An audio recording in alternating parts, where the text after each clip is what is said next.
Yes, yes. I may be allowed to move one urgent unlisted motion after the part one matters. If the part one matters continues up to 2, up to 1, then I may be allowed to move it at 2. Very urgent. Yes. But we have 60 cases today. It is at 2. I will start at 2, yes. Even if the part one matters are not finished at 1. Yes, I'll abrogate it at 2. Yes. Okay. I also similar prayer, very urgent, Your Lordship. Then we start after him. After 2. After 2, yes, after him. What? And if these 60 matters are over by before 2, then we'll take up your matter.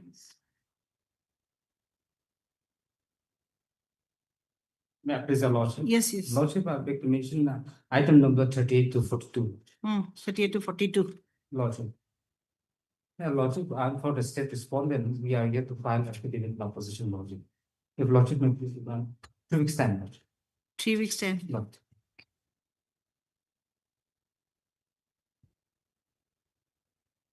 You'll have to remind me your names once again.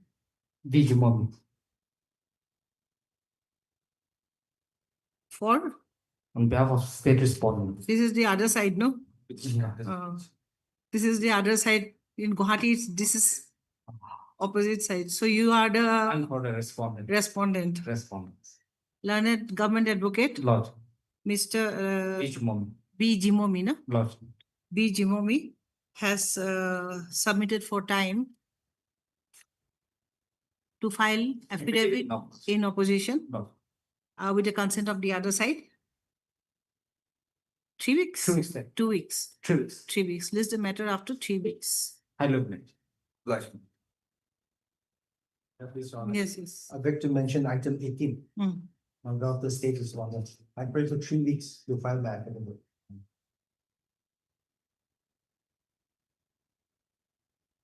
Learned Government Advocate, Yes. Mr. M. Longkumar. M. Longkumar. Longkumar. Yes.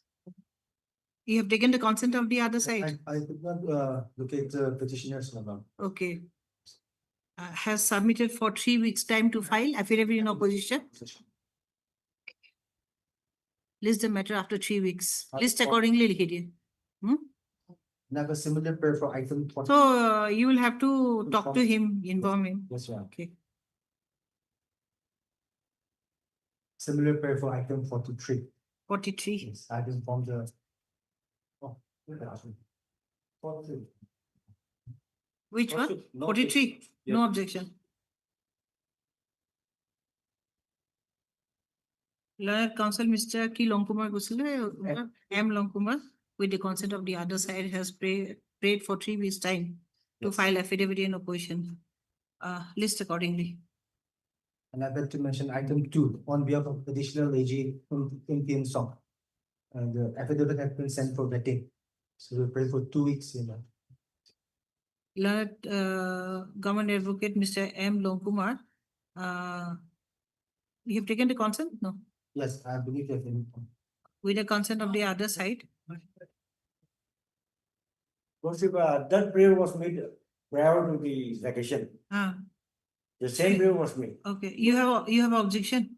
Worship, I do, because they, Okay. With the consent, Learned Counsel Mr. M. Government Advocate Mr. M. Longkumar has prayed for adjournment. Learned Counsel Mr. A. Pongenar yes, ma'am. has raised Pongenar, A. Pongenar, Renboni? No. Renboni? No. A. Pongenar has raised objections stating that objections have been taken on several adjournments have been obtained on several pretexts. However, list this matter to list this. Next week, 2 weeks, Your Honor. List this matter after 2 weeks for objection to be filed positively. that order has already been passed, Worship, on several occasions. And the man is, Without fail. All right? Without fail, positively without fail. all those, as I said, same meaning. Over. It's over. Nothing is left now. Yes, because the order has been passed that with or without the. Please, affidavit, file. matter will be heard. Don't procrastinate. Okay. Obliged.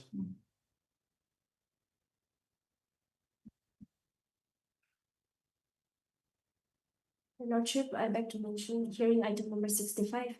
Since my seniors in this post, this matter may be listed on Thursday, that is Thursday. the 31st of July.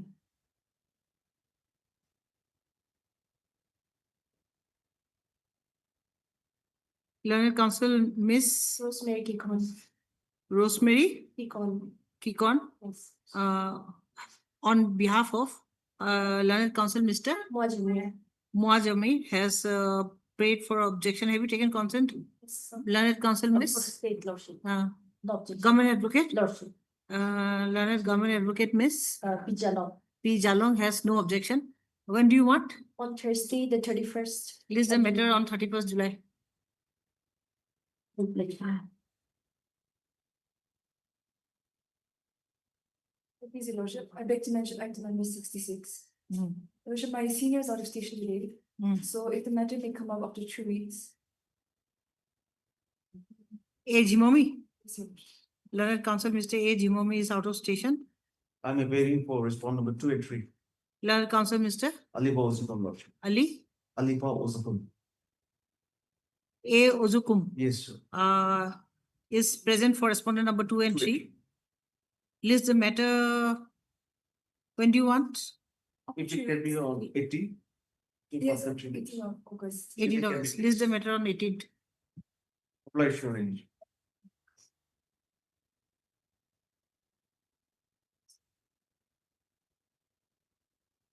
Thank you, Sir Lordship. Lordship, I'd like to mention item 64, Lordship. Lordship, here, service of notice upon respondent number 7 is still awaited, Lordship. So allow me to kindly take a first step, Lordship.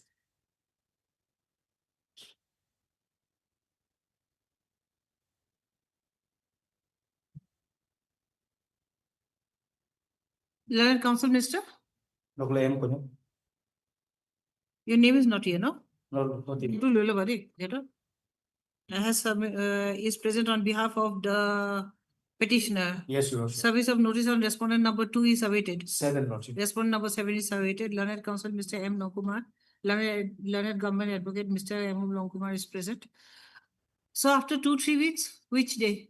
2 weeks. List the matter after 2 weeks. 2 weeks, Lordship. There is an interim, Lordship. Interim order shall remain in force till the next date of listing. Obligation. Obligation. Just a moment. I had this frame bracer. I want it, if possible. But don't bring, if she's using it, don't bring it from her. We'll take a new one. Huh?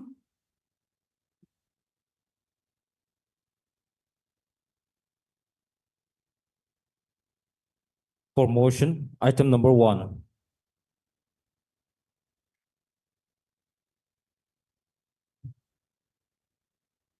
Made this. Mm. The petitioner herein is challenging the termination of her service. Termination of a service. Termination of her service. She was temporarily appointed as assistant inspector. Other side is present already. Mm. You want to place submission, or you want copies, or you want notice to be issued? Notice to be issued. Notice to be issued. You have not received notice. They have sent the copy, but I have to send on notice. to Okay, yeah, all you states. need the notice, okay.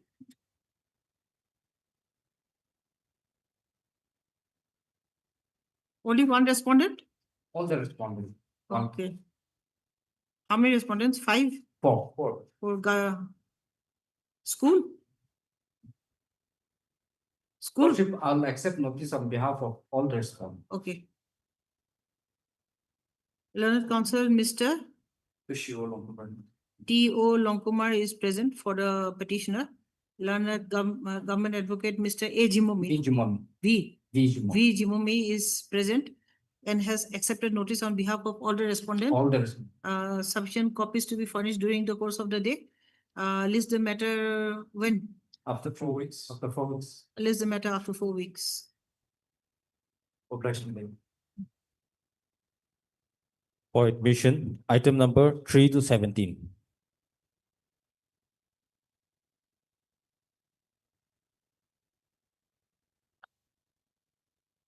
Yes, yes. So Chief, my friend is in court number 1, Okay, right?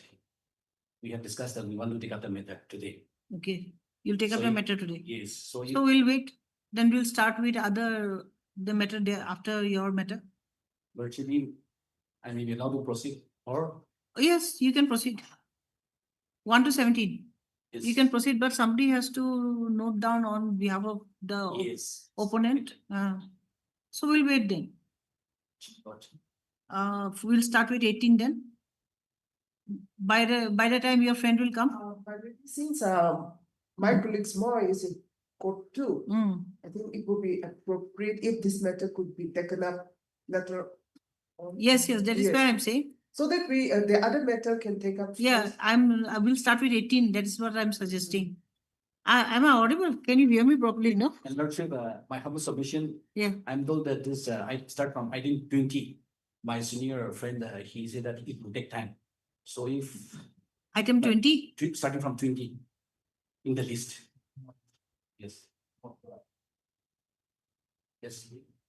Yes. He is here. Yes.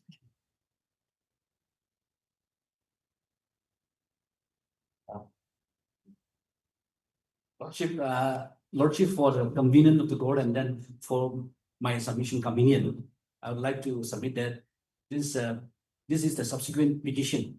So the earlier petition which was disposed by the Honorable Court, it leads with the writ petition number 266. Now in Two, this two, case, two, the 266, Lord.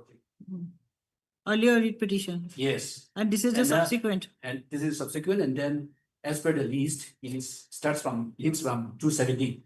Hmm, So for the convenience of my submission, hmm. I may be allowed to submit from this as really from the 266 because these are all similar method. And then 266 is at which item? Lordship,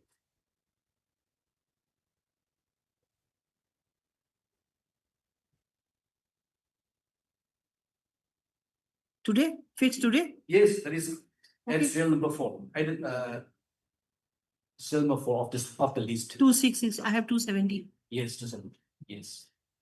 Yes. Now, Lordship, what happened is that this I'm challenging the termination order, Lordship. Now the termination order covers the whole petitioner, Lordship. All the petitioners. All the petitioners by the same termination order, immune order, but the nature of the post held by the petitioners are different. Some are grade 3 and some are grade 4, but they're all working under the same department, Lordship. That is veterinary and animal husbandry, Lordship. Now, Lordship, Hmm. Yes, yes. all the petitioners, Lordship, Hmm. they were appointed on ad hoc basis, work charge, bigger burden, work charge. And then some are in scale, some are on fixed pay. Now, Lordship, I'll come to this. Some are on fixed pay and some Yes, some are Hmm. in scale of pay. fixed Yes. pay and some are on scale of pay. Lordship. Okay. But all the appointment, they are as ad hoc work charge appointee.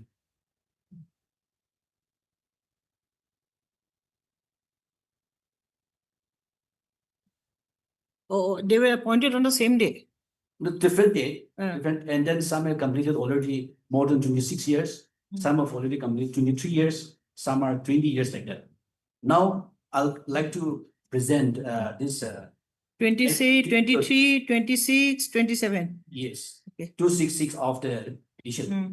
Now, the petitioner was first appointed as work charge sectional assistant at a scale pay of 1150 -30 -1450 -35. That is a scale pay.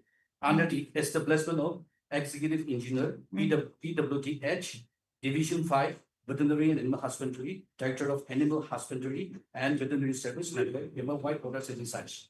That is on 16 October 1996. But this impugned order is common for all. Common for all. That is why I'm Impugned order is that page. He was appointed on 16th. he was appointed the 16 October 1996. Now, impugned order. Lordship, I'd like to take the Lordship to the page 33. Page 33. Annexure 5. This is the impugned termination order. I may be allowed to read the first paragraph because this is very relevant. Okay. Yes.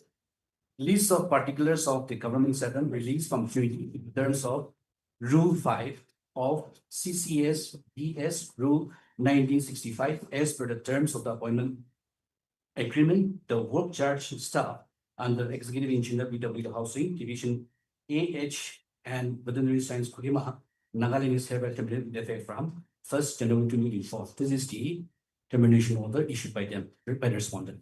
Now, he has relied and then based here termination order by quoting a section Rule 5 of CCS DS Rule 1965. Now I have quoted in my petition. Lordship will take to you to my petition. I have categorically mentioned my petition. If I may be allowed to take that one, Lordship. Para 10. Page 9. Para 10, page Okay. Page 9. Yes. Page 9, para 10. Now, I may be allowed to read. The respondent already has issued the termination order dated 9 August 2024 as per the terms of Rule 5 of the CCSTS Rules 1965. And for more clarity, the said Rule 5 of the Central Services Temporary Service TS Rules 1965 is herein quoted as follows. Rule 5 of the Central Civil Services Temporary Service Rule 1965 deals with the termination of temporary employee services. Now, the government can terminate a temporary employee service immediately by giving a month notice. Now, what I'm basing is that they have not followed the due process of law. They have relied on the rules 5 of the CCS. But whereas while exercising the issuing of the termination order, they have violated by not giving me a month notice that you are terminating my service. That is that we contrary to this as per termination order. Now, the second I want to supplement how there is an irregularities and then irregularities in the issuing of the termination order is that the termination order, if your lordship may kindly again refer to the termination order dated, that is the date is as per the issuing of the order is 9 August 2024. Whereas this termination order was issued to me only in the month of September, when my 50% of my backlog salary was given. At that time, along with my backlog salary, he had given this termination order to me. And that too, the effect of the termination order is way back to this effective date is 1st of January 2024. So they have issued this termination order behind the back. Order on 9 August 24 and terminated on 1st September. No, they have issued this Order was copy served only in the month of September when they have given me the backlog okay, salary. copy served on September Yes. and terminated And backward. the effect, it was 1st of January 2024. Retrospective. So, yeah. So three different dates of occurrence. Now, Lordship, why they have given me the salary? I would like to bring to the notice of this honorable court is that in my earlier petition. You were paid salaries from? So that is why I'll come to that, Lordship. Okay. Why they have given me the salary is that backlog salary. Due to non-payment of my salary, I have made a representation, and then that representation was not considered. So I have approached this honorable court by filing a writ petition, and this honorable court has passed an order directing the respondent authority to verify whether we are really working or not. And then if after verification, if we are found to be working, then we should be given that backlog salary within a period of 2 months. That is, I have annexed the course order, honorable course order. That order, Lordship,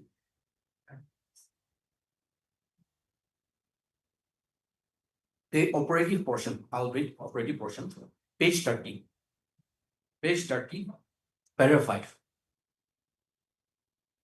I may be allowed to read page 30. This is annexure.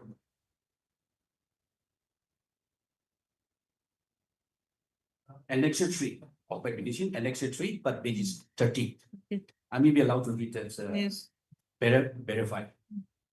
Regarding the submission made by the Gauhati new government advocate, these pages of writ petitions are disposed of with a direction to respondents, particularly respondent 3 and 4, to have a verification as to whether the petitioners have actually been discharging their duties from December 2022 up to date. Thereafter, on verification, if it is found that the petitioners have been discharging their duties as work-charge employees and they are entitled to the salaries which are claimed by them, their salaries wages should be paid to them in the period of 2 months from the date of receipt of this of a copy of the order. Now the order is really clear, but despite of this order to consider my claim, he had paid me only within after 3 months, but no doubt he have given me the salary. But here it clearly indicates to pay me the backlog salary, but he had given only 50% of my backlog salary, that is what I have, where I have enclosed on the following pages, page 32. There is annexure 4. This is how they have given me the salary, backlog salary. I have made in a column wise of all the petitioners. This is at page 32.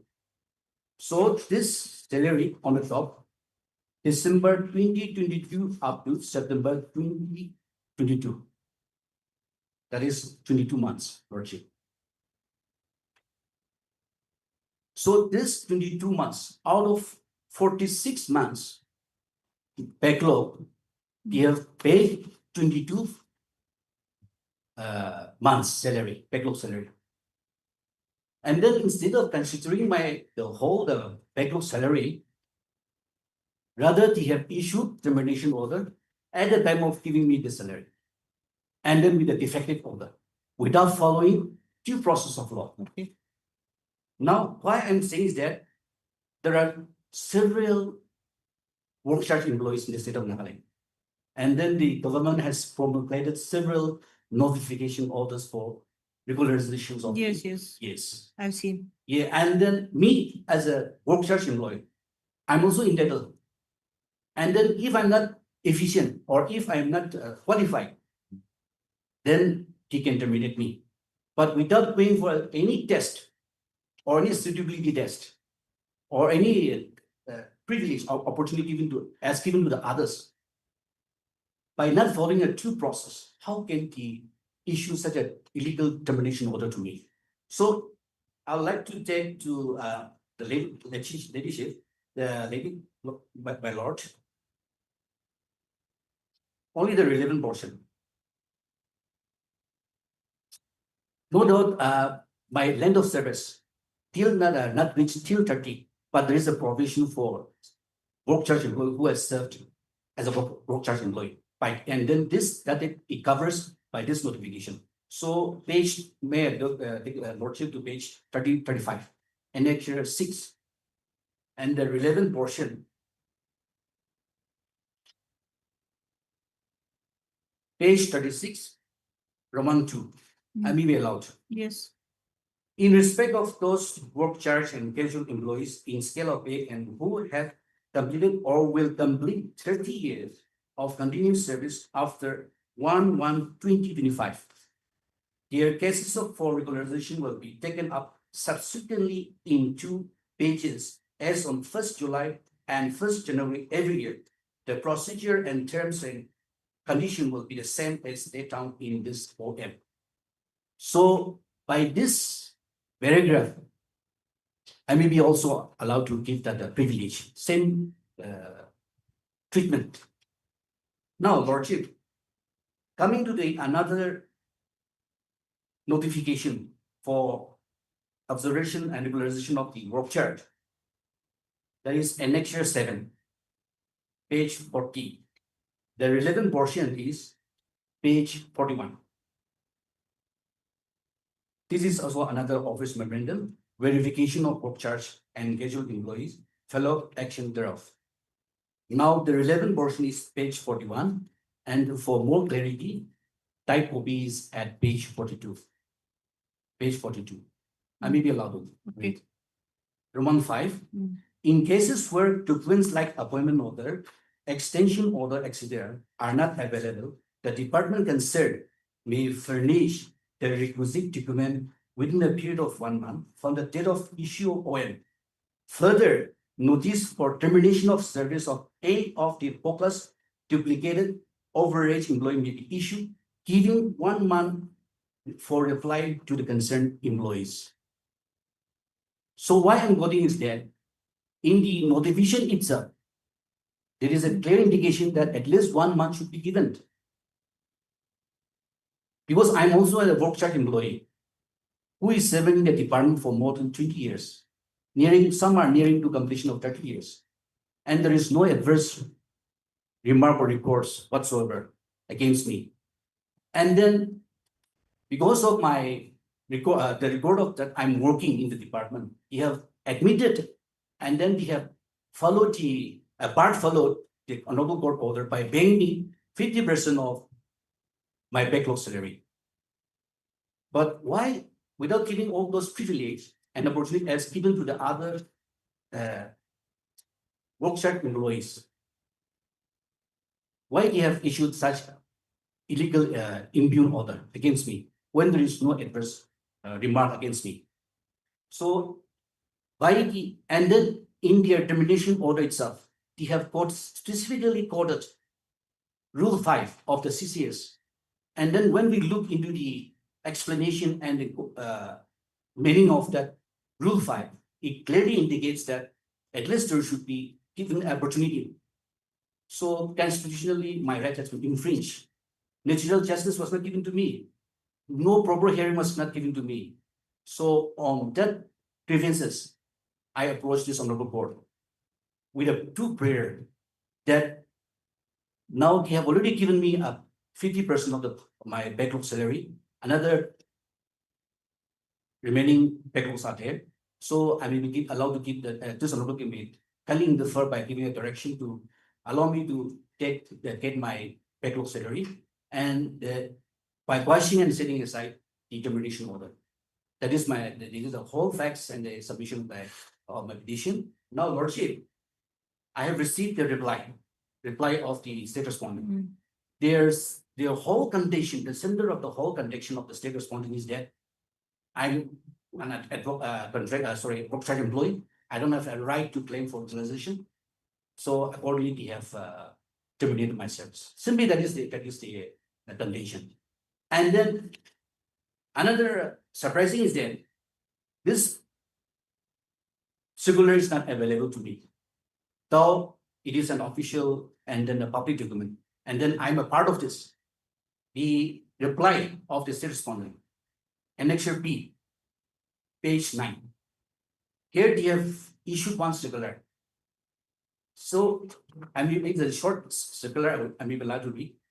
In pursuant to the Honorable Gauhati High Court Kohima Bench order dated 14/6/2024. Annexure?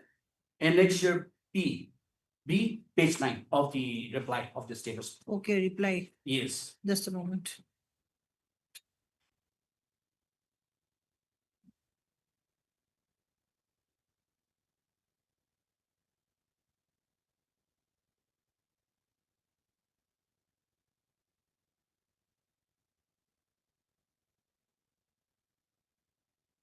Yes. Yes, Lordship.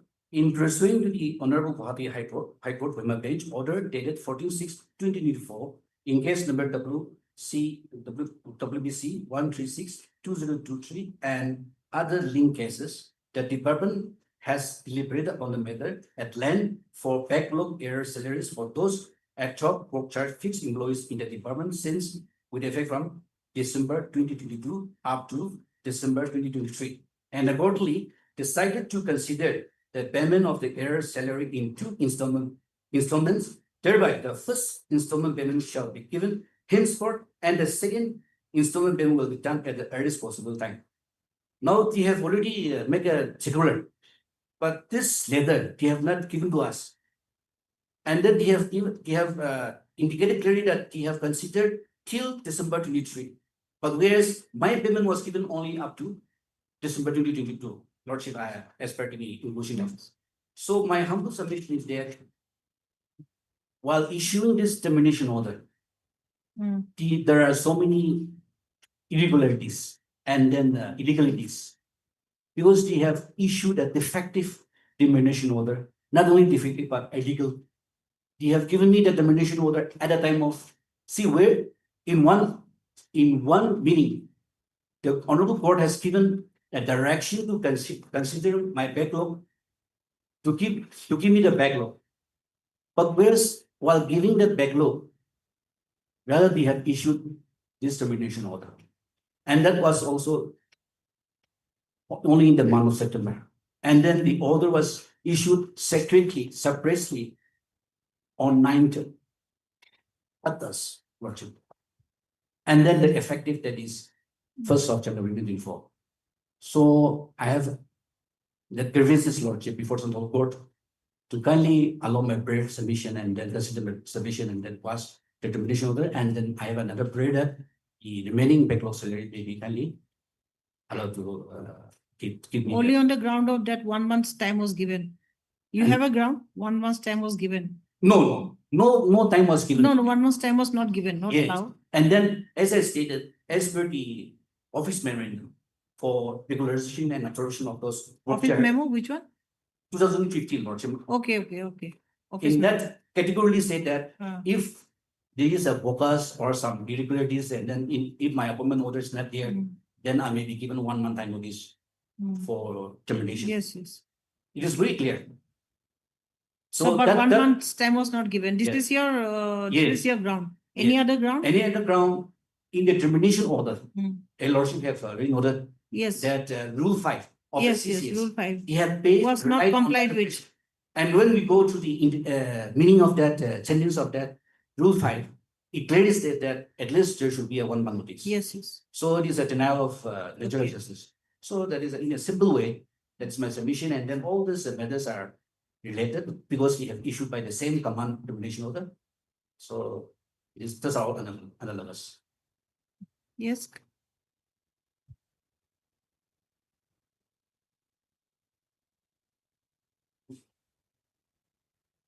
Yes. Yes, with list your leadership. Mm. Leadership, I would like to take your leadership to page 17 of the repetition.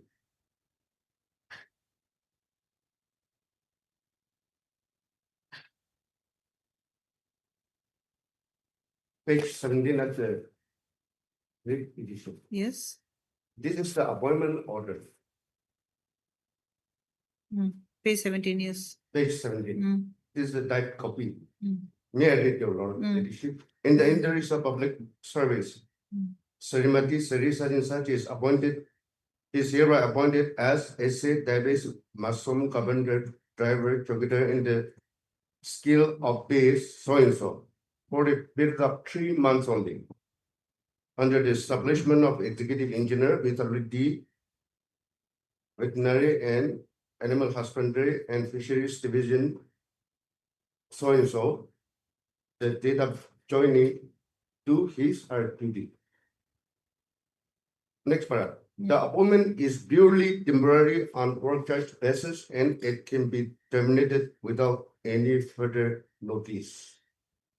Mm. So the appointment is your leadership explicitly very clear.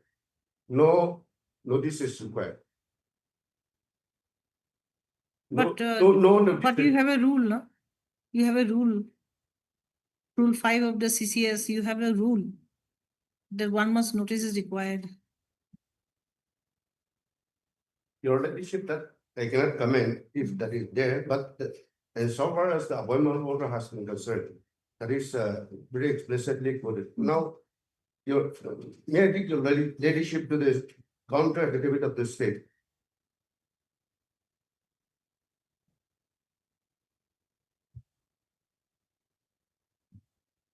Counter affidavit of the state. Okay? Page 3, para 4. May I read from para 4? Yes. Para 4, that with regard to the statement made in paragraph 2 of the writ petition, the answering deponent most respectfully states that the petitioner was appointed as work charge so and so under the establishment of so and so during 16 October 1996 for a period of 3 months only. The appointment was purely temporary on work charge basis in which can be terminated anytime without any further notice. It is fairly understandable that the engagement of the petitioner is purely temporary, and as such, no clearance can be given by the district level verification committee, and also the petitioner cannot be registered in personal information management systems, PIMS. It is stated that the appointment order of the petitioner is explicitly very clear that the petitioner was engaged on temporary ad hoc basis and that the service of the petitioner can be terminated without any notice. The petitioner is well aware of the condition of his service and the mode of engagement. Therefore, the petitioner cannot state at this stage agitate before the honorable court and further cannot turn around and challenge his termination order, as the prayer of the petitioner in the relief south is barred by the doctrine of Stupel, which states when a person by his declaration or omission intentionally caused or permitted other person to believe a thing to be true and to act upon such belief, neither he nor his representative shall be allowed in any suit or proceeding between himself and such person or his representative to deny the truth of that thing. I'm continuing your lordship. 5.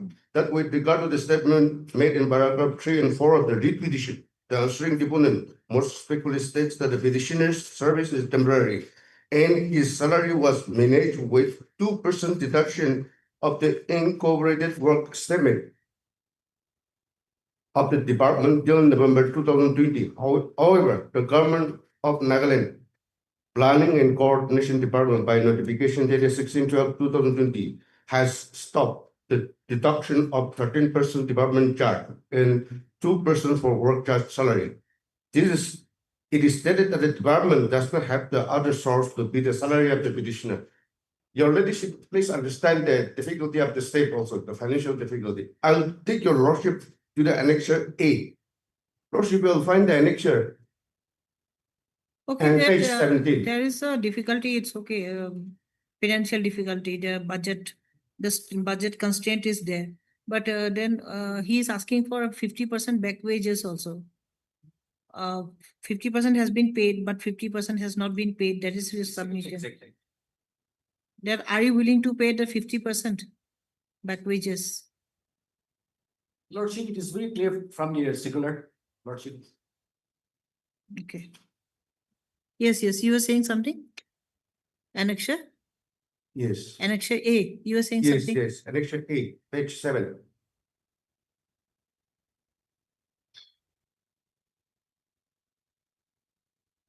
Annexure A, page 7.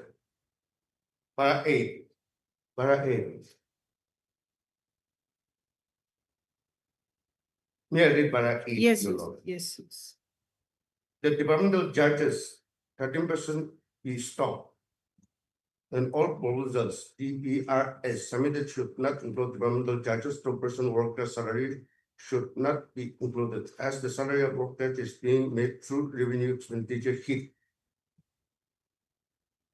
So there are other explanation, let me not read that, but that is this is a notification produced by the Government of Nagaland Planning and Coordination Department.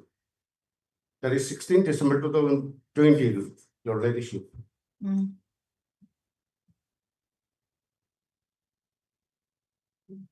I may be allowed to continue, your lordship. Yes. Para 6. Yes. Para 6 of the state conduct. That with regard to the statements made in paragraph 5 and 6 of the writ petition, the answering deponent begs to state that as per the order and direction of the Honorable High Court's order dated 14/6/2024, the department of the answering deponent has verified and found that the petitioner discharged his duties till December 2023. And as such, the salary of 22 months have been paid to the petitioner out of total 27 months, which was entitled to the petitioner.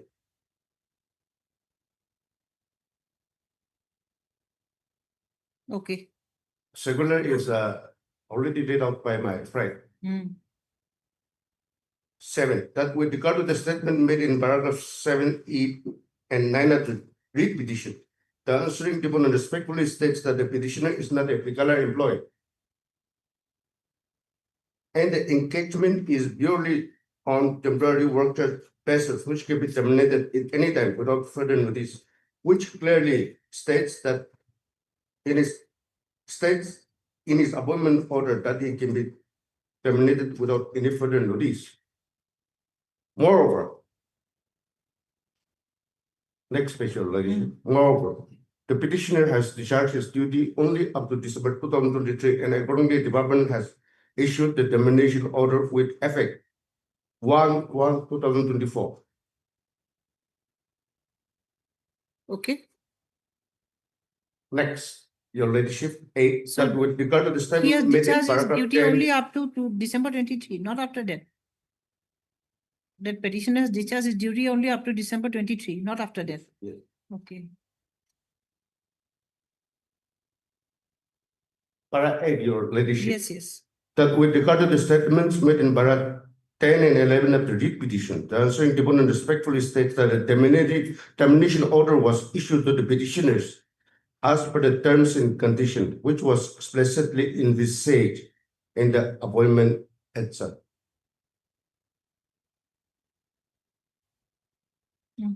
So we have issued the termination order on the basis of the appointment order. That is my submission, Your Ladyship, before Your Ladyship, on the office. Lordship, I may have a short reply on that. Lordship, my friend is just with my initial appointment order. And then thereafter, I have been given an extension order. And then I have worked for more than 20 years. So whether the department, they are denying that I'm not a voucher employee of the department. That is one question. Second, as per the reply, I have worked only up to December 2023. Whereas the termination order was issued only in the September. Because of that illegal termination order, I was not able to perform my duty. Or else, till that, I have claimed my rightful backlog. And then because of that, they have given me. So how can they say that the order issued on 9th August, issued on September, and then effective on 1st January, says that I have only worked up to 2023. That is not a substantive submission. Now, as I say, according to you, you were working beyond December 23. And then, Lordship, right after the first move of this present petition, I have made a submission that because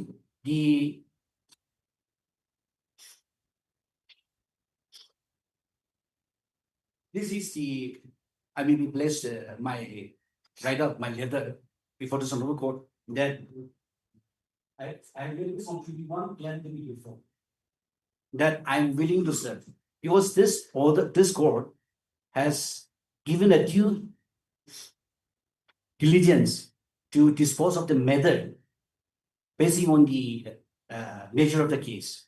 So the court has passed an order that the interim will be considered and subject to the outcome of the petition. So on that shelter, I have made a letter and placed it before to the authority that I am willing to serve. That is what I have presented before the competent authority. And then it is very illegal and unbaseless that they have issued this termination order and then saying that I have only worked up to December 2023. That is, I completely denied for that.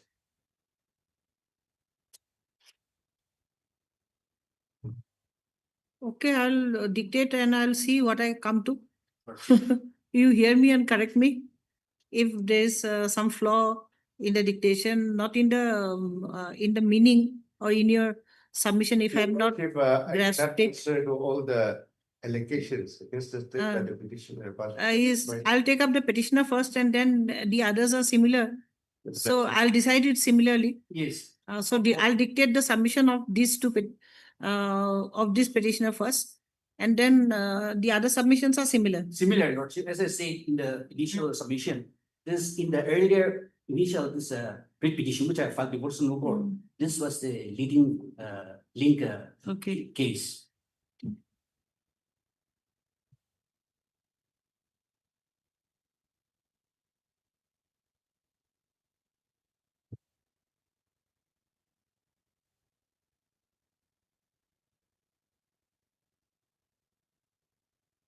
Please sit down.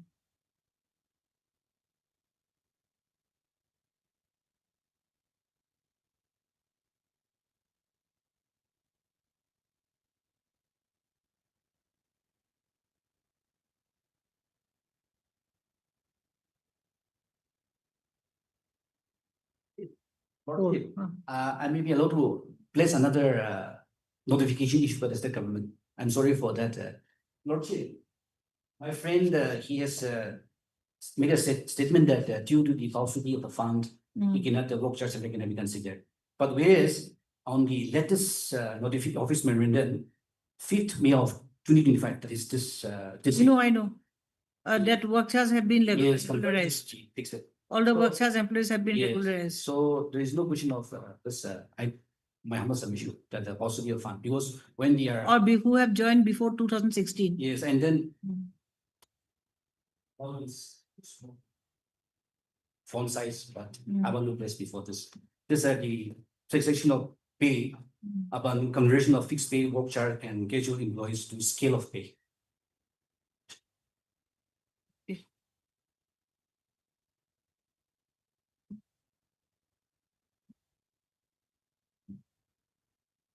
এইটো হেৰি হ'ব দেই, item number 4 হ'ব, 3 নহয় কিন্তু। Item number 4 টো আগে লিখি পাছত 3 পাছত ভৰাই দিম। Our learned counsel, Mr. T. Pongenga. T. Pongenga. No, Lordship, S. Timjen. S. Temjen. Lordship. Our learned counsel, Mr. S. Temjen. For এতিয়া এটা নাম দিম, বাকি পাছত নামকেইটা ভৰাই দিবা। For the petitioner Shri POANGBA Konyak KONYAK petitioner.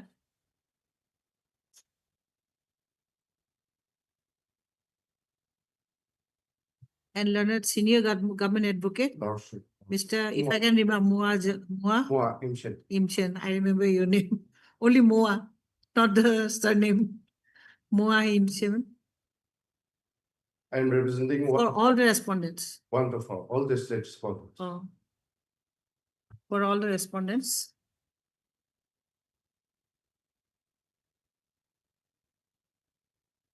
সেইখিনি মই আগত পাছত দি দিম petition respondent 4-5টা একেলগে লিখিব লাগিব।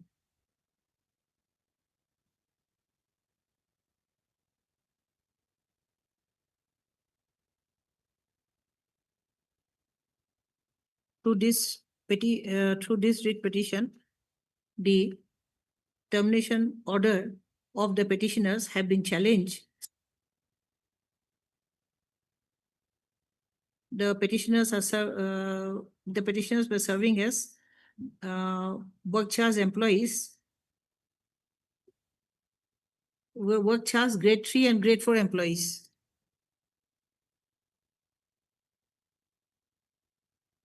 Since table eta banabo lagibo, ejon petitioner appointed on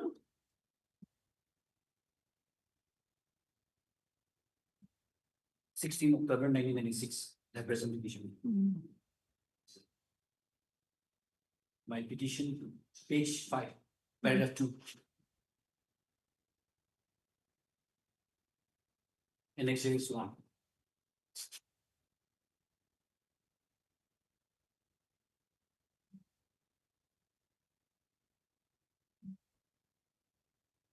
appointed as work charge sectional assistant on 16/10/1996 under the scale of pay. Etu table banabo lagibo, 4-5 জন আছে, table banabo lagibo। এইজনৰ scale of pay page 5 paragraph 2 আছে table, second case 2, first case 2 item number 3 হয়।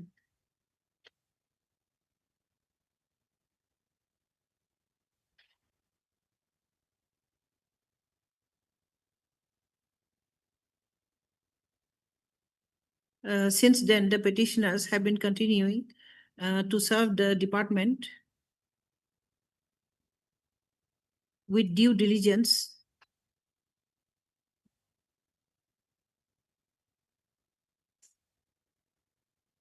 for the following years. 28 years likhi dia, 28 years, yeah, 28 years.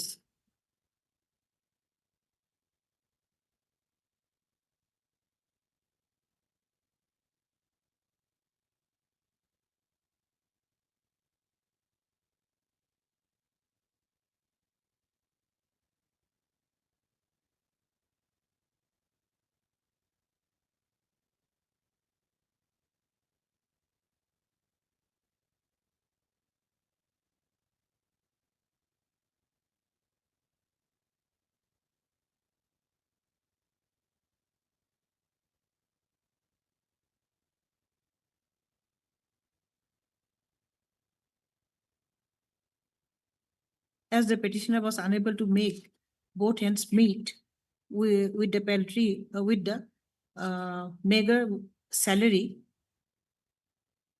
he approached the respondent authorities by way of a representation dated 18/7/2022.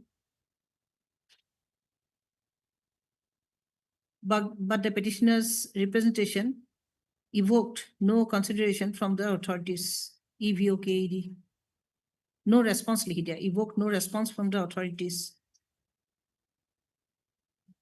This impelled IMPLLED, the petitioner, to approach this court by filing a writ petition numbered as WPC number 136 of 2023, wherein by a common order dated 14/6/2024, the respondent authorities were directed to verify as to whether the petitioners have been discharged from their duties from December 2020 up to date.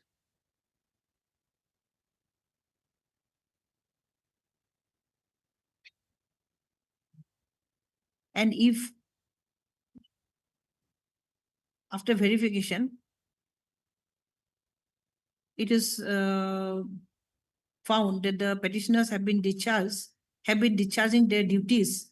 Discharged from their duties, not discharging their duties. Discharge from their duties. Discharging their duties from October 2020 up to date. And thereafter, if it is found on verification that the petitioners have been discharging their duties as workshare employees, and they are entitled to the salaries stroke wages as claimed by them, their salaries and wages should be paid to them within a period of 2 months from the date of the order. Etu paragraph page 6 paragraph 5 ase correction koribo paribo. Sentence to tenike thakibole diba kiba doga pole correction koribo paribo.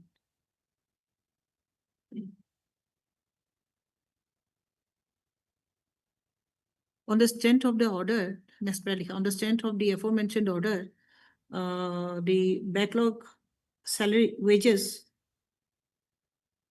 50% here. 50%. It is contended here. It is contended that on the strength of the Actually, my lord, is 22 months out of 46 total months. Okay, all right. On the strength of the order of this court, the respondent authorities have paid only salaries for only 22 months out of 46 months.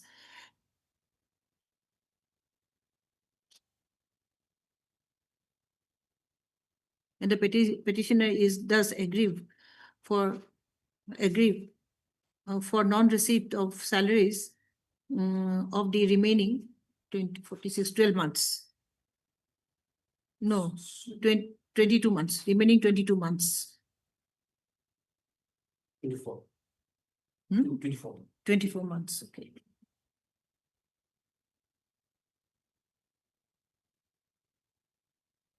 Instead of paying, it is averred that instead of paying the remaining part of the salary, the petitioner was terminated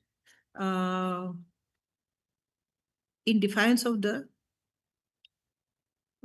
in violation of the Rule 5 of Page 33.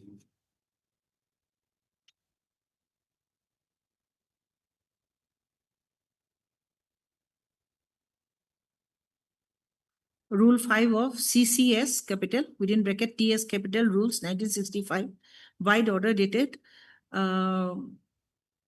what August this is? 9, the next page. Okay, 9th August 2024. Wide notification number. Wide notification number, no, wide number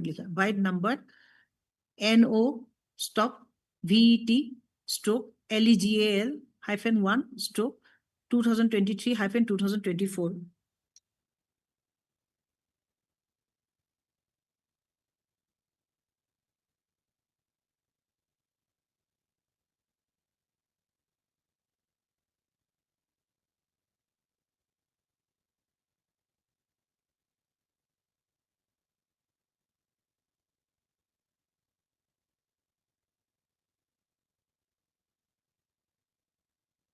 The order, it is contended that the order has been illegally passed as no adverse remarks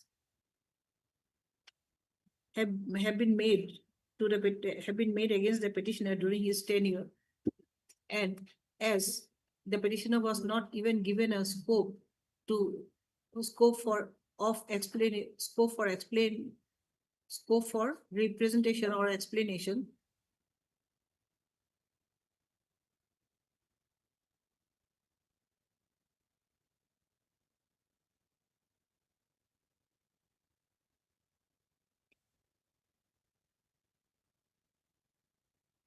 The petitioner has been discriminated with other work charge employees who have been regularized Yes. Huh? In other department, in other departments. by the same, this, command that is office member for regularization and absorption of the work charge. Yes, state of Nagaland. Which page? That is a notification is page 35. This is the office memorandum. This is a scheme. This is the office memorandum for regularization of the work charge. Through which OM number AR-3/GEN-201/2009 dated Kohima the 17 March 2015, other work charge employees were regularized.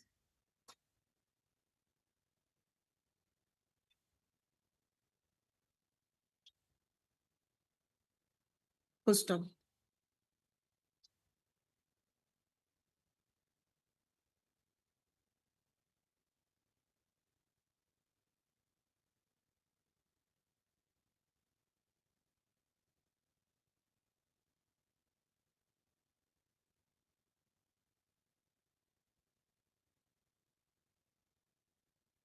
The proper hearing was not afforded to the petitioner, and the termination order was passed on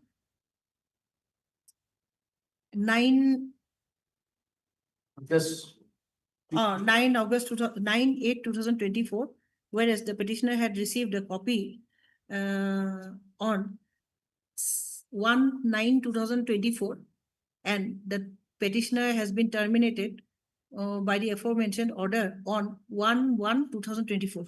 Okay.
The circular number stop VET/legal-1/2023-2024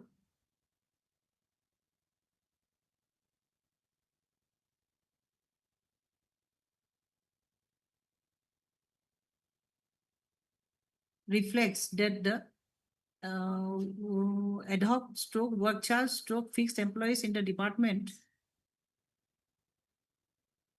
since WEF December 2020 up to December 2023 would receive the arrears salary in 2 installments, but the petitioner has received his backlog salary only up to December 2022. Lordship. Petitioner has received his backlog salary only up to Lordship, next year.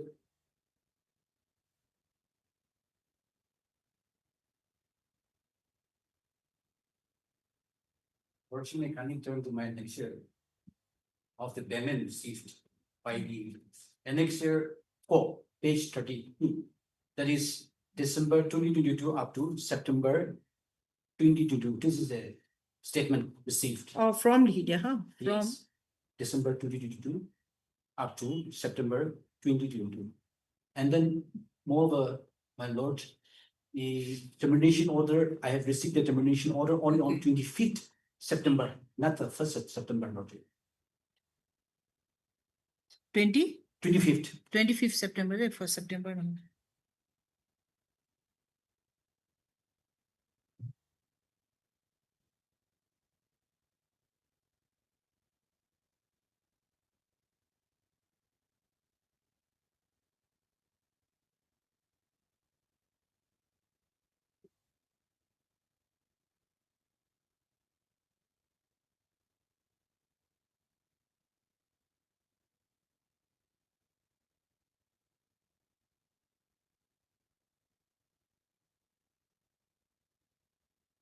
You have received a backlog salary from December? December 2020. up to December 2020 up to September 2022. September 2022.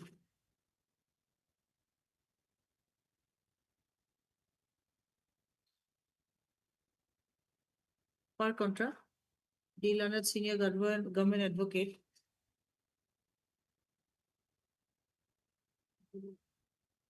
has submitted that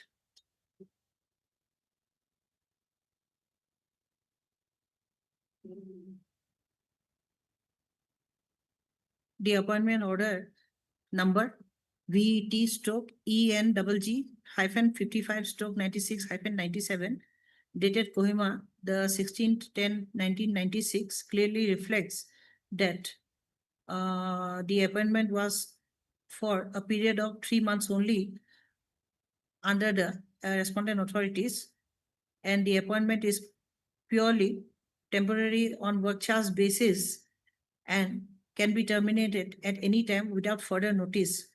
Thus, no illegality is discernible from the termination order, as the appointment order clearly reflects the terms and conditions of termination. Stop.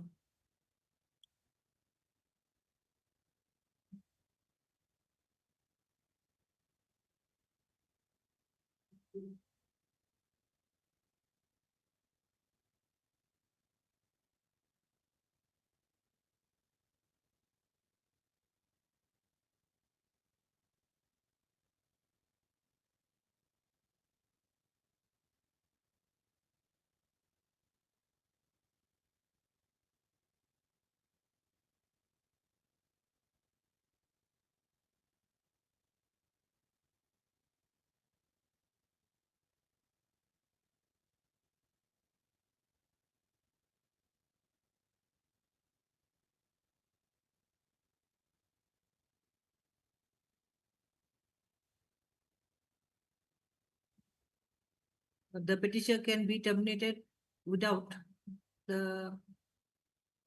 any further notice.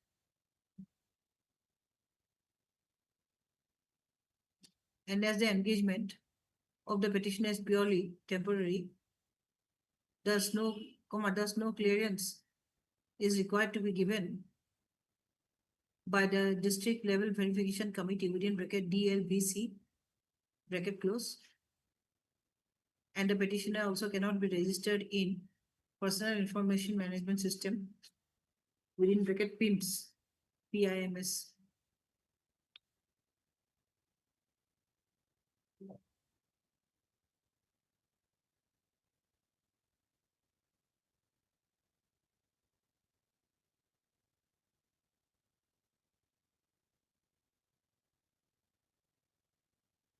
The petitioner was well aware of his mode of engagement, full stop.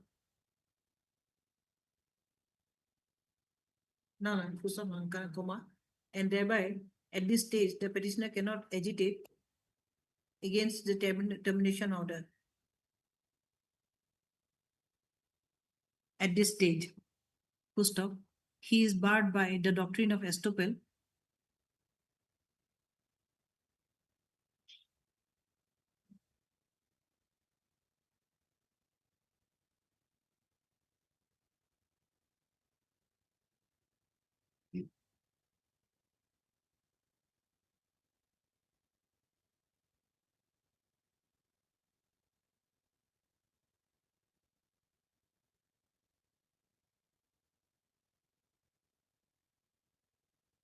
No, but you see, he's barred by doctrine of Westphal. Okay, that was in 1996, and he has taken up the matter now. But there is a rule, no?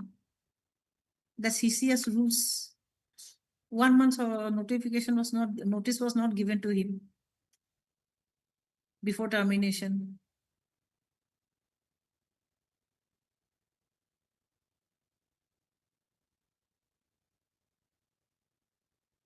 One month's notice was not given to him, no? So this department's order is okay. But the rule is above the department's order, Yes. CCS rules.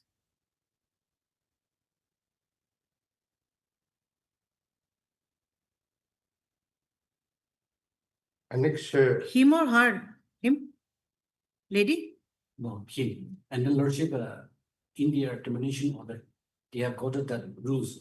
Specifically, they have quoted Rule 5. The rules have also been quoted. See, he's right. I'll set aside. I'm sorry. no, your ladyship, You will have to convince me then. See, the rules have been quoted. Order is okay. He should have agitated earlier that, or he should have made a representation earlier. It's fine. But you have quoted the rules and you have terminated the rules also. According to the rules. You have terminated according to the rules. So 1 month's notice ought to have been given. the bureaucrats, your ladyship, the bureaucrats are not experts in law. So they might have put it, the rule. But as per the facts, it's very clear that their services can be terminated without any notice. Without any notice. That is very clearly, very explicitly stated in the appointment order of the petitioners. So on the basis of the appointment order, we have acted, state has acted. Bureaucrats don't know, they're not experts in law, they might have quoted that, but appointment order, when the petitioner is well aware what has been stated in the appointment order. When they were appointed way back in 1993, 1996, they are aware of the position of their appointment order, which is their document. Because the bureaucratic people, the executive people are not experts in law. Yes, but Lordship, there is without any notice, can be terminated without any notice. Lordship, there is a legal principle. There is no excuse for ignorance of law. And then Lordship, he's reading on my initial appointment. Thereafter, my extension was given. And then I'm working for more than 28 years. And then for other similarly work-shared employees in the state of Nagaland, if the veterinary department is aligned to the other department, then there is a section. But this veterinary department is also a part of the state of Nagaland. And then the government has already promulgated That 5-3 office notification. years. And then there it's a bit clear to give a privilege and then for those workshop employee for regularization after serving for more 30 years. And those who have not completed 30 years, for them there is a provision as I've read out in the following page, Roman 2. So and then in their notification, office memorandum, at least if my workshop employment is not appointment is not going to consider, I should have been given a reason and then 1 month notice. In the official memorandum itself is very clear. So all this debate of this procedure of Okay, then I'm Lordship, saying please accept the difficulty of the state also. Now, if this honorable court direct to our state, direction has been issued to our state to reinstate them, then as I have explained in my state counter affidavit, from where did you have to pay? And yes, and so far as the OM which has been quoted by my friend has been concerned. no. It has to be 30 years enjoying skill up there. No, we'll just March 17th. give a direction to explore the probabilities. Explore the probabilities to regularize.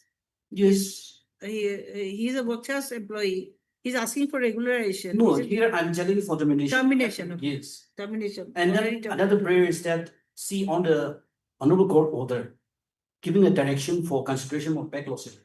Only some 22 months was given. That is so many irregularities and illegalities has been committed by the state respondent. And so far as backlog salary has been concerned, we have no problem to consider that. But so far as reinstatement has been concerned, Lordship, it is impossible. Please appreciate the stand of the state. Because from where we have to pay. From where we have. Yeah, it is true. That is for regularization. The notification 5.3 is for regularization, not for not for reinstatement. Not for reinstatement. I'm not asking for regularization. I'm challenging the way he have terminated me, Lordship. And then even the process how he have taken is illegal. So once I declare the termination as illegal, so what to then It has to be caused. And then if you really want to terminate us, whether in what way you are going to terminate in the coming days, that's up to the state respondent. But that is also subject to the equal treatment without any discrimination, because this department is also a part of the department, or is the state of the state of Nagaland, where they have formulated several scope for regularization of work charge. So those things should not be denied to me, because I have already completed more than 28 years.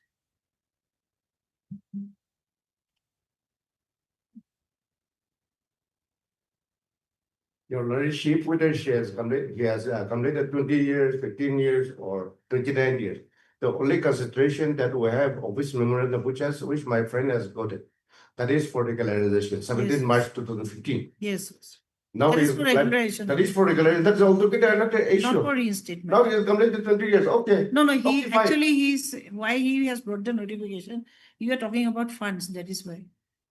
Talking about crunch, financial crunch. Yes. And then it will be a burden upon the government. Because of the financial resources, the work meant to continue by giving extension by the state. Now that their scheme has been over, from where we have to manage the fund. That is the problem.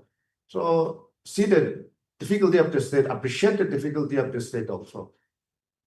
Because justice must be done not only to the petitioner, but to the state also. We also deserve. Yes, definitely. Justice. Yes.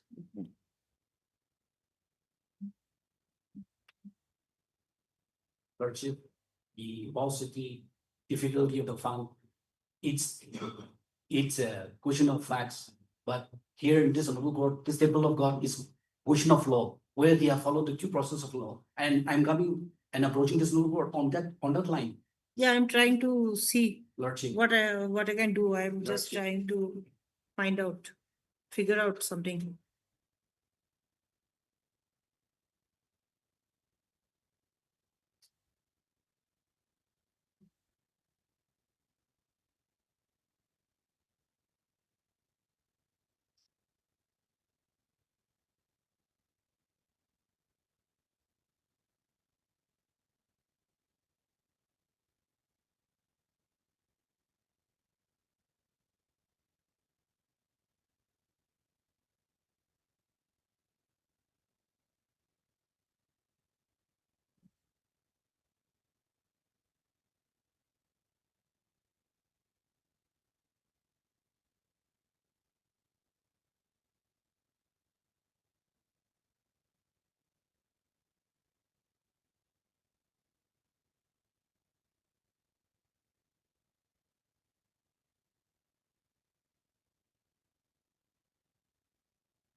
It is further submitted by on behalf. It is further submitted on behalf of the respondents that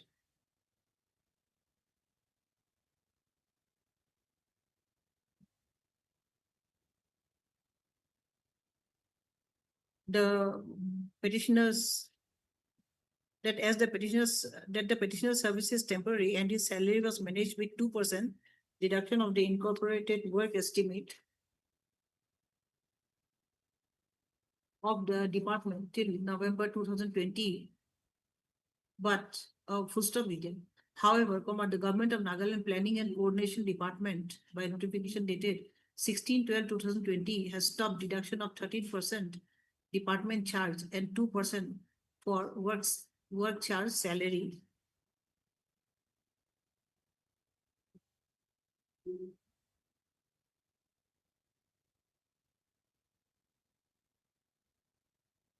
This notification is marked as Annexure A of the petition.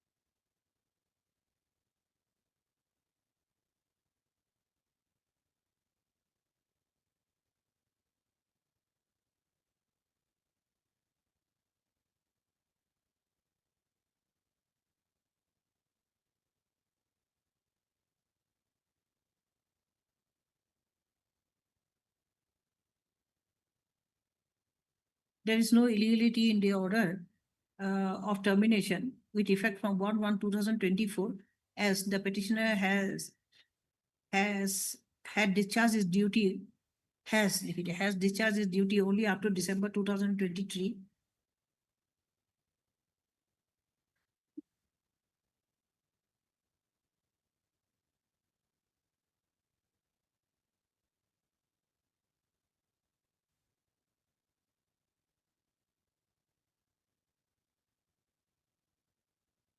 It is further submitted that a chaotic situation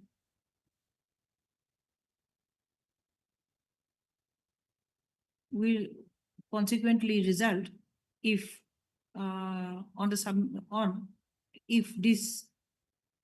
if the petitioners are to be reinstated as the offers COFFERS.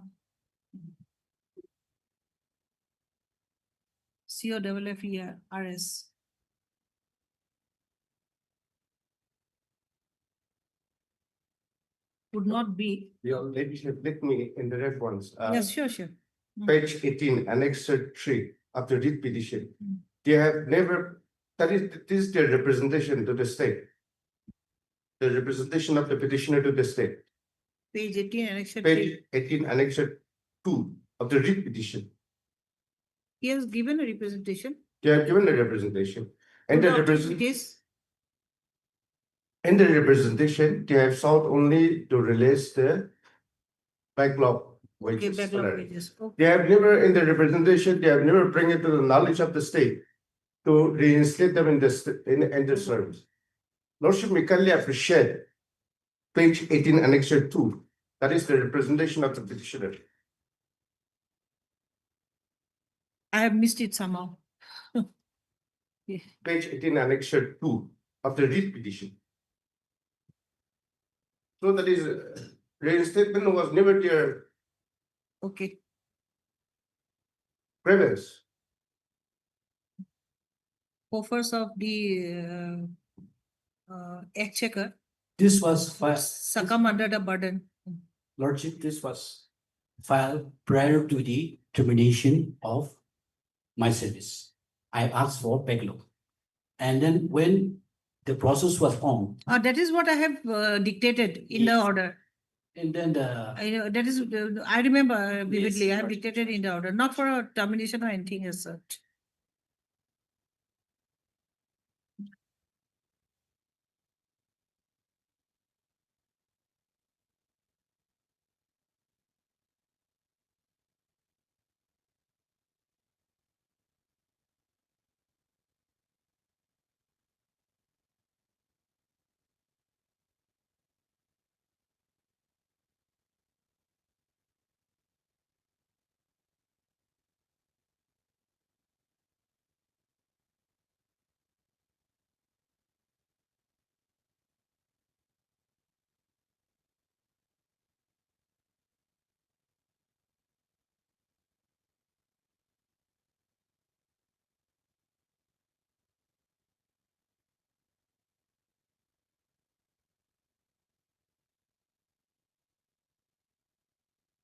You showed me a page that after 30 years of service, they'll be regularized. Which notification? Page at page? Lordship, In reply, there is a provision. There is a provision. the learned counsel for the Page- petitioner.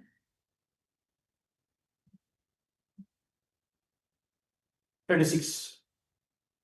The second Roman.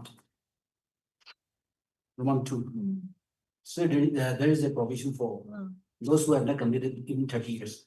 Their regularity shall be considered, will be taken up subsequently in 2 pages, as on 1st July and 1st January every year. And then the other procedure and terms, condition will be the same as laid out of this OM. This is the scheme.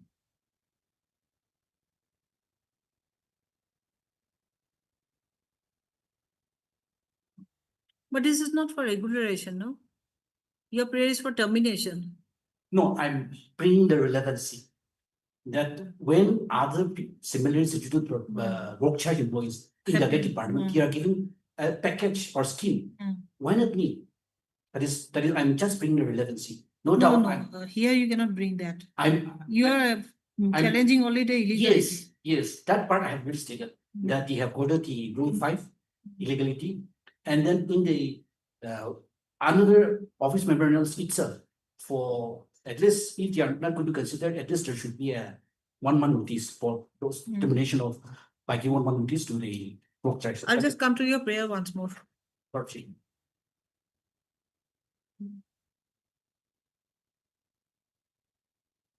My prayer is at page 14.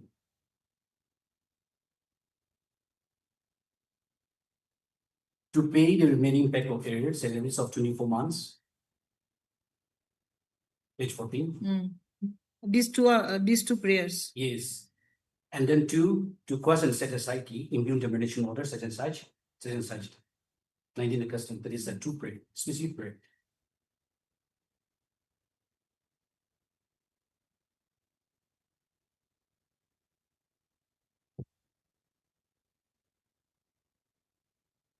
Any authority, judgment? Authority, because I just, because when the rule is very clear, that is why I have relied on the CCS rules. Because Let us come tomorrow with the authority. Okay. Then I'll also dictate the other part and then complete it by tomorrow. Yes. It's very apparent that he has not been allowed any time for representation. And then it's very apparent that rules have been violated. and Lordship, I have stated in my petition clearly, he have signed the order on 9 August.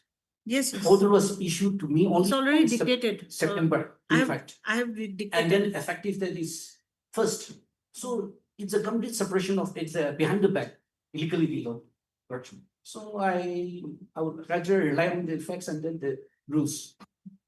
Yeah, we don't have to, in each and every case, all the cases are different. So each and every case, but then let's ponder over it till tomorrow. Let's ponder over it and we'll conclude tomorrow. I'll have to ponder over it, but you have noticed my inclination, I'll have to ponder over it, by the way. Lordship. All right, Lordship, I like to submit. Will you be present tomorrow? Tomorrow, but today also I have a little difficulty in my Okay. because some stories there in my not so I cannot see properly, stand properly, but Okay, then I'll ponder over it to overnight and tomorrow I'll pass the order. yes, that because I would like to rely on the facts and the rules which I have said. Not that much submission only I want to make. Tomorrow everything is typed and ready. I'll ponder over it and I'll pass the order. Lordship.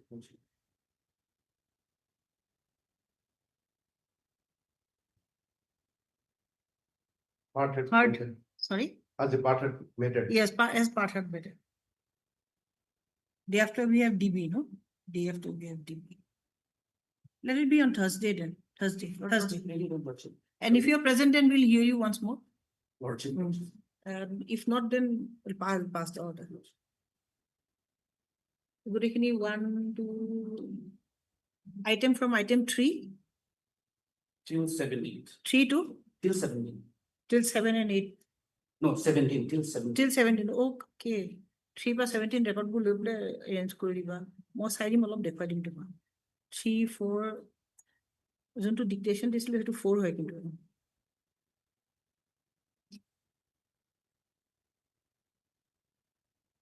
Oh, that is why. No wonder he is worried about the chaotic situation. Till 17. Yes. So he is Then- worried. I'm telling the truth. But you see, he's agreeing to pay the back wages. Yes. And then my humble apology is that this is truth. I'm having some difficulty in. my Yes, yes, system. no, it's I okay. cannot see for the. Thursday I'll finish it up. Yes.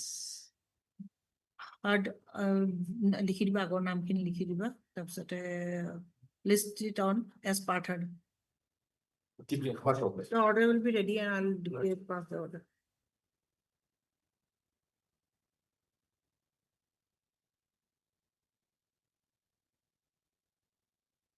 Item number 19.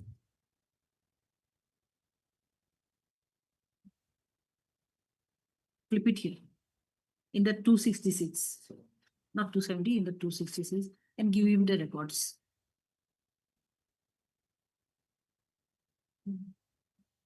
Can I take a break for 5 minutes? Only 5 minutes.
Yes. That's not made. Yes. Lydia, we have received the affidavit of opposition filed by the respondents. So kindly allows 2 weeks time to file a reply. Okay.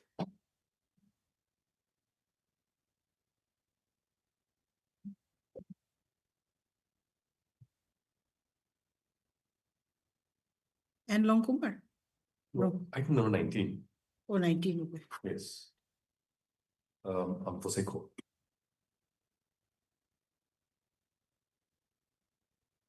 For the For the petition. petitioner. Your name? Proseco for pay. Okay. P. Poseco Forte. Our learned counsel, Mr. Poseco Forte, has submitted for time to file affidavit in reply. Yes. 3 weeks. 3 weeks by date. This is a matter after 3 weeks.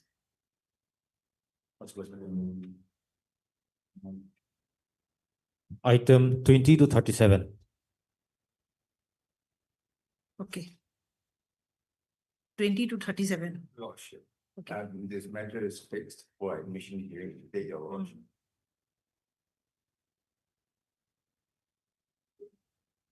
20 to 27, Your Lordship. This analogous matter.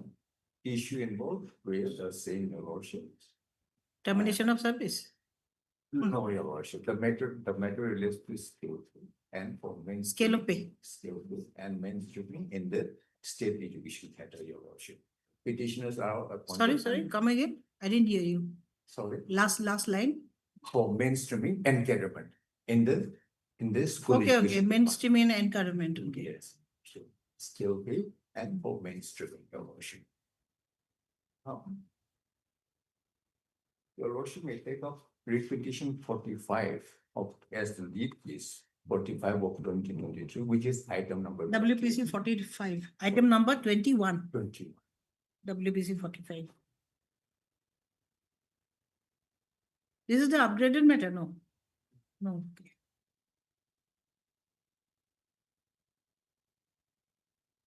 $45.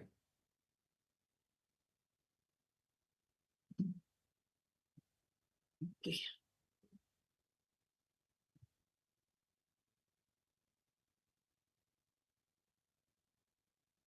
Now, before I start the workshop, just one clarification in respect of petition 46 of 2023, which is item number 22. 46 of 2023. Your Lordship. Item number 22. 22. All right. In respect of petition 46 of 2023, Your Lordship, petitioner number 7 and 15, they have withdrawn. They have withdrawn by filing an IA or by order to. In the matter of petition number 46. 46. Of 20. Oh, they have withdrawn. They have withdrawn. Okay. 7 and 15. Petitioners 7 and 15 Your Lordship, I'll place the order. have withdrawn. Yes. Okay, maybe their grievance have been addressed.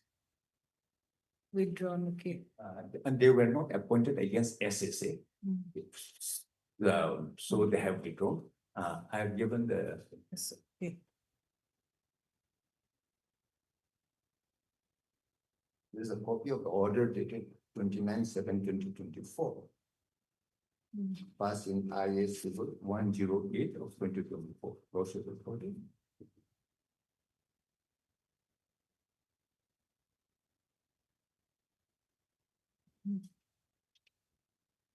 All right. So the present petition filed for withdrawing, filling the names of the present applicant as a petition number 7 and 15 in the connected petition, the petition 46 of 2023.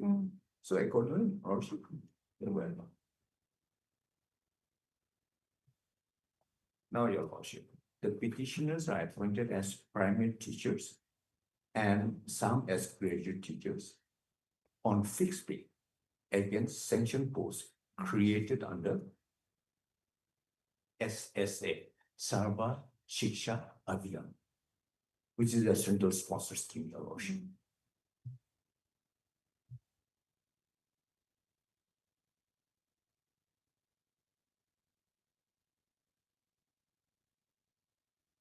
Now, may I take Your Lordship to page 32?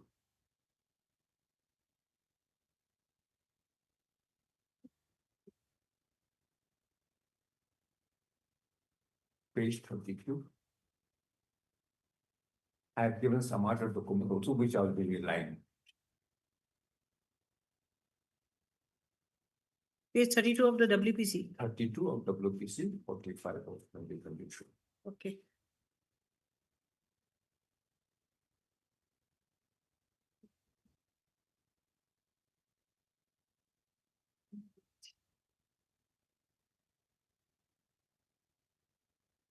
Yes, 42 or 32, 32, page 32, 32, page 32. Read petition.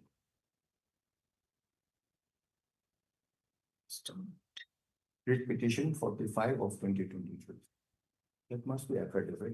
yes. The petition is. Hmm.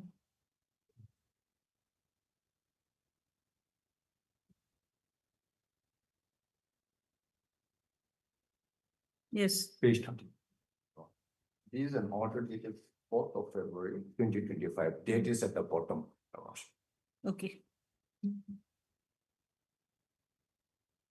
May I read that one? Yes.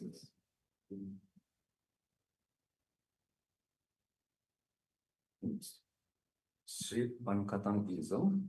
He is the petitioner number 1. Son of such and such. Of this Gauhati district, date of birth, as per his admit card, he is hereby appointed on ad hoc basis as primary teacher at GPS. That is Government Primary School, GPS. Such as in the fixed pay of rupees 20,080. Okay. Next paragraph. This has the approval of government letter number this, dated this, against existing vacancy at GPS, such and such, under SSA post creation notification, dated such and such. So this is against sanction books. Now coming to terms and condition, I will be relying on number 1, 3, and 6. Number 1, pay and allowances will be drawn against SSL fund under Plan CSS, Central Sponsor Scheme, Your Lordship, CSS. And the amount payable for salary will be as per the sanction of Ministry of Human Resource Development, MHRD, Government of India. Now, number 3, the appointment will be for a period of 1 year from the date of joining, and the appointment is purely on ad hoc basis, terminable without prior notice, and does not confer any right to claim regularization. This is very real. And 6, the appointment is further subjected to number 1. Just 1 is relevant. Notification of policies issued by the state government and MHRD relating to SSA, RMSA, which is Rashtra Madhyamik Shiksha Abhiyan, RMSA, from time to time. Okay. Now, for primary teacher, the fixed pay is rupees 20,080. Okay. Now, coming to, may I take your worship to page 88? There's graduate teacher.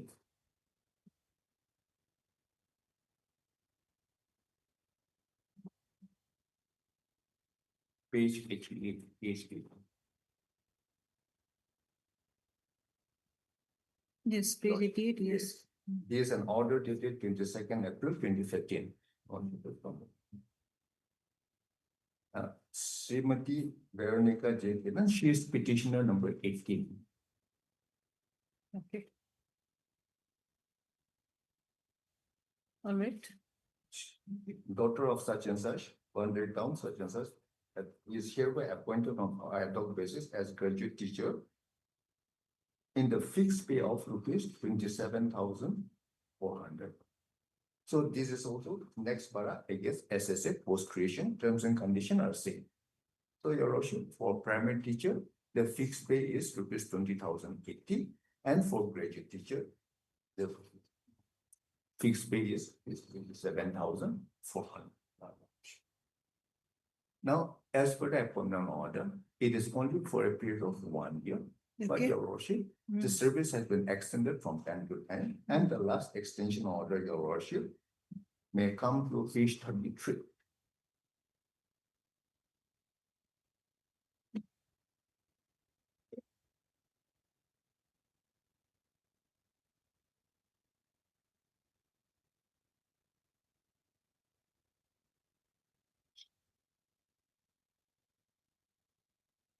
Okay. Page 33. Your Worship.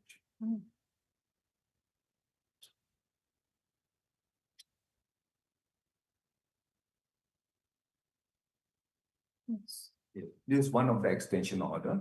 The name of the petitioner number 1 appears as serial number 12. Now, Your Worship, this is not disputed, Your Worship. All along, though initially they were appointed for 1 year, this service, ad hoc service, was extended from time to time, Yes, and they are still continuing. It's happening in most of the states. This is not disputed. Now, since they have made a writ petition, Your Worship, for Your Lordship easy reference, I have prepared a chart, a table, which I furnished along with it. Table listed documents I have given, that along with the order and the act, RTI act, I've given this document.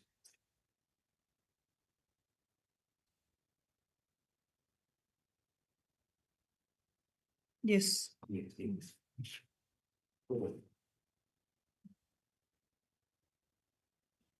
So, just to refer to writ petition 45 of 2020, details of petitioner in writ petition 45 of 2023, and link cases of sure. Now, Okay, all right. year of appointment, I have given 2013, petition number 9 and 14. And in respect of graduate teachers, I have given in bold. Lordship. So these are the details which I have given in respect of the year of appointment of petitioner and against which post they were appointed. Now, and all the petitioners were appointed between the year 2011 and 2016. That is also here. Now, may I take Your Lordship now to page 124? That is the second part, the writ petition, page 124.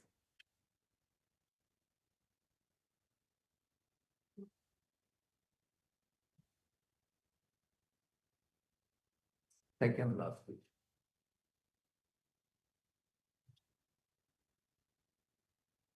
One, two, four.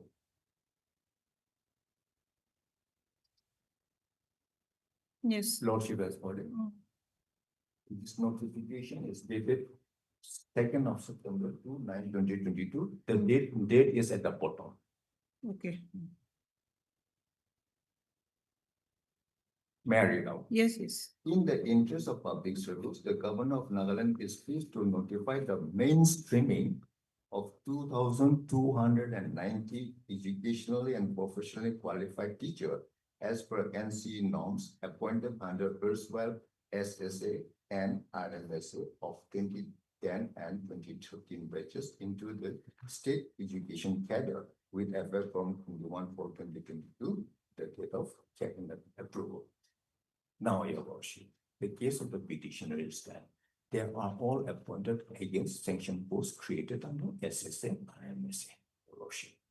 Now, they are all trained teachers, and therefore, the petitioners, in the name of Nagaland SSA Ad hoc Trained Teachers Association, they have submitted a representation to the state respondent for mainstreaming their service into the state education cadre.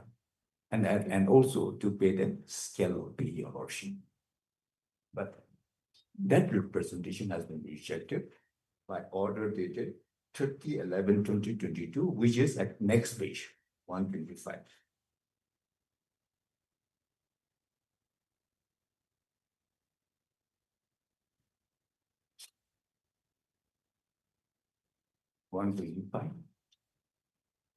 Okay. May I read out?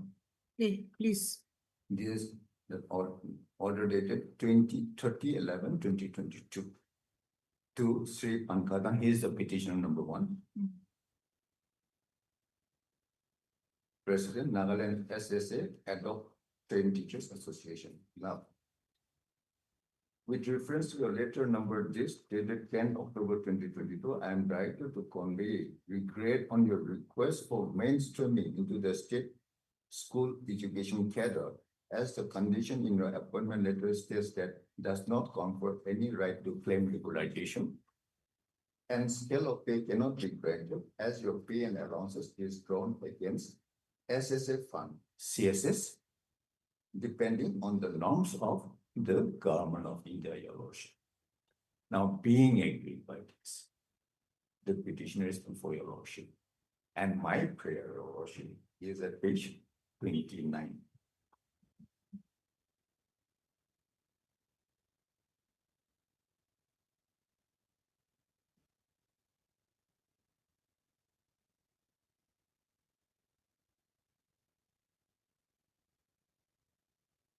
Yes. 29, Your Lordship. My prayer is to point and set aside order dated 30/11/2022 and nature 25. And A, direct the respondent authorities to embed the service of the petitioner in the Department of School Education, Nagaland, as regular primary / graduate teacher by mainstreaming the service in the Department of School Education. And B, page 30.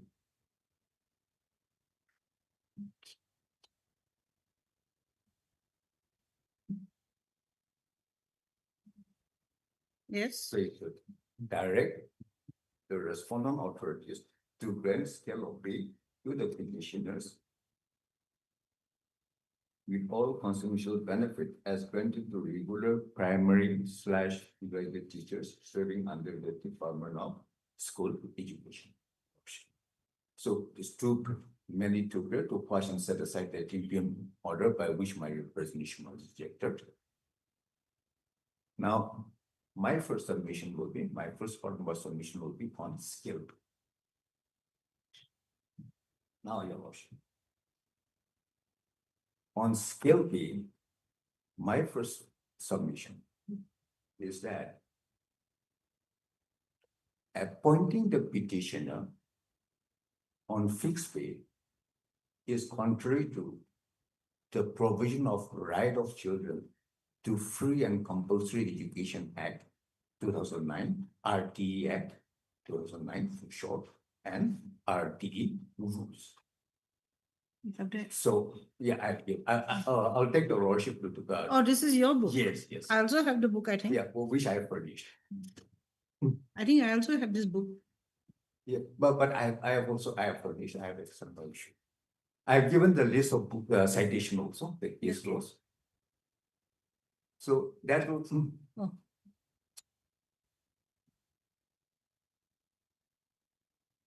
But before going. Yes, yes. Yeah, before going to the pleadings, Your Worship, I may be permitted to submit in brief about SSA and RMSA, and also the relevant provision of the RTE Act and rules, which I'll be relevant.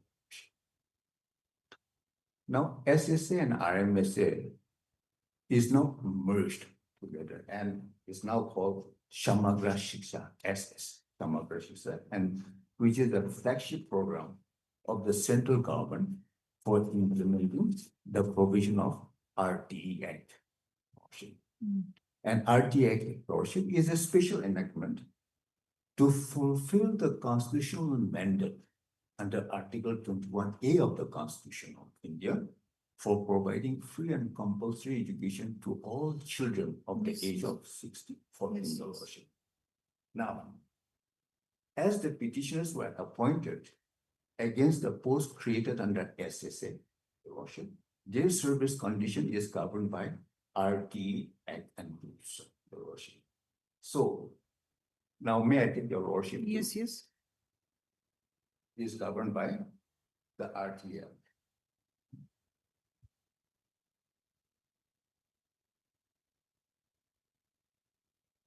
Yes. Now may I take Your Worship to RTE Act? Yes. The second page will be introduction. Introductory is the second page, where statement of objects and reasons is there, Your Worship. Yes. Lordship. Now, my Lordship may kindly come to para 2, which reads as Article Okay.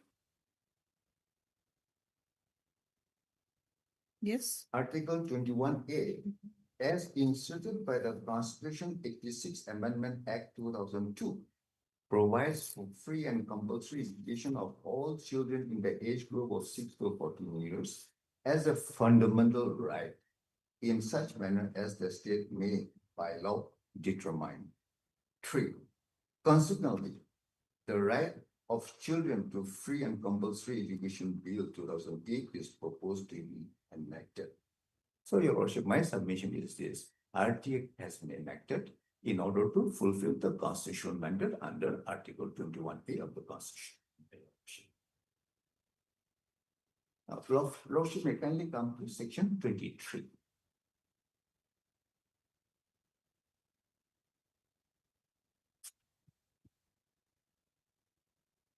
Yes. Section 23 of the Act provides for qualification for appointment and terms and conditions of service of teachers. Lordship has got it? Yeah. Yes. Now, Lordship may kindly come to subsection 3. This is only relevant subsection. The salary and allowances payable to and the terms and conditions of service of teachers shall be such as may be prescribed. Now, I'm emphasizing on the word salary and allowances. It does not provide for fixed pay, Your Worship. Salary and allowances. Salary and allowances cannot be construed as fixed pay, Your Worship. Yes. Next, Lordship may come to section 38. Section 30? 38, 38. Yes.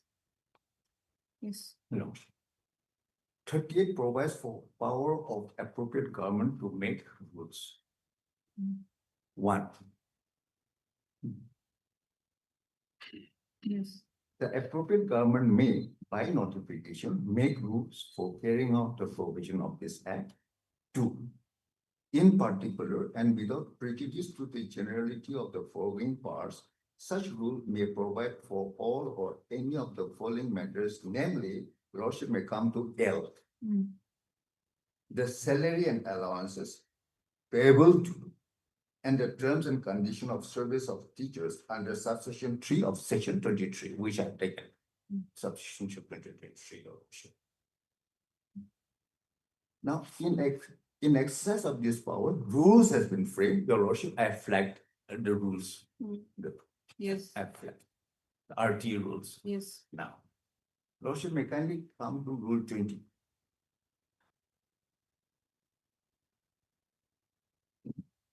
Yes. Yes.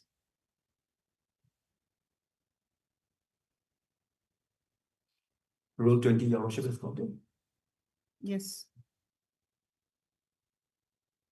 Salary and allowances and condition of service of teacher. Number 1. The central government or the appropriate government. Rule 20? Rule 20. Rule 20 of the rules 2010. Rule 20. 20. Rule, okay, I have Rule 2010. Rule 20. 20. Rule 20, I understand. Rule 20 of the RT rules 2010. No, I'm looking at Rule 2011. No. That's why I'm not getting it. No. Rule 10, I have flagged, Your Worship. I have flagged. Starts with from flag, it starts Rule 10. Oh, yes. Okay, okay. Yes, yes.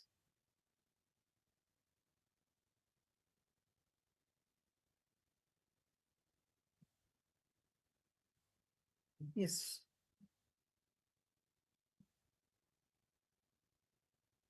Salary and allowance and condition of service of teacher. 1.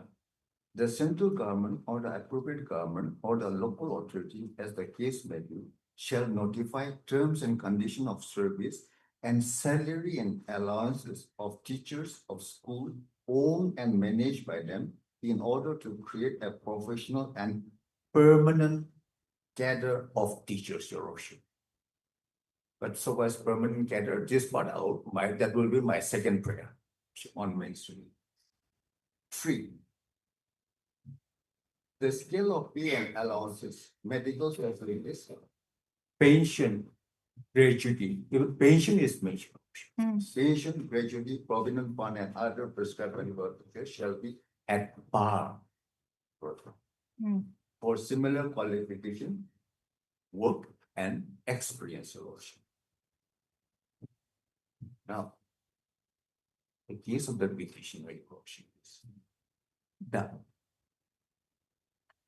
the RT Act and rules which governs the service condition of the petitioners, Your Worship, specifically provides for scale pay and allowances, including pension for teachers appointed under SSA, RMSA, Your Worship. Therefore, appointing the petitioner on fixed pay, Your Worship, my first submission is contrary to the provision of RT Act and rules. That is my first submission. Okay. Now, my second submission is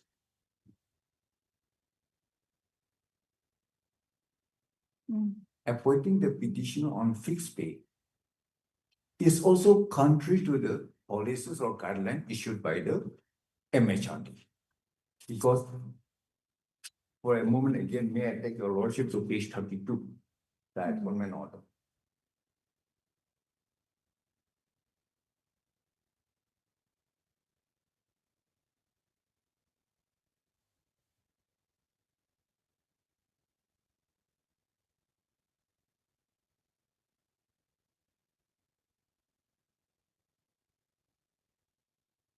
Page 32 on my petition.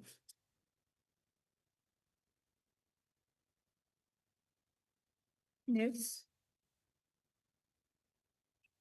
Yes. Condition number 6, terms and condition number 6. Yes. The appointment is further subjected to notification policies issued by state government and MHRD relating to SSA, RMSA from time to time, Worship.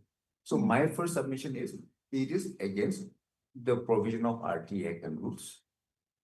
My second submission is, Your Worship, it is against the policy guideline issued by MHRD, appointing the petitioner on fixed pay, Your Worship. Now, for that, Your Worship, I have supplied the guidelines.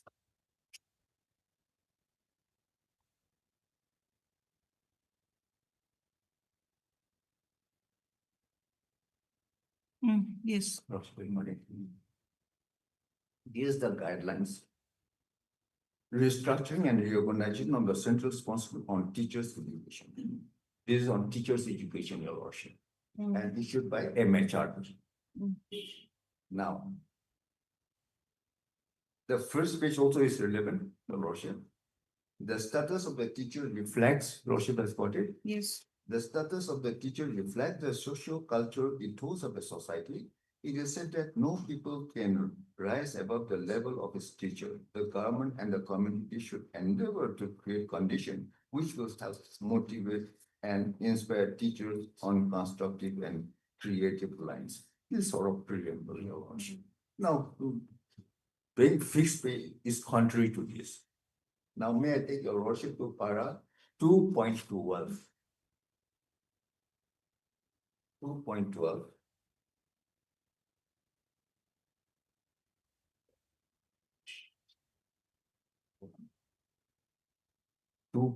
Yes, yes. Lordship has got it. Yes.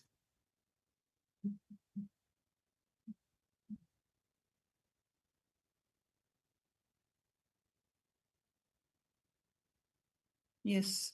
Recruitment of contract teachers. Here, Your Worship, we are on ad hoc. That is, teachers whose pay and service conditions are substantially adverse vis-a-vis the regular teacher has been a matter of great concern and discussion in the recent past. Low salary and insecurity of tenure are features of the of the system of appointment of contract teachers and are regarded as disincentive for talented person to joining the teaching profession. Here, low salary and insecurity of tenure. Teachers appointed on ad hoc, extended from time to time, we are not being encountered. Now, 2.13. The RT Act, section 23(3), provides that the salary and service condition of teachers would be as prescribed by the appropriate government. Given the anomalies that the system of contract teachers create in the teaching profession and therefore on quality of teaching, state should be well advised to prescribe uniform salary and service condition for teachers, as also steps to create an environment for attracting the most talented whatsoever material. Now, this guideline is on teachers' education. Now, may I take your lordship to affidavit in opposition filed by the state respondent, respondent number 1 to 4. Yeah, this is also part of SSA and RMS.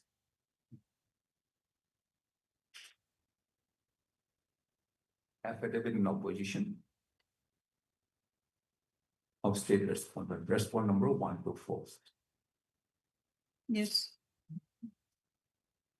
Lordship, may kindly turn to page 10. Although we got only 3 lines delivered.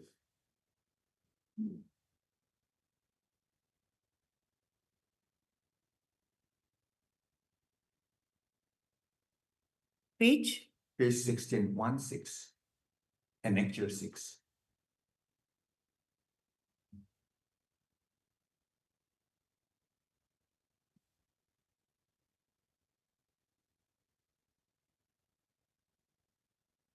This is the state document solution. Affidavit in, okay, I am looking at affidavit in reply. Affidavit in opposition. Respondent number 1 to 4, huh? Okay. 1 to 6. No, 1 to 4. Will 1 to 4. Number 6, respond number 6. Okay. 5 will be 1, 2, 3, 4. Okay, I got it. 1 to Page 16, yes. 1-6. Mm. Lordship has got it. Yes. This Yes. that letter for MHRD, the 4th line. Mm. Fourth line, I will just rely on this. This centrally sponsored scheme will subsume the 3 centrally sponsored scheme of SSA, Russia Madhyamik Shiksha Abhiyan, and teachers education. So this is part of SSA and RMS. Okay.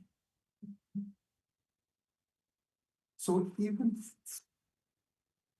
as per the policy guidelines, Your Worship, adopted by the Ministry MHRD, Your Worship, for implementation of central sponsor scheme, by referring to section 23, subsection 3 of section 23, Your Worship, state is advised to prescribe uniform salary and service condition for teachers at par with others. Yes. As such, my second submission is this: appointing the petitioners on fixed pay is also contrary to the guidelines issued by MHRD, because there's service condition as per terms and condition, RT Act and rules, that is first. Second, even as contrary to the guidelines issued by the ministry.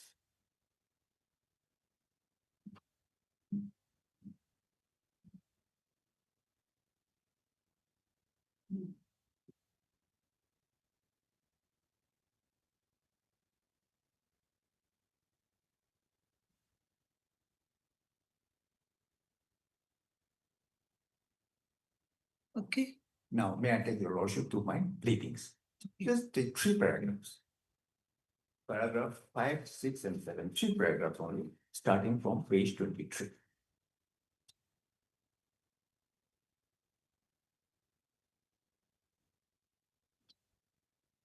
Page 23.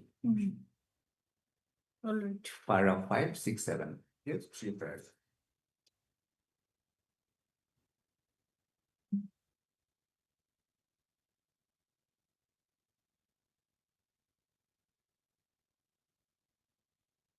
Mayor. that the Department of School Education by notification number such and such dated 2/9/2022 notified and the mainstreaming of 2,290 educational and professionally qualified teachers. Before your lordship, there are only 264 petitioners altogether. How many?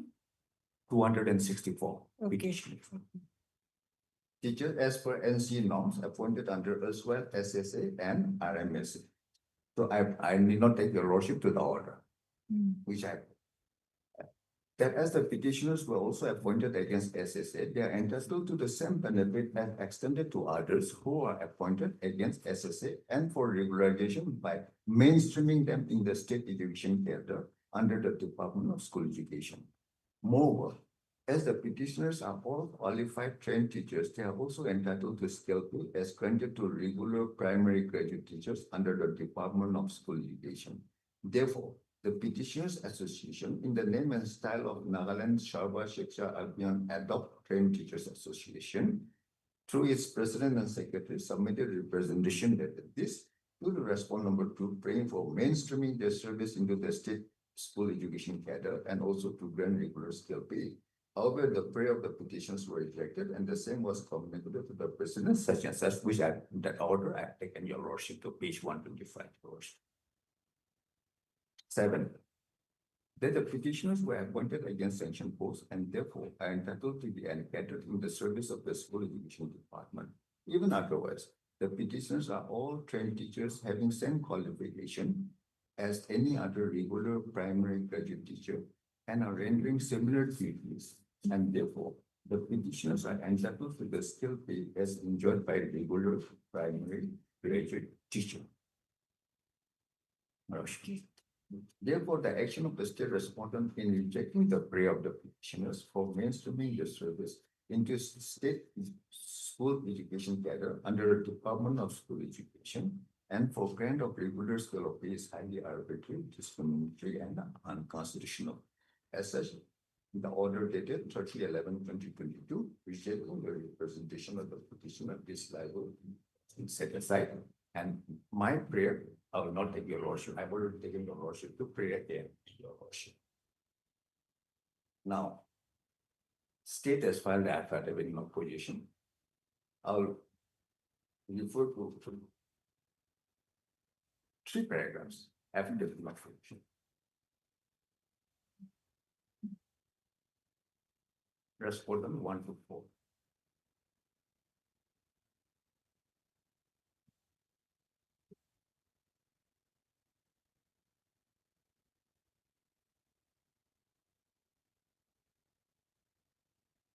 Yes. Paragraph 11, 12, and 13.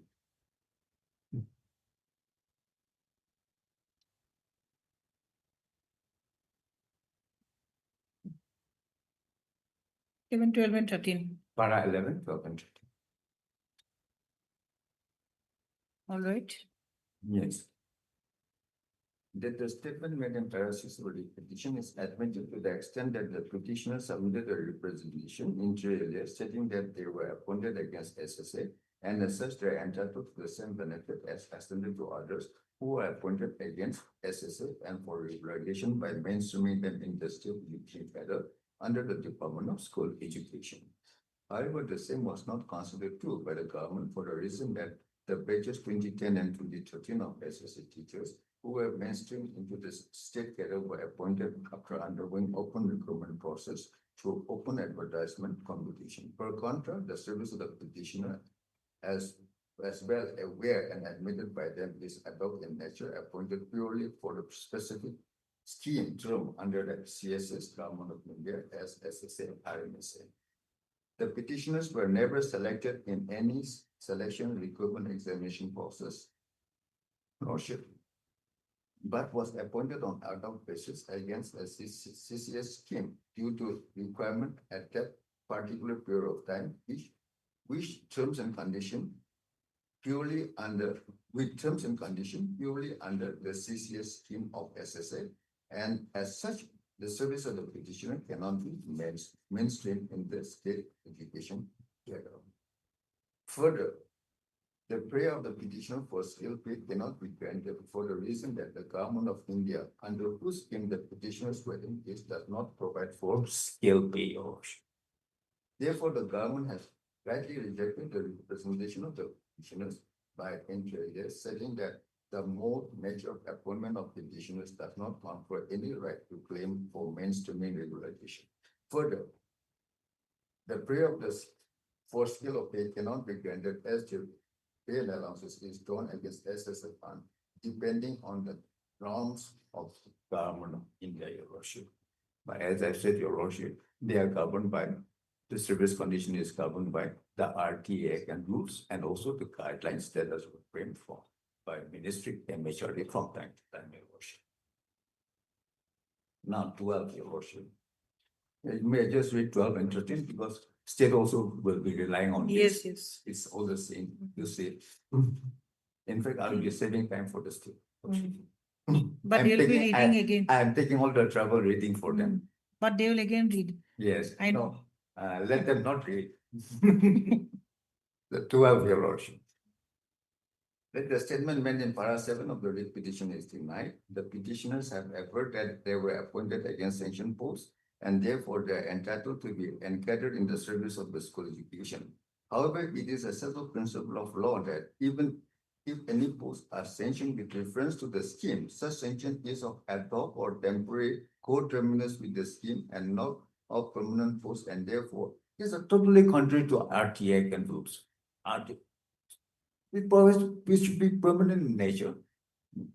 Therefore, one cannot seek permanency or regularization. In the instance case, the petitioner were appointed purely on ad hoc basis, especially under SSA RMSA scheme, and as such, their services are purely governed by the policy set forth. See, they are also relying on the policy guideline adopted by the Yes, by yes. MHRD in the scheme of SSA RMSA by the government of India.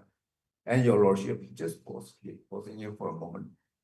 Any policies or not instruction issued contrary to RTX, no, they cannot supplant the act and rules, Your Worship. The act and rules will prevail. Moreover, the government of India has not provided for grant of skill pay, but provides only a fixed amount under the scheme, in light of which no arbitrary discrimination and unconstitutional has been committed by the government in not mainstreaming the service of the petitioner in the service of school education and for not granting of skill pay. Last 13.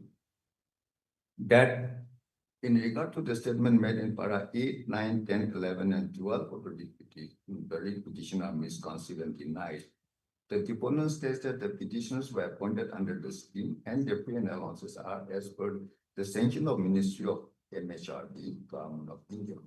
The appointment of the petitioners was further subjected to notification policies. See, they are also relying on this, issued by the state government, MHRD relating to SSA, RMS from time to time. This being so, the petitioner cannot claim parity of pay at par with the state regular primary graduate teachers due to mere similarity of quantum of work or designation.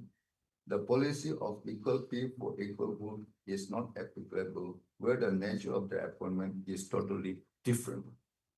In the absence of any direction policies from the MHRD, the petitioners are not entitled to skill pay, Your Worship. Now, I have filed a reply to this, Your Worship. Shall we resume at 2, Worship? Yes. Worship. You can complete the reply. We have 2 matters after 2, Yes. but we'll complete this. Yes. I know, we'll have to complete this. My reply, Your Worship. Because I think we have 5 minutes. I 5 think minutes. that will be enough. Yes, Lordship is right. 5 minutes I can complete. Yes, para 7, but there are many sub-paras. Affidavit and reply affidavit to respond number 1 to 4. Yes. Lordship.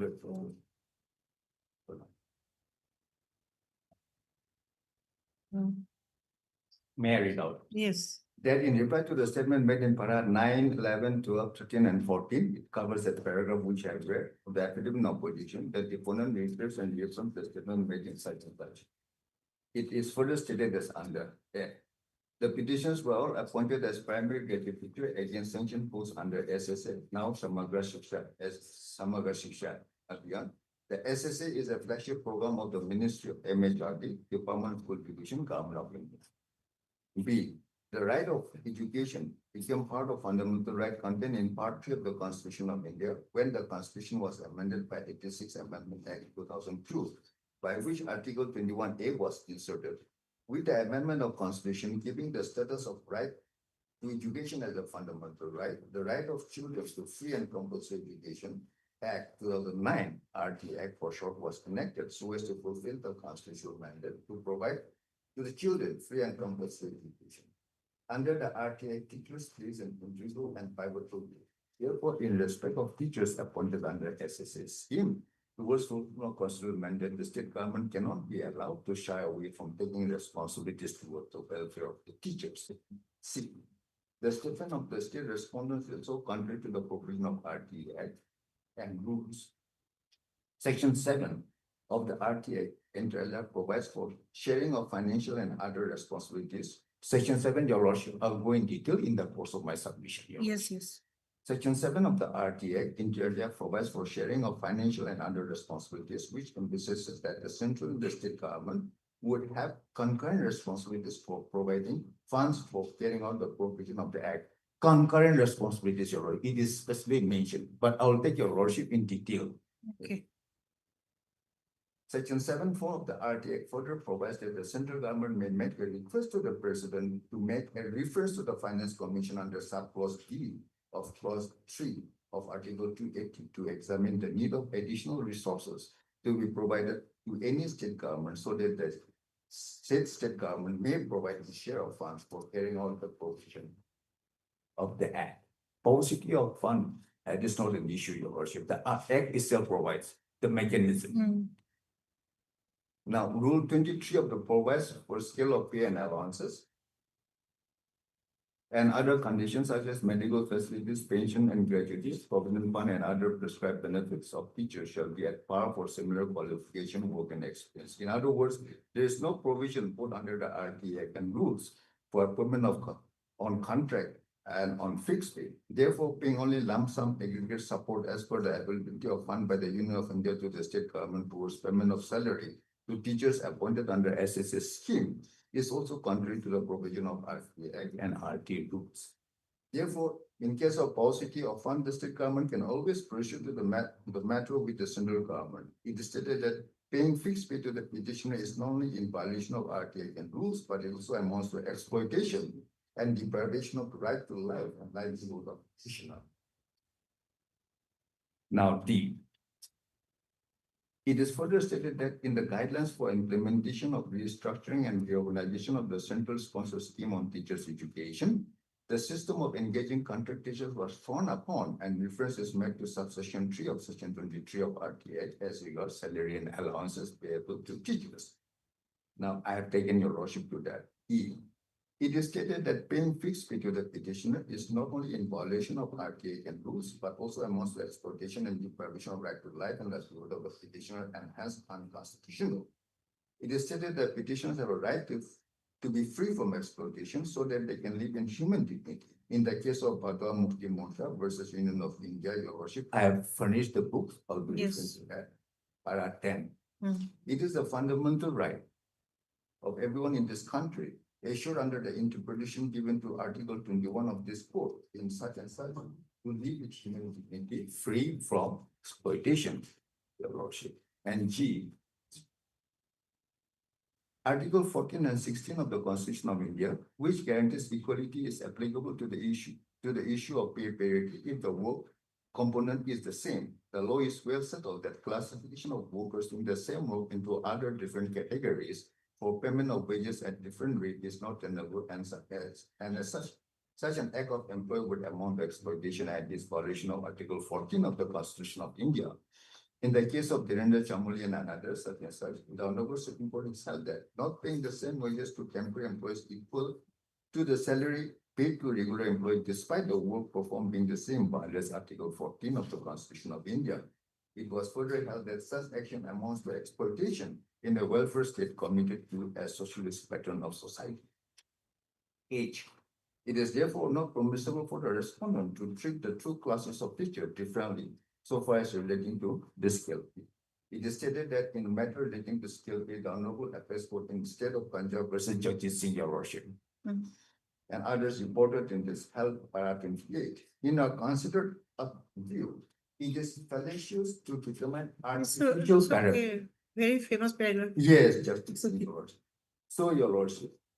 Now, in view of what has been stated above, this is a fit case which call for the intervention of the Honorable High Court and the appropriate direction issued to respond to grant to the petitioner regular skill pay and other allowances, condition of service as granted to regular primary.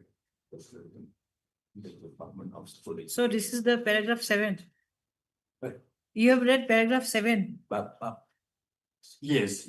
One paragraph. Para 7, 8 to 5, your lordship, where I have covered all the paragraphs. Yes. Like that. Yes. So I'm relying only on that. Yes. Yes. So we'll continue then. And 2.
Yes,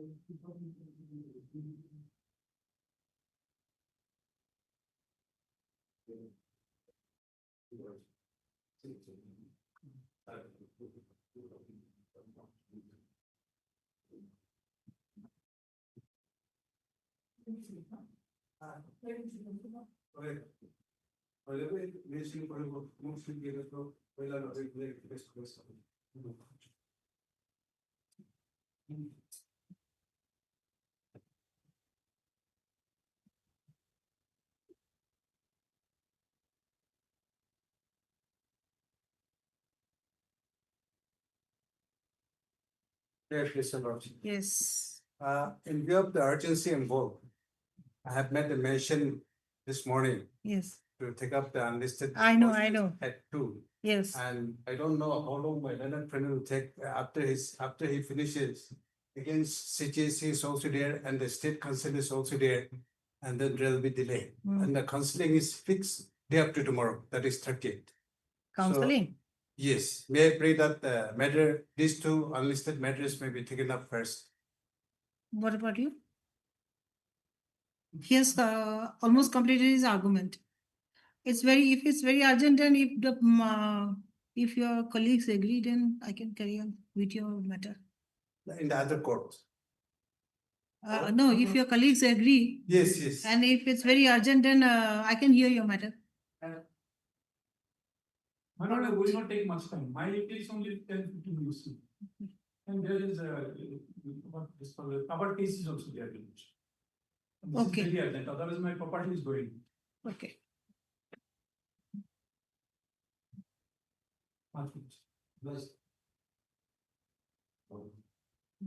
For motion from the supplementary cost list, item number 67.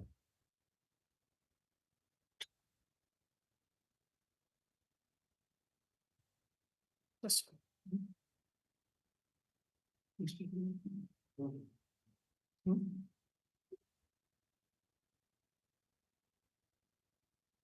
I'll keep it aside now. This. 133. Then I'll carry on afterwards.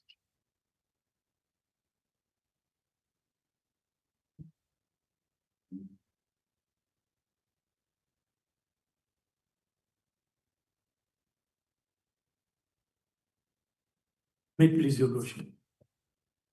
Yes. My lord, I am aggrieved by the order judgment passed by district customary court. Now there is a problem, your lordship. Two coordinates branches of this honorable court have given their contradictory opinion, and the matter is referred to larger bench. Okay. The matter is pending before the larger bench, and during the pendency of this, we do not have any other way to file except to file writ to save our property. Now, your lordship, in that context, your lordship, I beg to take your lordship directly to page 27, page 43 of my writ petition, your lordship. Ask me. Your lordship, why? 43, your lordship. Para 27 of the judgment. Yes. Of the one coordinate bench. 27. Yes. Thus, it's a small matter, your lordship. Okay. Yes, yes. Thus, it is apparent that two parallel courts are functioning and are permitted in the state of Nagaland. One, the customary courts manned by executives, and the other, village authorities having jurisdiction as provided under the provisions of rules 1937.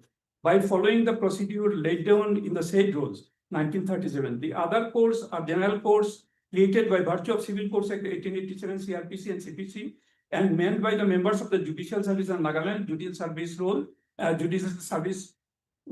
2006, Act 2006. The procedure followed for the conduct of business and jurisdiction of general courts are as mandated in the CPC and CRPC, and for customary court, it is the rule 1937. Therefore, in absence of any enactment conferring jurisdiction upon the general court to act as an appellate authority against decision of customary courts, the general courts cannot assume jurisdiction by virtue of the notification dated 22/8/2008. In view of the aforesaid discussion and reasons, this court is of the considered opinion that the principal district and Session Judge Dimapur has rightly passed the impugned order by not entertaining the appeal preferred by the petitioner herein.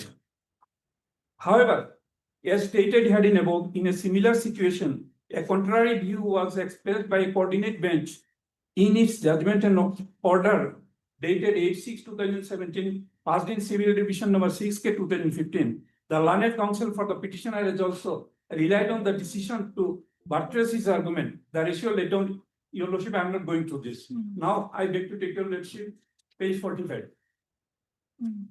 In view of the reasons discussed herein above, I respectfully disagree with the view expressed and decision taken by a coordinate bench in the judgment of Mr. P. V. Ahami, and therefore judicial discipline and propriety demands that the matter be placed before the Honorable Chief Justice for referring the issue to a larger bench.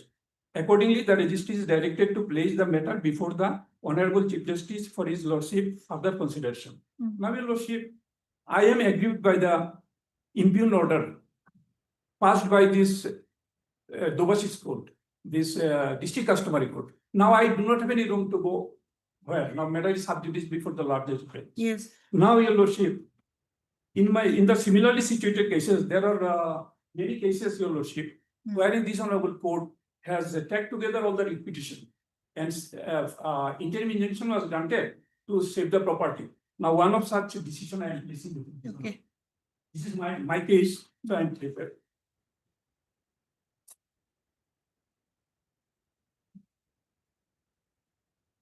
Now, para number two. Now, here, Your Lordship, similarly situated, my case. The application under Article 226 of the Constitution of India revolves around the question as to whether the additional deputy commissioner or the district judge is entitled to hear the appeal against the judgment passed by the DB's court. A coordinate bench of this court in Civil Division petition number such and such has directed that the matter should be placed before the Honorable Chief Justice for constituting a larger bench to decide this issue. The learned senior government advocate has submitted that there are some other writ petitions on the same issues, and the present writ petition should be clubbed together with the other similar writ petitions. The learned counsel for the petitioner has agreed to the proposal made by the learned senior government advocate Nagaland. Accordingly, the registry is directed to list this writ petition along with other similar writ petitions pending before a division bench of this court. The learned counsel for the petitioner submitted till the issue is decided by division of this court. The property of the petitioner needs to be protected. After hearing the learned counsels both sides, the prayer of the learned senior government advocate Nagaland is allowed. It is hereby directed that order dated such and such passed by DB's court such and such with the political and disease court office of the additional deputy commissioner such and such in case number such and such shall remain stayed until further order. So similarly situated, my case. Similar order. Similarly. Where is the order? Order is, Your Lordship, in this NHRO page 106. Page 106. Yes, Your Lordship. And another, there are 3 orders. So one after another, they are passing the order. And today they have also passed another order today for executing the order today. That NHRO, then NHRQ, and NHR. This is annexure O. O. Okay. O is page 106, Your Lordship, and 108 is the operative portion. 106.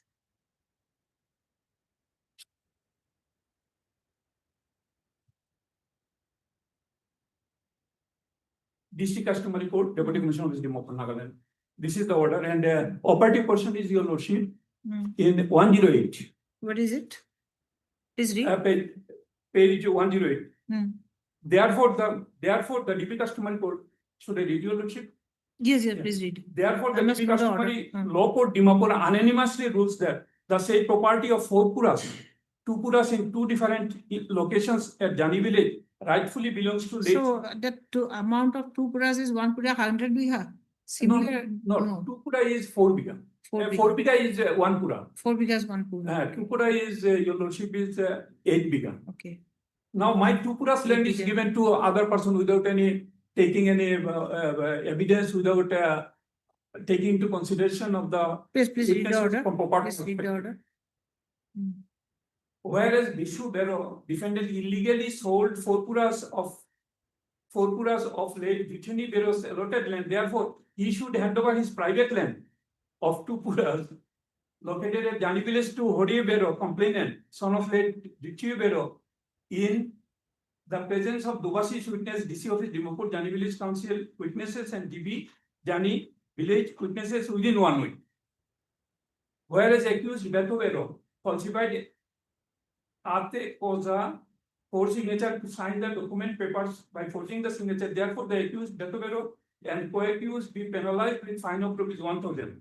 According to the findings, the Jani village council is also found guilty of issuing village patta NOC to the disputed land. Therefore, a fine of rupees 2,500 shall be imposed. In the event of disagreement between two parties, Naga customary procedure shall be initiated. But no such. Okay, so the head DB is signed it. A head DB. Then secretary DC office Dimapur. Sessional secretary DC office. Seasonal secretary. So they are the DB's code, Your Lordship. Okay. Now, again, Your Lordship, this next is 112. Q, annexure Q, Your Lordship. You are agreed by this order? Yes, this order and the subsequent order also, Your Lordship. One after another, they are passing the order. Okay. That 18 July, another order. The willful and unintentional, the willful and intentional avoidance of court proceedings by the defendant despite proper service summons, service of notice clearly indicates a deliberate attempt to obstruct justice and disrespect the authority of district customary court, resulting in an ex parte judgment. In view of the ex parte judgment delivered by the district customary court, the defendant's private land located Jani village is to be demarcated to Puras, lawfully transferred to the complainant as per boundaries and directives specified in the judgment. Okay.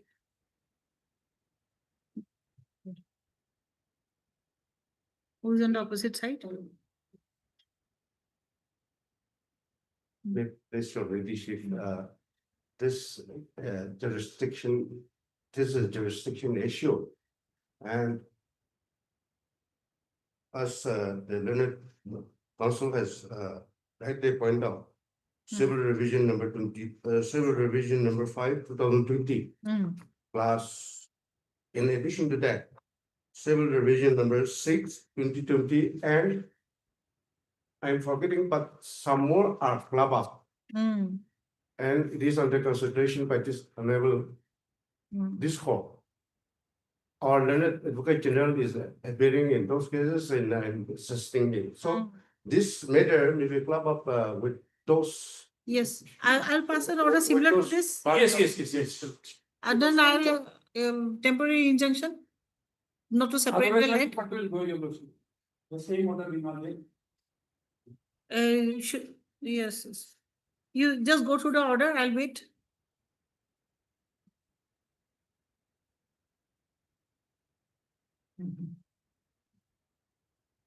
Only temporary restraint.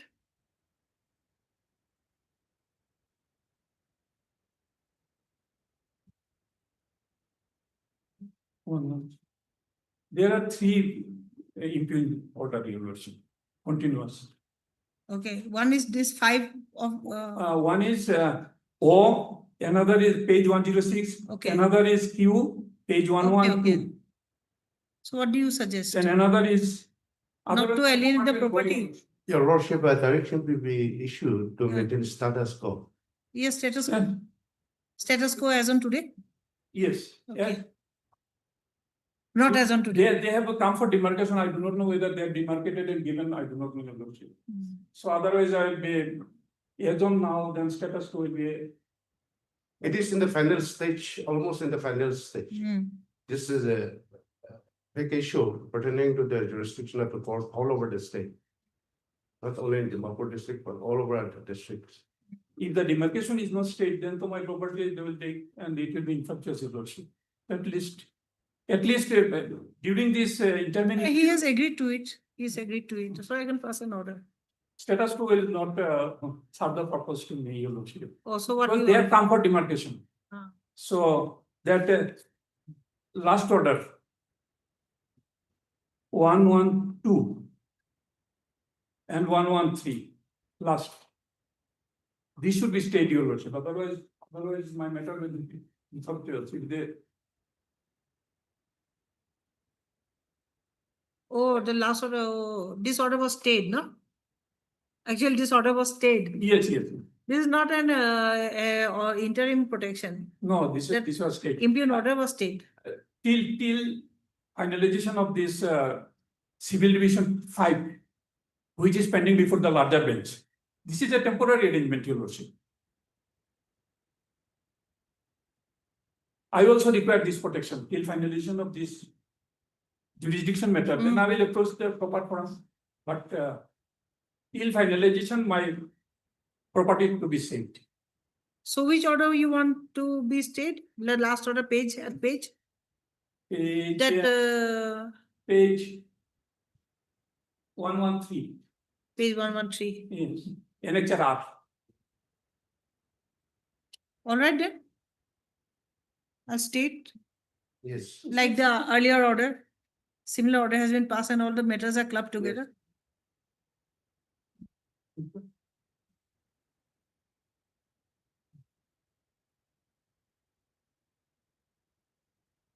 Learned Counsel, Mr. PB Paul. Heard Learned Counsel, Mr. PB Paul for the petitioner Sri Visuhu Bhado, who has filed, who has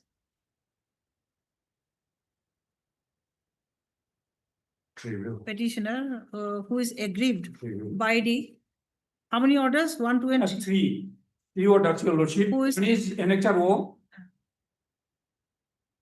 Who is aggrieved 1 by 6, the orders dated 18/6/2025. 18/6 to 2025, comma, Then 16/7, page number 112. 18/7/2025. comma, annexure. Annexure Q. This is annexure 18/7. 18/7 is Q Q, annexure Q, and annexure R.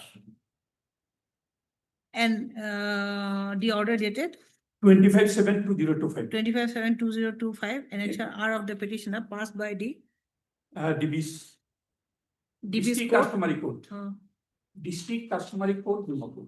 passed by the District Customary Court, Dimapur. Full stop. Heard Mr. Muai Im Chen, Learned Senior Government Advocate, Nagaland, appearing for respondents number 1 to 5, 1, 2, and 3. 1, 2, and 3. 4 and 5 are private responsibility. Okay. 4 is village council. and Steps 5 to is- issue notice to respondent number 4 and 5, Yes. returnable within 4 weeks. Yes. Sufficient copies to be furnished. Copies to be furnished, copies to be furnished, likho. Today, now I will furnish. During the course of the, no. He is. I'm ready, I can. give- Copies to be furnished during the course of the day to the respondent number 1, 2, One, and two. 3. Stop.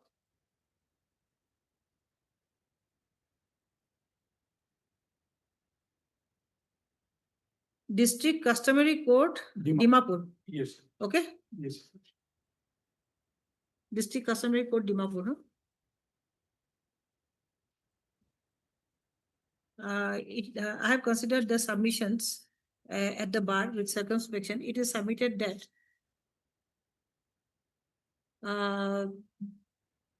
this application under Article 226 of the Constitution of India revolves around the question as to whether the additional deputy commissioner, No, District DB's Custom- court, District Customary Court. district customary court is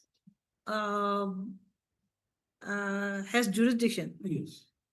Actually, you will see, District Customary Court, that, Where is your ground? In which paragraph? yes.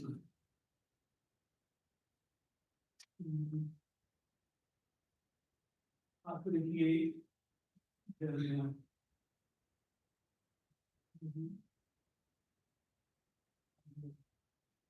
District 27. Okay, 24, 25, 26, 27 are my grounds. okay, okay.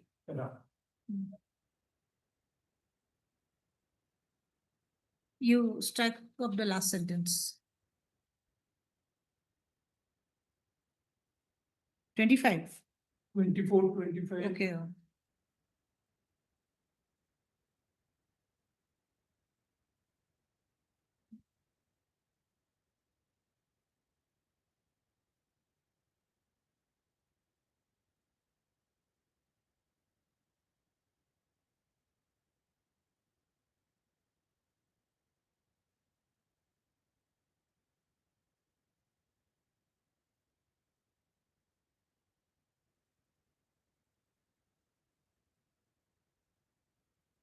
Your Lordship, I have categorically stated in para 30, page 19 of my petition. Para 30. Para 30.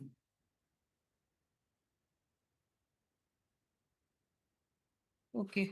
The debased customers of the deputy commission demobilized has failed to take into consideration the petition. It is submitted that DB's customary code from Office of the Deputy Commissioner, Dimapur has failed to take into consideration that the petitioner in no point of time sold or in any manner conveyed to any party his land to the private respondents. Respondent 1 or 2? Private respondent number 5. Private respondent number 5, comma, full stop.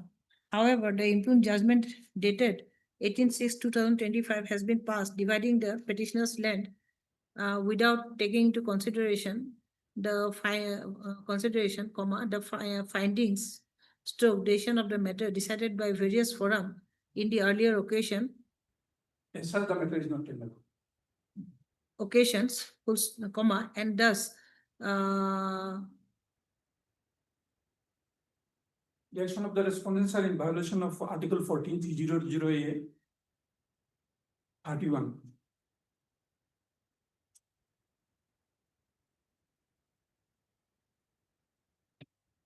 the petitioner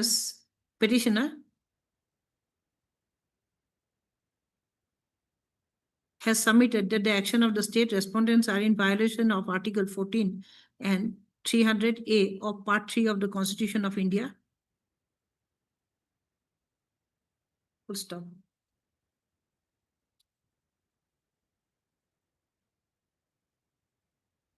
Enough?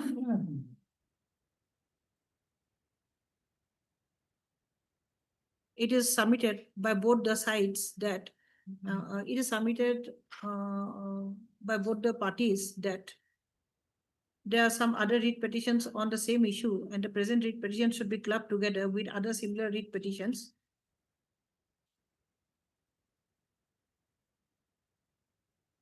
Full stop. You are referring to one case number WPC 5 of Civil Division 5 of 2000. Okay. This is the main case. 2020. This is the main case. It is in my para 4 resolution. Para 4. So this is your revision. This is revision filed by others. Others, okay. And I have come again in WPC number 283/2024. And other also, there are many cases. Including C revision 5 of 2020. Yes. Yeah. By this case, the matter is being sent to larger bench. 520. On the basis of which case, on C revision 5 2020 full stop.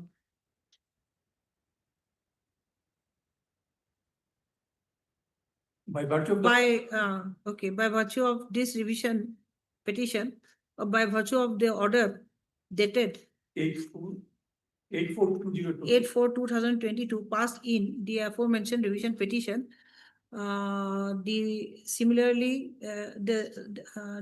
petitions, writ petitions, similar writ petitions, including the present similar writ petitions have been placed before the larger bench for adjudication. Placed before the larger bench. Full stop.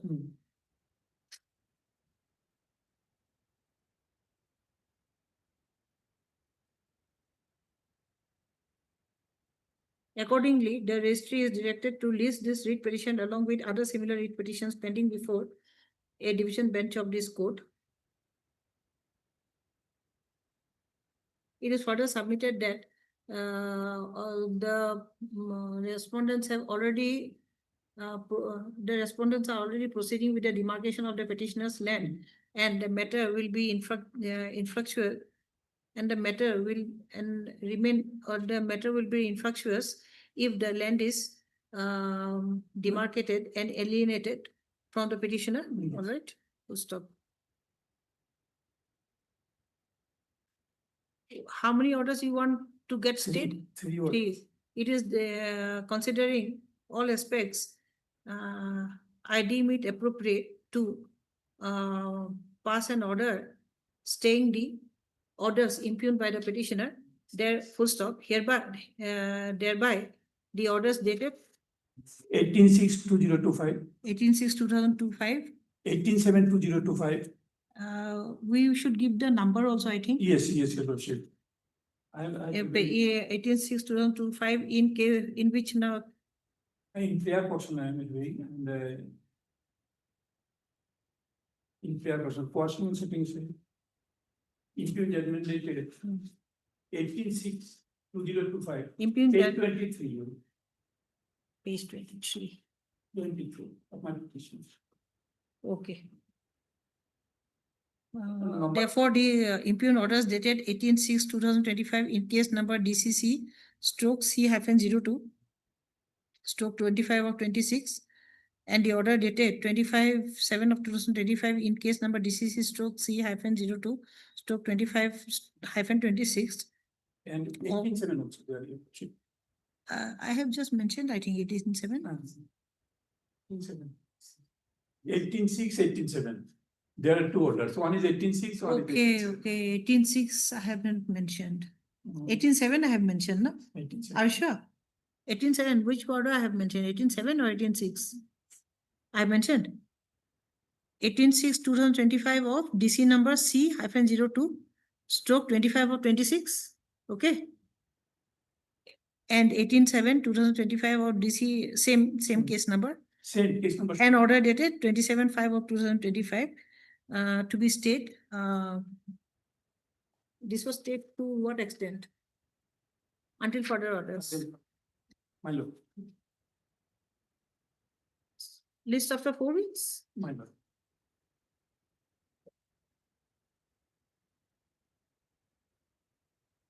Tribulation, my lord. Item number 68.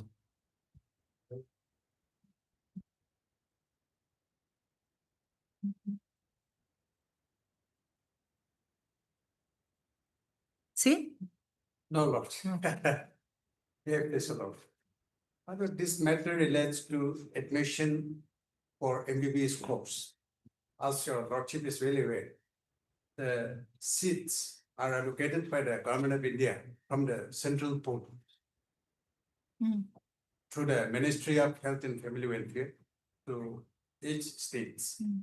And then selection is being done on the basis of the merit and the marks secured in the NEET, that is National Eligibility Entrance Test. Now for the state of Nagaland, altogether 42 seats were allocated for the year 2025-26. And along with the allocation of seats, the instructions are being issued by the Government of India, the guidelines, from time to time since 1986. Consistently, they are following that till 2025-26 selection. From when? And the criteria When? is, I will just. 1986. Yes, since 1986. I will refer to the relevant documents. Okay, okay. Later. Now, the criteria for selection is for the government, the central government employees who are posted in the state, either on deputation or with their headquarters in the state. Their children shall be treated at par with the resident of that particular state. With the local residents, they will be treated at par. The only criteria for selection is on the basis of the merit. Now, the petitioner's father is posted as the commanding officer in the 1st Battalion NCC, National Cadet Corps, Nagaland, Kohima, since 2024. And being eligible, the petitioner also applied. She secured second in the merit list. She secured 455 marks. Only one person above her is 486 marks. That is serial number 1 in the merit list. And the second should be the petitioner who secured 455 marks. And the one who is below the petitioner is 451 marks. So far as marking is concerned, there is no dispute. So far as the posting of the petitioner's father is concerned, it is not dispute. And the guideline permits the petitioner to consider for selection from the state quota out of the central pool. So that is the criteria. The only eligibility criteria is on the basis of the marking scored in the NEET. That is National Eligibility Test that is conducted every year. Now, the selection was done. The marks were arranged, but the petitioner has been left out from the list. And counseling is fixed day after tomorrow, that is 30th July 2025 at 10:30 a.m. in the conference hall of the Department of Technical Education. They are the nodal department who are doing it. Now, since the petitioner secured second in the rank, she should have been included in the list, but she has been left out. So the father has inquired and the representation was submitted to the director, to the chief minister, even to the ministry. The representation has been submitted on 19th of July. But till date, there is no response from the authorities. And the selection, the counseling will be done day after tomorrow at 10:30 a.m. And as per the guidelines, the petitioner is eligible, and while compiling the list, they have shown the rejected list. There also her name is not there. So she is among the valid candidates, but for no reason, her name has been left out from the list of the provisional list which has been prepared by the department. That is how the petitioner is before your lordship. Since Which medical college? no, counseling medical colleges will Okay. be decided only when the counseling is done. And that will be done on the basis of the marks secured. He will call by serial number 1, this medical college, whether you want to accept. Yes. Okay, I get your point. Yes. Now, since the matter is moved unlisted, I would like to refer to a few relevant documents, only to the relevant documents, so that lordship will find whether there is discrimination, arbitrary, and violation of Article 14. All this lordship will find.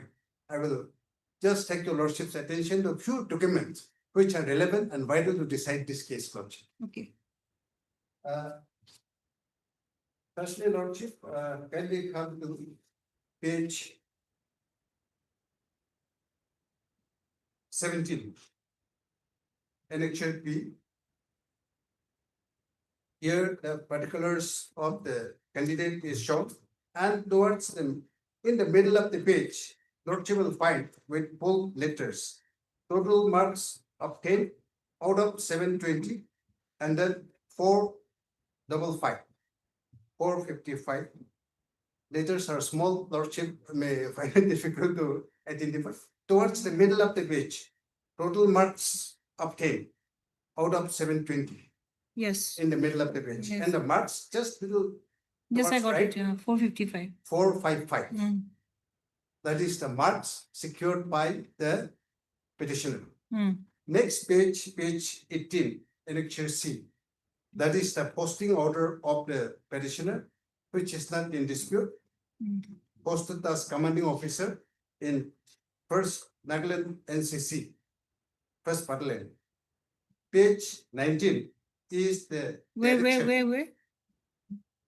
posting is shown, posted Okay. in the second line. Station, no? Yes. Okay. Posted in Nagaland. Okay. That is also not in dispute. Now, the guidelines, page 19. This is issued by the Ministry of Health and Family Welfare on 9th December 1986. This is continuously followed till date. by issuing notifications from time to time by the Government of India. And here I would like to refer to your Lordship 3 paragraphs which are vital, Lordship. Because earlier few states, the beneficiary states are not following the guidelines. That is why the Government of India was compelled to issue notifications directing the states to comply with the guidelines. So may I read, Lordship? I will read only 3 paragraphs which are important. Dear sir, as you are aware, we have been allotting MBBS BDS seats to your state, union territory for the selection and nomination of eligible candidates. Some instances have, however, come to our notice where some of the allotee agencies have not followed the relevant instructions issued by the Government of India while selecting and nominating candidates against the seats allotted by us. 2.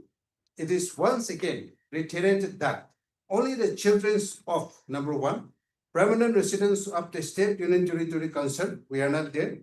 The employees of the state union territory government concerned, it is not there. We are in 3 and 4. The employees of the central other states union territories government, central government on deputation to the state or union territory concerned, and the employees of the central other states union territory government posted in and having their headquarters within the state union territory concerned will be eligible. Here, Lordship will find 2 categories. One is on deputation, that is clause 3, and the other is the headquarters, having their headquarters. So I'm covered under put, either way, either 3 or 4 in put. Number 3, the children of central, state, union territory government employees aforementioned should be treated at par with the local residents. This is very important. They should be treated at par with the local residents. And petitioner's father is an employee of the central government posted to Nagaland. So the petitioner is covered by this. These should be treated at par. Now, kindly come to page 43. This is the guideline. This is pertaining to 2016-17. Same instructions have been issued. Page 43. So this is a stage of motion or admission? Motion. Motion stage. This has been filed today only, Lordship. Because only. Why so late? Lordship, only on 24th they have issued a provisional list also, 24th July. And then Friday, Saturday, Sunday, like that. And in fact, I have been trying to get more documents. But then Saturday, Sunday, Saturday was closed, Sunday was closed. So today is the only day, Lordship. Otherwise, I would have moved as early as possible. That is to my advantage, to my benefit also. Now, page 43. Point 1.2, eligibility conditions. Page 43, guidelines for selection and nomination of candidates.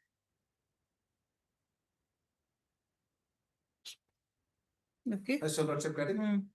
Now I will refer to eligibility conditions. That is in the second paragraph, 1.2. That's your Lordship, correct? We are concerned with Roman 3 and 4. The same which I have read in the 1986 notifications. And then in the bottom of the paragraph, Lordship will find the sub-para. The children of central, state, union territory government employees aforementioned should be treated at par with the local residents.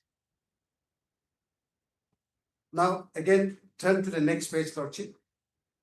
Where have you read this? In the middle of the page, eligibility conditions, page 43. Yes, eligibility conditions, yes. Roman 3. Roman 3, okay. And 4. 4 years. And also the sub-para, the children of central, state employees aforementioned should be treated at par with the local residents. They're like the earlier notification. Yes, yes. I'm just trying to show that consistently they have been following till then. That is how I'm referring to this. And kindly see the selection of candidates and the eligibility criteria again, page 44. The same notification. Second para, 1.4.2. 1.4 1.1 is state entrance examination. Earlier, the state government was conducting state, Yes. but then now they have abandoned and then NET. adopted with the NEET only. So 1.4.2, national eligibility cum entrance test. In case the beneficiary state, unit territory is not conducting the entrance examination, we are not conducting. The selection of candidates will be made on the basis of rank obtained in the national eligibility cum entrance test being conducted by the Central Board of Secondary Education. So it is very clear that selection has to be done on the basis of the marks scored in the NEET examination. Here you conducted the examination? No, No. they are not conducting the state examination only on the basis of the NEET. NEET ranking. Yes, NEET ranking only. So kindly come to page 49 again. This is 13 August 2024, last year. This was the criteria. The same criteria has been followed last year. Okay. Lordship will find here on the top, on the left hand side, the number of states. Nagaland is shown at serial number 5. Subject Central Board MBBS and BDS seats allocation for the year 2025, 2024-25 regarding.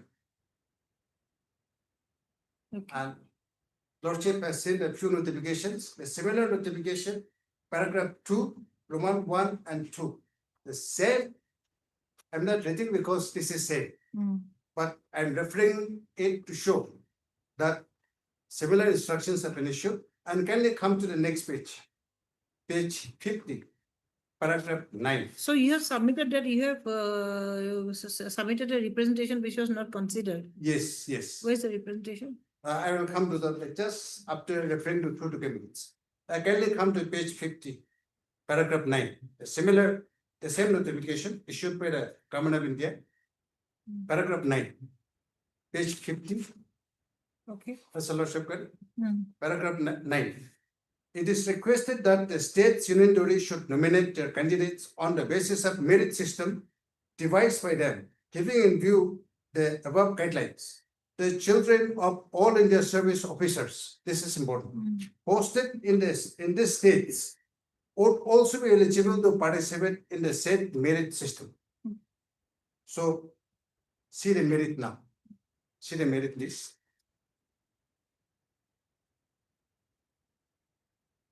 Page 51. Serial number 1, Lordship.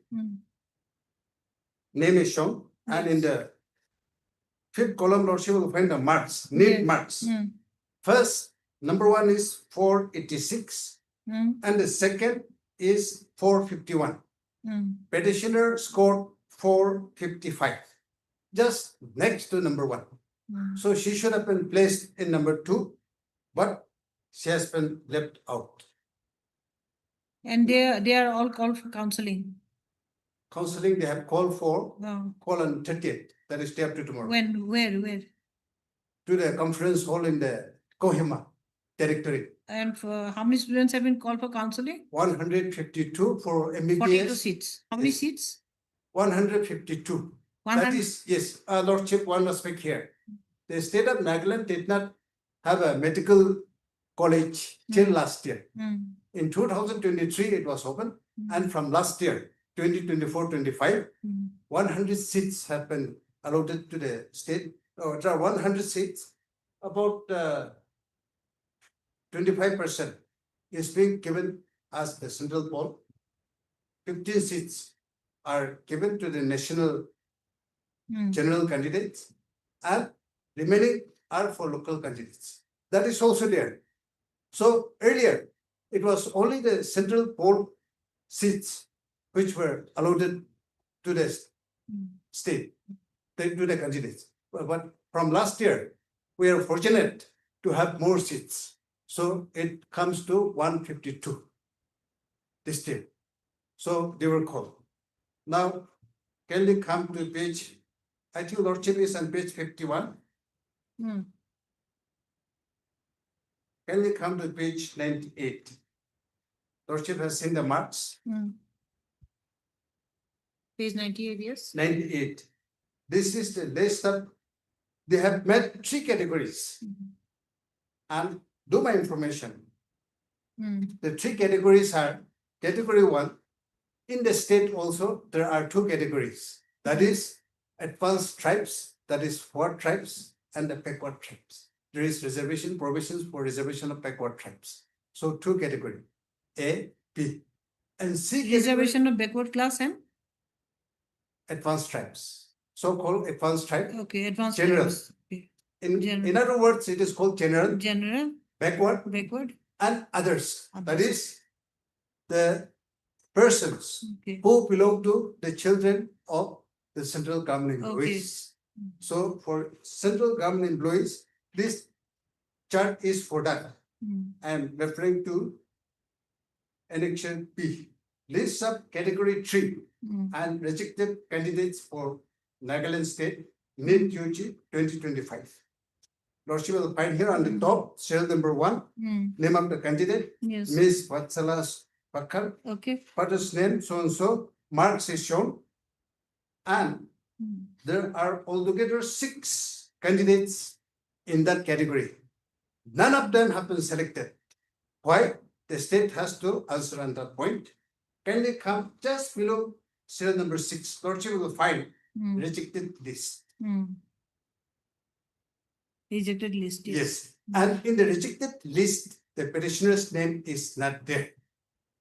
If at all, the petitioner is not fulfilling any criteria, Mm. then it should be shown in the rejected list also.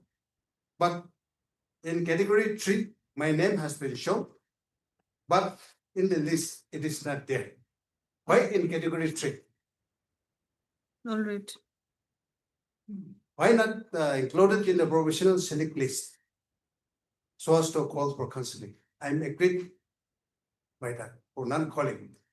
Guideline says merit. Merit has been ignored. NIT marks have been ignored. Otherwise, in academic, I had scored all A1, A1, A1 in all the subjects. 93% academic marks. But in the NIT, I've secured 2nd position in the merit as per the marks.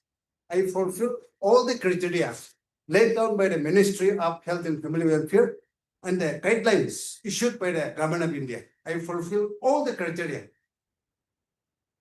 But they have not considered my So case. what was the representation which was rejected? Therefore, Lordship, kindly see page 100. I'm coming to that representation. 3 representations have been submitted. 1 representation to the Ministry, Home Minister, Minister of Health and Family Welfare, and the other representation is to the Chief Minister Nagaland, and the 3rd representation is to the Director, Technical Education, who are conducting the counseling. Lordship. What is the answer? They have not. Reject. I have not received any answer. Okay. No reply for the representation. No reply. Nothing. Okay. So in the process, I'll be victimized and deprived. So this So my only prayer is the petitioner, in view of the marks secured in the NIT examination, I should be included in the provisional list and I should be called for counseling on 30th July 2025, Lordship. yes, who will speak for the other side?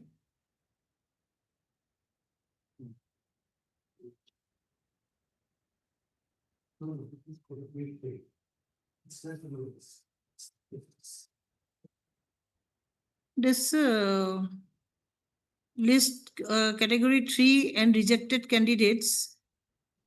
So rejected is down below Yes. and category 3 is not the rejected list. So what do they mean by category 3? That's what I'm questioning that. Okay. Yes. Bless you. Yes. Right after I got this article petition, I got a talk with the department Mm, and make some inquiry just 1 hour ago. mm, Lordship, may kindly appreciate, since my learned senior friend is very comprehensive, mm. his submission was very to the Yes, point yes. and very accurate, very erratic. Lordship, may kindly appreciate the notification which has been issued by the state. I'll just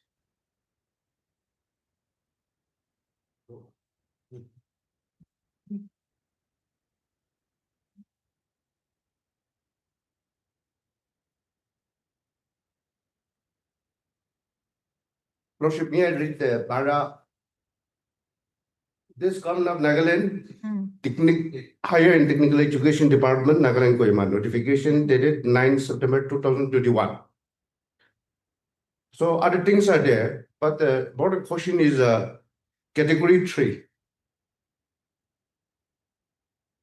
Candidates belonging to the non-local indigenous and evidence of Nagaland as per PNR Department notification number so-and-so dated 28 April 1977. Number B, children of non-local state government employees and children of all India service officers born of Nagaland cadre to be eligible category under 3B, the candidate should have appeared class 10, 12 or equivalent from any of the schools within Nagaland. And consideration of this, your ladyship. This I know, I have come across this. You have to pass class 11, 12, yes. 10 or 12, yes. Lordship, the ministry's guideline doesn't say that. Even if they have framed any guidelines or rules, seat allocation is done in terms of the direction and guideline issued by the ministry, and ministry has been consistently directing the unions, territories in the states to adhere to their guidelines, but they have deviated. And if at all, the guidelines issued by the ministry till 2024 and 2025 is not in terms of, it is inconsistent with the rules made by the state. They could have challenged and questioned that before the center, saying that, look, we have this and we cannot follow this. They have not done. This is just in order to defeat and deny the right of the persons who are coming from outside. But as per the guidelines issued by the Government of India, I am qualified and eligible. My father is posting in the state of Nagaland, either on deputation or with This I have heard about, and I know this I know. We have to pass class 12. This I know. But let us read it completely. He was reading halfway. I'm reading this notification, category number 3. Number B, category number, children of the non-local state common employees and children of all India service officers born on Nagaland cadre to be eligible under category 3B. The candidate should have appeared past 10, 11 or equivalent from any of the schools within Nagaland, and his or parents should have been residing and posted in Nagaland for at least 3 years or more. Both criteria should be fulfilled. That is notification which has been issued by the department, by the government on 9 September 2021. And we are religiously following that. I know this. There was an issue about a very famous leader's daughter also taking admission in Mizoram Medical College from Mizoram Kota. Then petition. Yes, yes. He went to Supreme Court and then Supreme Court has directed to get her admitted. Admitted, yes. Do you have the judgment? No. I got the information, but I have tried to get it from the website, but it's not there in the website also. So your ladyship, what I meant to say on behalf of the state is that why not this the petitioner challenge this very notification which has been issued by the authority of the state, that is the chief secretary. It is already always challenged in the Supreme Court, usually. Yes. That is how the direction, specific directions have been given by the center. And kindly come to paragraph 9, even otherwise. Paragraph 9 of the petition, Lordship, page 8. Paragraph 9. No, Lordship. Where did she complete her class 12? From Delhi. Delhi. Yes. And her father was posted here in which year? 2024. 2024. Yes. Central guideline on deputation. Only says, on deputation or permanent or deputation or transfer posting? No, transfer post. Transfer posting.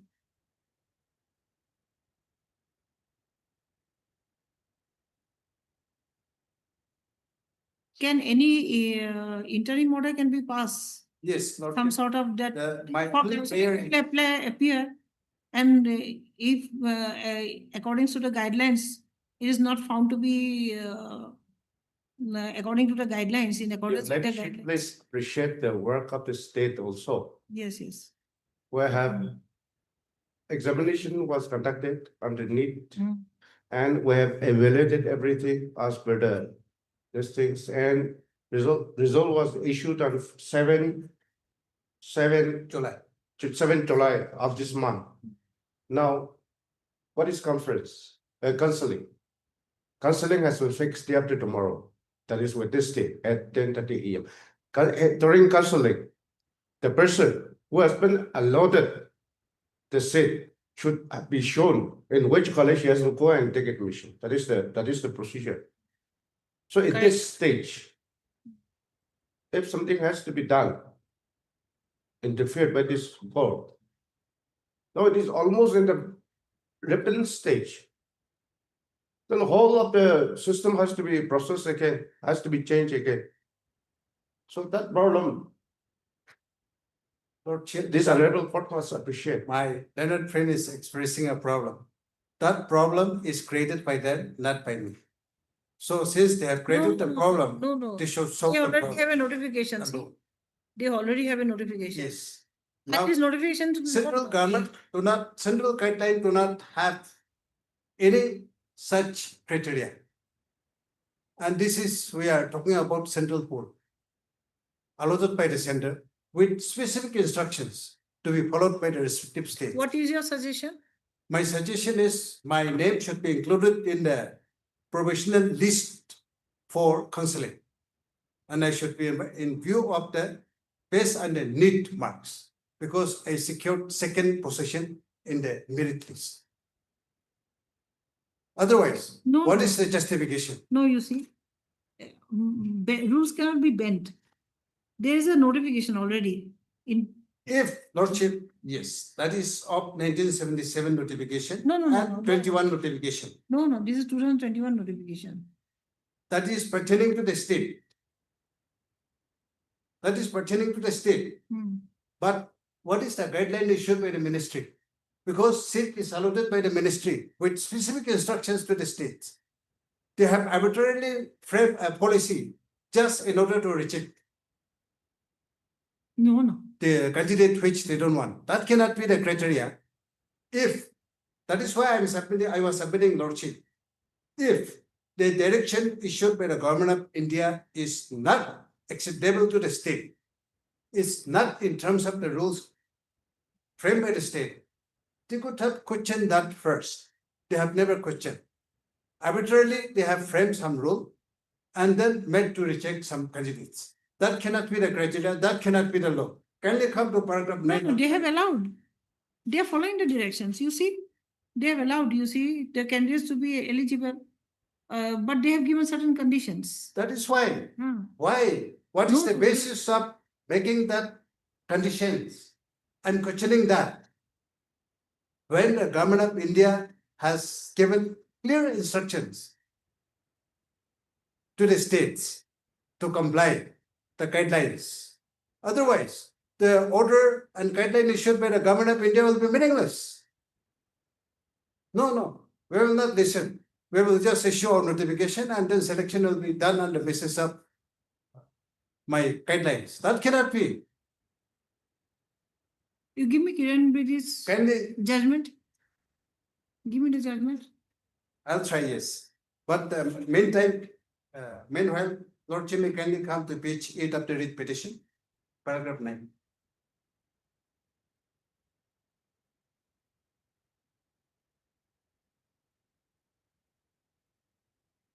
I have made a pleading here.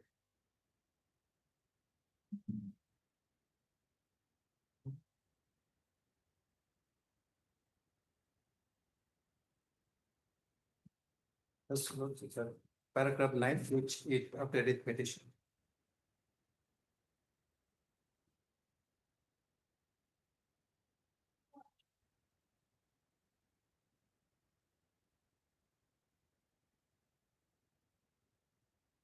Okay. Yes. That the petitioner begged to state that her father personally inquired from the Department of Technical Education about the existence of any guidelines notification issued by the government of Nagaland for selection of candidates from the central poll, besides the Union Ministry directives. However, there was no positive response, and the existence of such document is not available in public domain or published for public knowledge. Further, if any such document exists, which is not in consonance with the direction of the Union Ministry, it cannot sustain, as the direction of the Union Ministry is very clear for extending the rights to the children of central, state, union territory government employees at par with the local resident. And the sole criteria for selection will be the academic merit of the candidates and the merit in the need, subject to any special orders issued with concurrence of the government of India. They have just framed an arbitrary rule that we have this taken out from the bucket and no, you are not eligible in view of this. That cannot be. I have checked from the portal also. They have not. So there's a problem here. It is not uploaded also. Yes. The rules are not uploaded, not to be found in the website. So if the rules are not found in the website, then a candidate will not know. Your Lordship, we please appreciate the state of Nagaland. We are a tribal state, which is not even at par with your state, that is Assam. Okay. So now, you see, the peculiarity of the state of Nagaland, we are in backward condition if we compare ourselves with the other Indian states. Your leadership is well aware. So if our right is not protected, who knows? That is the objective of this notification. Then by merit, we are weak. Even we don't have a separate high court also. See. So by merit, we are weak. We are tribal people, we are backward people. So now, if someone who has been posted in Nagaland, from the other states, from Kerala, Tamil Nadu, Maharashtra, whatever, and if their children are given, then where is our chance? Where is my daughter's chance? Where is my son's chance? So that in view of this backwardness of the people of this state, which whose living standard, educational wise, intellectual wise, is not par with the other state. That cannot be the criteria for that cannot be the criteria to that violate the notification. guidelines. Otherwise, someday there won't be anybody from the indigenous inhabitants of the Naga to be selected to go for MBBS study. That is the reason. This is not in the website. You have a website. This is not in the website. But I think this petition. Lordship, kindly come to No, page this 19. petition cannot be allowed. I will just give a reference to what my learned friend has submitted. Kindly come to page 19. Of course, I have read once again. I'm sorry, this petition cannot be allowed. Cannot be allowed. I don't think so. It can be allowed. Then what is the meaning of having the rule of law, Lordship? If the law is violated and this court cannot do anything, then where will I go? I have submitted 3 representations. That has not been considered. Then kindly come to page 19. I will again try to satisfy your Lordship. Because we have to No, it is, understand. this is, you see, there are rules in place. There are rules in place. And this is known to all. We know. So I'm sorry for a candidate. She's a brilliant candidate. So you see, I think she should have been, at least her parents, I think they are aware.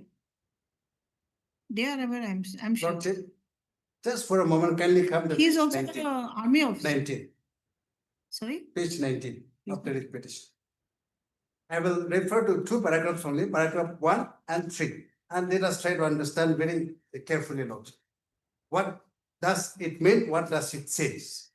Okay. Page number 19, para? Yes. Paragraph 1 and 3, I will read, Lordship. As you are aware, we have been allocating MBBS, PTS seats to your states, union territory, for the selection and nomination of eligible candidates. Some instances, this is very important, some instances have, however, come to our notice where some of the allotee agencies have not followed the relevant instructions issued by the Government of India while selecting and nominating candidates against the seats allotted by us. That means the Government of India. Kindly come to paragraph 3.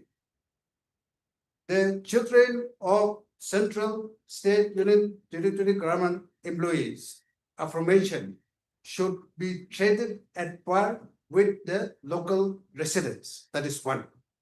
They should be treated at par with the local residents. The sole criteria for selection will be the academic merit of the candidates, subject to any special order issued with the concurrence of the Government of India. Subject to any concurrence with the Government of India. Now, if at all you want to frame a rule by debating these guidelines, then you have to take the consent and approval of the Government of India. Concurrence should be obtained. Has they obtained that concurrence? You see, this notification was issued in 2021. These earlier these type of notifications have been issued, I am sure, I know, for different states. And that there has been this, can you, somebody turn off the recording? Video conferencing recording. Just take it off. So there were many issues relating to certain candidates taking admission in different states through quotas beyond the norms, beyond the norms. But now my submission is, had I violated any norms issued by the Government of India? I'm clear. No. Beyond the local state norms, not Local state norms. Yes. If the local There have been many state issues. norm is And this was within, in my knowledge, you have to be there, you have to study class 10.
I have taken your lordship to the affidavit in opposition filed by state respondent 1 to 4. I have also taken your lordship before the break to my reply Yes, to yes. the state effort. Now, union, respond number 5, MHRD, Ministry of Union has also filed affidavit. Yes. Now, may I take your lordship to the affidavit? Only one paragraph, paragraph 13.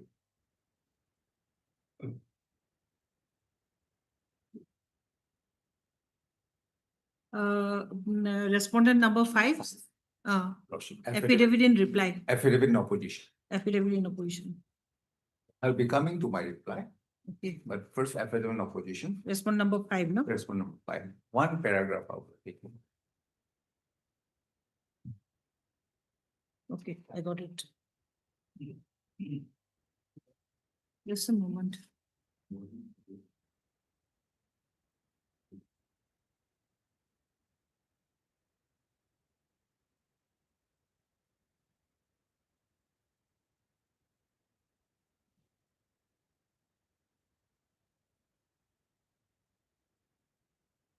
Don't show this as disposal. We'll show it as fix for order, the last case. Don't show this as disposal. We'll fix for order tomorrow. Not for order, just for as hearing.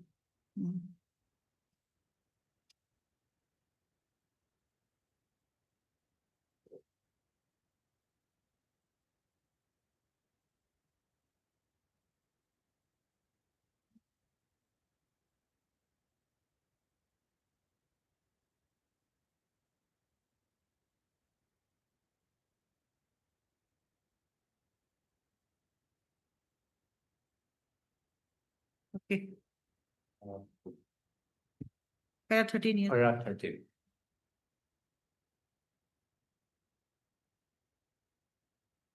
Yes. Furthermore, as per chapter 6 of the Samagra Shiksha framework under point 6.9.14.4, teachers recruitment provides that the recruitment and other service matter of teachers are under the domain of state, union, territories, government, and Samagra Shiksha will only provide lump sum aggregate support as per the availability of fund, as per the norms given under programmatic and financial norm at appendix. However, such support will be based on certain desirable guiding principles and required to be followed by the state, union, territories. No. Affidavit in opposition, no, I'm.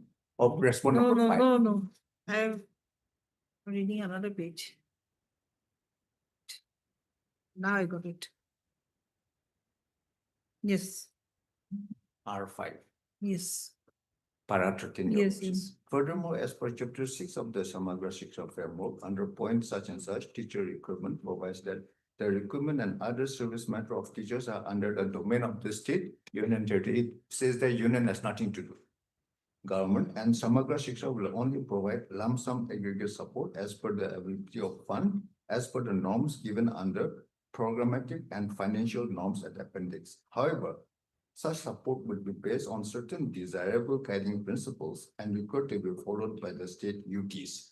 While recruiting teachers and head teachers, principals, state and UT should fill the vacancies, preferably on an annual basis. Provisions have to be made for subject-specific teacher recruitment for upper primary, secondary, and senior secondary classes. The copy of the relevant extract of Samagra Shiksha framework is attached and marked herewith at Annexure 4. May I take your lordship to page 24, Annexure 4.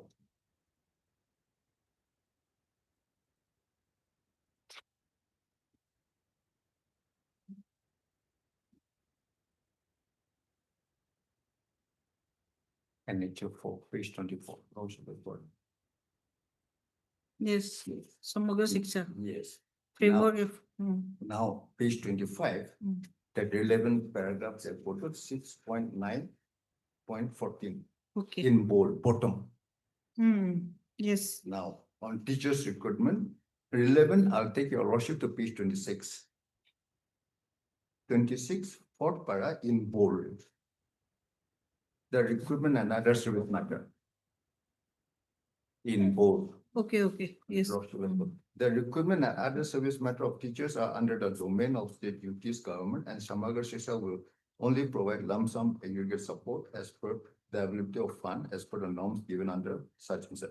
So what the stand of the union, sum and substance is that so far as appointment of teachers, their salary is concerned, we have nothing to do. Under Samagra Shiksha, we only provide lump sum. But rules, act and rules, RTA, act and rules speaks otherwise, even the guidelines, their own guidelines. Now, I filed a reply to this, Your Worship, affidavit in reply to the affidavit filed by respondent number 5.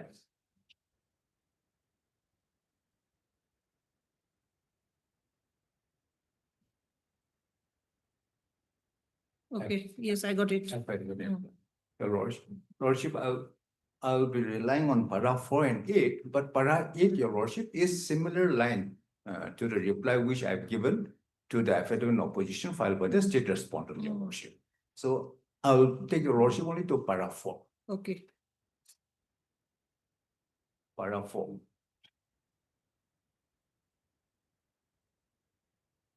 Yes. That in reply to the statement made in part of motion, it is stated that the petitioners were all appointed as primary graduate teachers against sanction posts under Sarva Shiksha Abhiyan. Lordship has got it.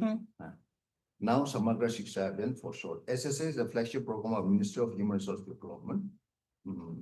Department of School Education, Government of India. As the petition were appointed under a central sponsor scheme, it is not fair and highly unjustified on the part of the respondent number 5 to say that the service condition and deployment of teachers' petitions are primarily in the domain of respective state government and UT administration. Moreover, the statement of the respondent number 5 is also contrary to the provisions of the RT Act and RTUs. I refer to Article 21. I have not taken Your Lordship to that. But Your Lordship, here,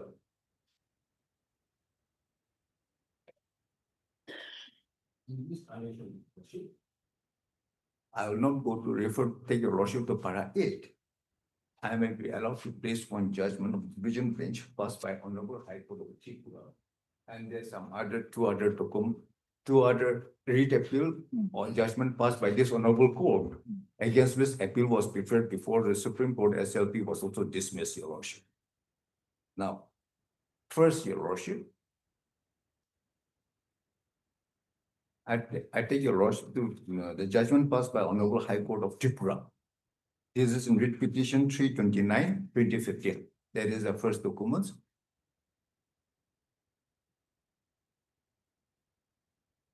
And this by the division bench, Your Lord. Okay.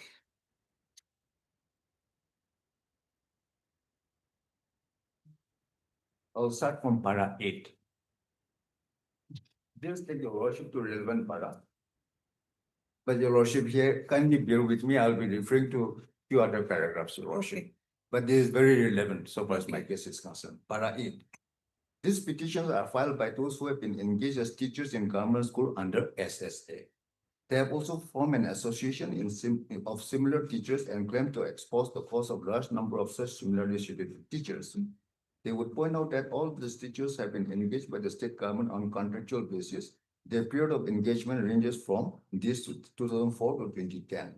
They point out that they have been paid fixed amount by way of remuneration without any attendance service benefit.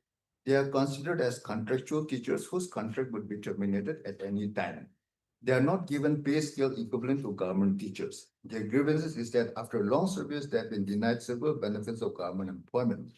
They point out that these teachers perform the same duties and function, possess the same qualification, and impart education in same school to the same student as have been done by regular government teachers, same as the petitioners here. Despite similarities in qualification, experience, and nature of work and duties, the SSA teachers receive only a fraction of emolument as compared to regular government teachers with no permanency or other benefit. Para 9. Government of India has filed a short reply stating that entire issue has to be dealt with by the state government, just as in that, because it falls within the domain of the state union territory so far as appointment, recruitment of teachers, salaries are concerned. The state government has filed multiple replies. We shall take note of the content of such replies later. However, what emerges from such voluminous documents is that, according to government, the petitioners can claim neither regular pay scale nor regularization in service, principally for three reasons. The petitioners are engaged under a scheme framed by central government. There are no sanction posts on which they can be regularized. The second, the government is unable to weigh the financial burden if these teachers are to be regularized or even to be paid salary as per the regular schemes. The state government has voiced an apprehension that such burden would fall entirely on the government if the scheme were to be thrown. And C, many of these teachers are not duly qualified. This is not relevant for us, Your Lordship. Now, may I take Your Lordship to para 22?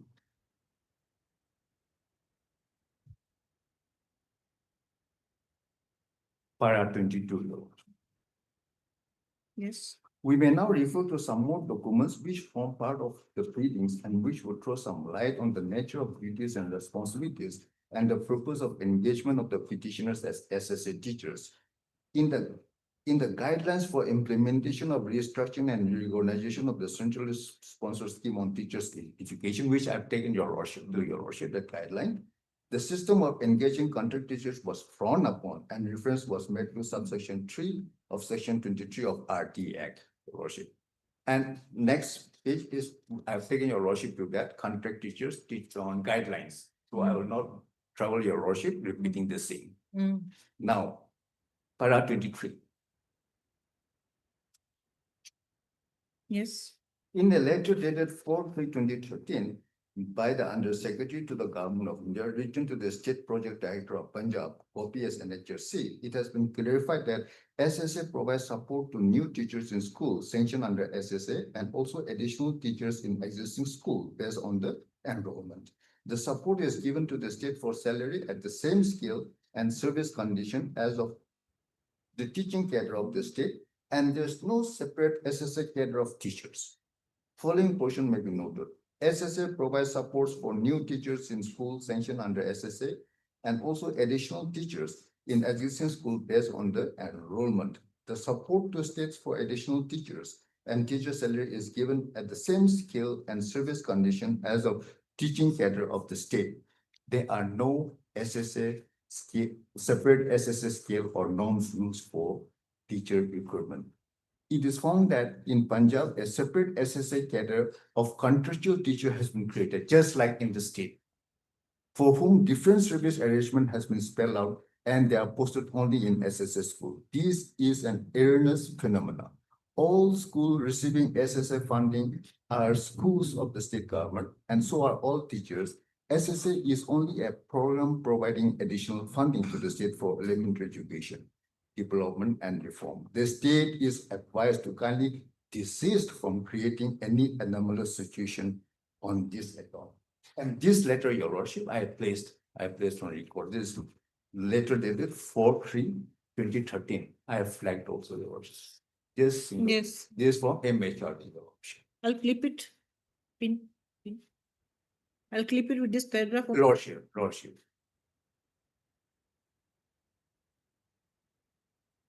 And this applies to all, not only to the state of Punjab, though it is written to this to the project director of Punjab. The letter from MHRD.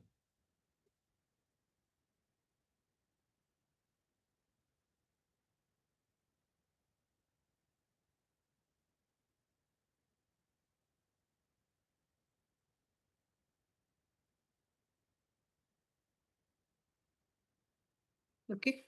Now, para 24. At NHU 6 in the state petition at page 50, the petitioner had produced a letter of government of India to the local authorities clarifying that under SSA, funds for salary is provided for regular and contract teachers as informed by the state. Now, may I take Your Lordship to para 37? Para 37, page 37.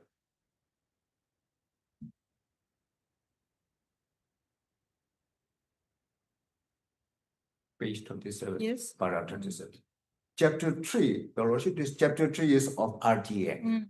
Chapter 3 of the Act pertains to duties of appropriate government, local authorities, and parent. Section 6 contained in the said chapter envisages establishment of neighborhood school by the government of or the local authority. Your Lordship, I say that section 7, I'll take your Yes, Lordship. yes, yes. Now, I'm relying on this, Your Lordship. Section 7 has been dealt with elaborately. Section 7 pertains to sharing of financial and other responsibilities. Subsection 1 of Section 7 provides that the central government and the state government shall have concurrent responsibilities for providing funds for carrying out the provision of the Act. As per subsection 2, the central government would prepare the estimates of capital and recurring expenditure for the implementation of the provision of the Act. Subsection 3 of Section 7 provides that the central government shall provide to the state government as grant in aid of revenue such percentage of expenditure referred to in subsection 2 as it may determine from time to time in consultation with the state government. Under subsection 4 of Section 7, the central government could make a request to the president to make a reference to the finance commission, that is under Article 280, to examine the need for additional resources to be provided to any state government so that the state government may provide its share of fund carrying out the provision of the Act. Section 8 pertains to duties of appropriate government, which requires that the appropriate government shall, inter alia, provide free and compulsory elementary education to every child and ensure availability of a neighborhood school, provide infrastructure, including school building, teaching staff, and learning equipments, and ensure good quality elementary education conforming to the standard and norms specified in the schedule. Now, para 42.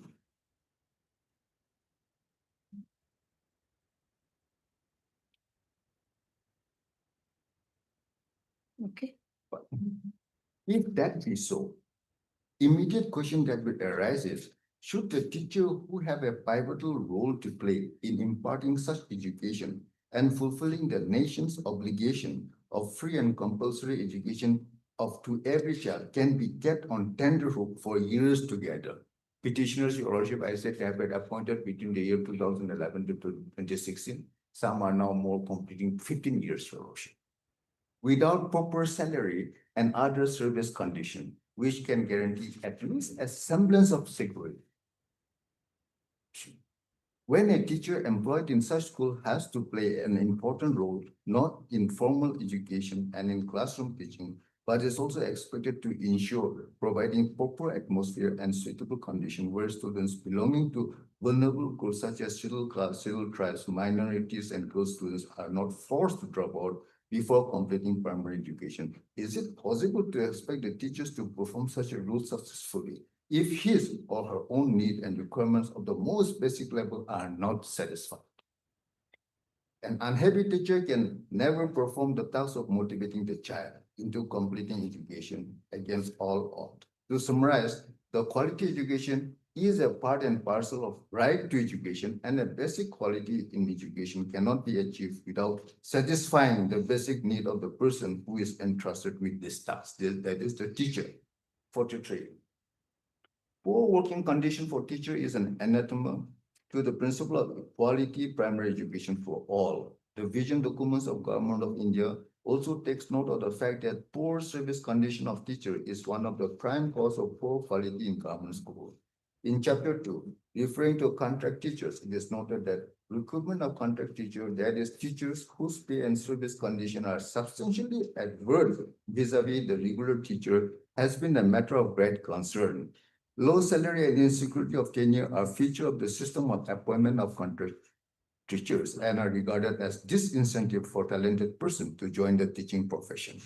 Thereafter, after referring to Section 23(3) of the RT Act, which provides that salary and service condition of teachers will be as prescribed by the appropriate government, it is observed that given the anomalies that the system of contract teachers creates in teaching profession and thereby on quality of teaching, state should be well advised to prescribe uniform salary and service condition for teachers, as also steps to create an environment for attracting the most talented in teaching profession, improving recruitment policies, and exploring possibilities for improving career structure for teachers. In the said portion thereafter, Comparison is made with situation in other countries with respect to the government spending on education as proportion to its per capita gross domestic product. In order to make a point that insufficient spending by government in education is a cause for poor quality of teaching. Further, as noted in letter dated 4/3/2013, that is the letter, ministry letter to the state of Punjab, from the Ministry of MHRD, Government of India, to the state project director, Chandigarh, it stated that the support of the state for additional teachers, SSA teachers, and teacher salary is thus given at the same scale service condition as the teaching cadre of the state. It was pointed out that in the state of Punjab, a separate SSA cadre of contractual teacher has been created for whom different service arrangement has been made, and they are posted only in SSA school which are disapproved. If the state wishes to fulfill the constitutional goal of quality and free primary education, it cannot shy away from its responsibility of providing proper service condition to the teachers who are entrusted with delicate tasks. 44. The question has another element, namely that of discrimination and breach of principle of equal pay for equal work. We have noticed that SSA teachers are entrusted with the same educational responsibilities, teaching in the same school to the same student for the same amount of time as regular government teachers are. Assuming for the moment that they also hold the requisite and therefore same qualification as their counterpart in the government, in our opinion, thereafter, it is simply not open for the administration to treat the two classes of teachers differently, at least when it comes to their remuneration. The principle of equal pay for equal work must kick in. In this context, it is not necessary to refer to a long line of judgment of the Supreme Court. Suffice to refer to the judgment of the case, Judges. Para that 58, same Lord, that's para 58. Now 46, Your Worship. Para 46.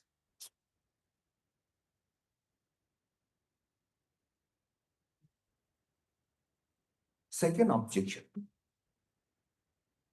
Second objection of the government was that of budgetary constraint. To a large extent, this is a misnomer. We have perused the terms of SSA scheme as well as correspondence between the Union of India and state government, including the government of Tripura. On the basis of such material, what emerges is that expenditure for the teachers under SSA would be borne 90% by the central government and only 10% burden falls on the state government. Further, these SSA teachers are meant to augment the capability of the state government, which will require a large number of teachers for fulfilling the obligation of free and compulsory education to every child.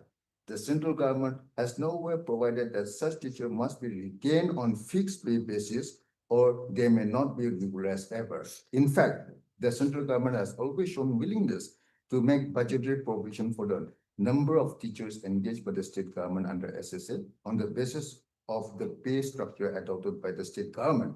If therefore the state government were to offer regular scale to this teacher, we do not find that the Union of India would have objected and exiled from its responsibility to meet with 90% of such expenditures. This would require one rider by way of clarification. The intention of the central government is not to permit the state government to divert its responsibility of providing sufficient number of teachers to the extent of sanctioned regular cadre strength, as can be seen from a letter dated such and such by the Ministry of MHRD, written to Secretary Education of all state and union territories. Several major issues which were critical in planning for annual work plan and budget exercise of SSA for the year 2018 to 19 were discussed and highlighted. In para 7 of this letter, under the heading Teacher Salary and Deployment, it is stated as under, this is Plan Annual Budget, PAB. The department has been emphasizing to the state during the PAB meetings that state would fill up the state vacancies. First, before filling up the post under SSA, teacher salary equivalent to vacant state cadre post was deducted in the past from Odisha and Chandigarh in 2014-15. Accordingly, it has been decided that salary of teachers sanctioned under SSA to the tune of teachers vacancy in the state sector will be shifted to state and will not be refunded. Para 48. Para 48. Okay. Even otherwise, Neither the state government nor central government can cite insufficiency of fund in order to violate the fundamental rights of free and compulsory education enshrined under Article 21 of the Constitution. Particularly, so far the state is concerned, as noted, subsection 3 of section 7 of the RTA provides that the central government shall provide to the state government as grant in aid of revenue such percentage of expenditure as may determine from time to time in consultation with the state government. As per subsection 4 of section 7, the central government can also make a procedural reference to the Financial Commission in terms of Article 280 of the Constitution to examine the need for additional resources to be provided to any state government so that the state government may provide its share of fund for carrying out the provision of the Act. We also notice that subsection 3 of section 23 of RTA provides that the salary and allowance payable to the terms and conditions of service shall be such as may be prescribed in excess of rule-making power under the RTA Act. The Union of India has framed the right of children, that rule which I've taken. Rule 20 of the state rule pertains to salary and allowances and condition of service of teachers and read as under. I will not repeat the same. I've taken your worship with that. So under sub-rule 1 of Rule 20, thus the appropriate government, the same one, your worship. Now, para 53. This is the final, this operative portion. We are para 53. Okay, yes. Yes. Mm. We are therefore of the view that the petitioner must receive the remuneration in regular scale of fees assigned to the primary, upper primary government teachers. This is one of my prayer, worship, which the state government has a policy of initial appointment of teacher on fixed pay basis for a period of 5 years. The same rule can be applied in the present case also if you have already exceeded 5. In case all the petition trusts from the date of the petition or upon completion of 5 years of service, whichever is later, they shall be placed on regular corresponding scale of pay for the government teacher. However, this pay fixation will be for notional purpose from the appropriate date till the date of the judgment, of course, with notional release of increment as per the rules. Actual difference in salary would be paid effective from the date of the judgment. 54, last. The petitioner would have a right to be regularized after 10 years of continuous and uninterrupted, that is my second prayer on mainstreaming, of continuous and uninterrupted engagement from initial appointment. It would be up to the government to consider them for regularization. No direction can be given, of course. Either in existing vacant posts of government teacher or to the sanctioned new post of SSA teacher, because we have appointed against sanctioned posts created under SSA. By creating such cadre, if so advised, it would be open for the government to frame a scheme providing for further terms and conditions on which such regularization shall be done. However, as such scheme shall contain a clause, any such scheme shall contain a clause that service upon completion of 5 years from initial. So the operative portion basically is that, Your Worship. Now, Your Worship, since I have relied upon the judgment passed by another high court, a sister high court, I may be allowed to place one judgment, 2008, 14 SCC. Of our High Court. No, SCC, 2008. Oh, SCC, okay. Which says that at least, though it is not binding, it has a persuasive value. 2008, 14 SCC, 283. Para 23. Give me the printout, okay, of the judgment. Okay. Para 23, just 3 lines I will read out, Your Worship. Okay. Para 23. 8 line from top. Because I have relied upon the judgment passed by our sister High Court. Yes, yes. Yes. 8 line. We quite see the facts that Lordship has got it. Yes. We quite see the fact that the judgment given by a High Court are not binding on the other High Court, but all the same, they have persuasive value. Another High Court would be within its right to differ with the view taken by the other High Court, but in all fairness, the High Court should record this decision from reason therefore, Your Worship. So though it's not binding, it has persuasive value. Just on that. And In my affidavit of opposition, Your Worship, I've mentioned 3 case laws. So just relevant para, I'll take Your Worship. 1984, 3 SEC. 1984, Volume 3 SEC 161. This by a 3-judge bench. Para 10. Okay. Para 10, 7 line from top.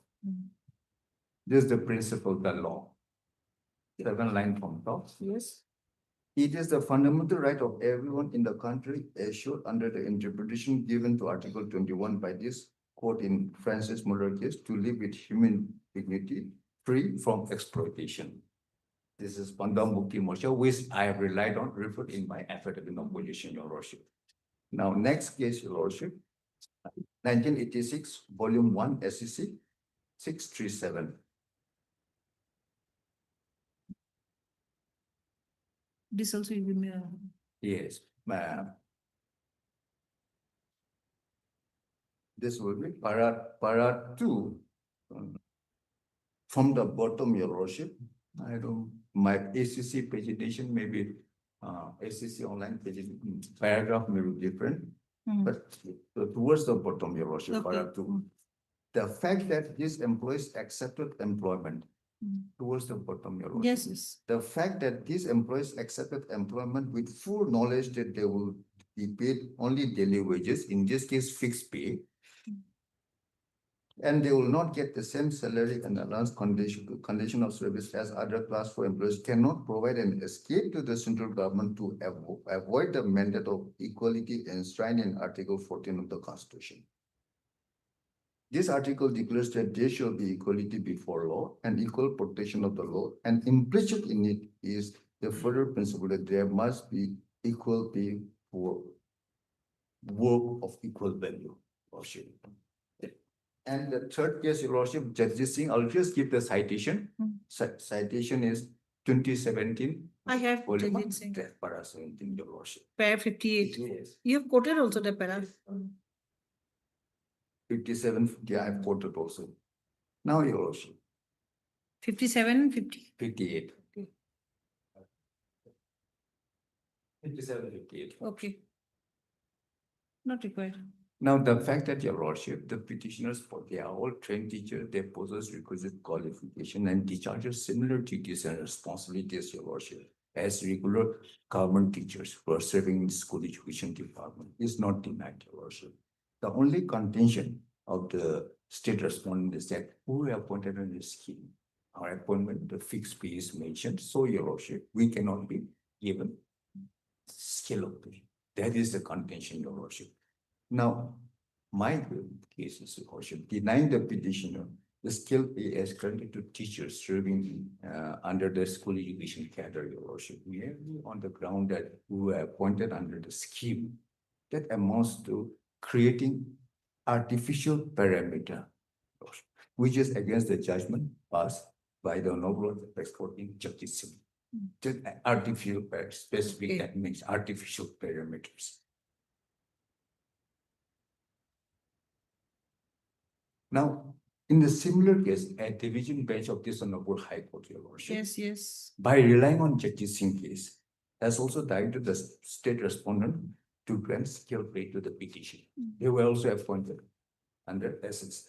That order I have given, Your Lordship, read it. WA, yes. Yes. 9 of 2020. Lordship. Yes. So, You have, what is the paragraph? para, Your Lordship, 13, 16 to 21. Para 13. Para 13, may I just read out? From the pleading of the petitioner and the affidavit filed by the state respondent, it is clear that the petitioners and their counterpart and similarly situated teachers appointed in SSA and RMSA performs the same duties. Your Lordship. They are having same qualification and imparted education such as, so they are also appointed under SSA, RMSA. Now 16, Your Lordship. 16 to 21. In the case in hand, it is admitted facts that the eligibility, nature, and quality of work, duties, and efforts needs and responsibilities of the post of graduate teachers are identical, be that of the petitioners or their counterparts who are getting the regular skill pay. It is not the case of the state respondent. The skills and responsibilities of petitioners and their counterparts who are getting the regular skill pay are substantially different. Later, it is already established that their functions are absolutely similar. A comparative evaluation of the job and the post makes it absolutely clear that the petitioners are having similar qualification.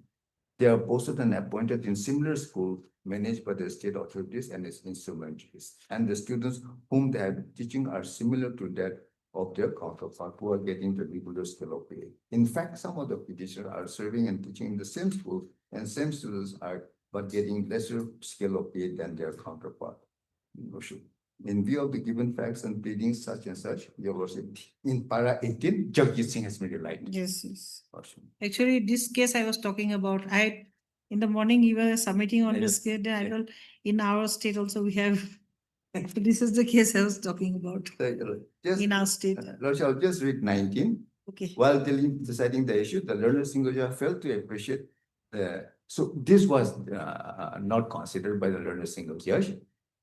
The fact that petitioners and the counterparts who are getting scale of pay are equally placed and there is wholesome equality between them. The learned single judge rejected the appeal on the basis of the contract bond signed by the petitioners and delay in approaching the court in as much as the date of advertisement of post such and such. And so finally, they were petitioners entitled to scale of pay and band such and such. So that was allowed. Now against this,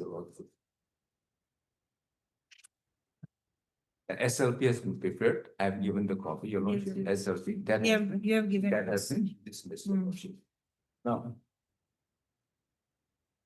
so in my respectful submission, Your Lordship, rejecting the representation of the petitioner for scale of pay on the ground that we were appointed under the scheme, Lordship, that is not legally sustainable, and it is against the provision of RTA Act and rules, and also the guidelines on implementation of CCS on teachers' education, Your Lordship, and also the notification which has been issued by the MHRD, Your Lordship, and also against the law laid down by the Apex Court in this case, and also against the judgment passed by the division bench of this Honorable High Court, Your Lordship.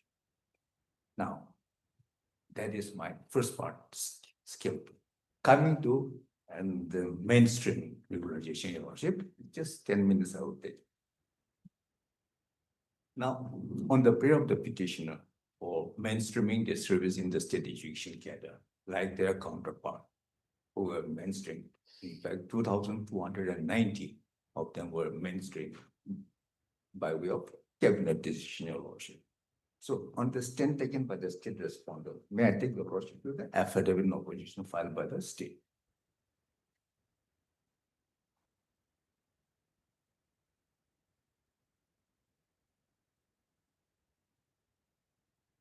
The reason given.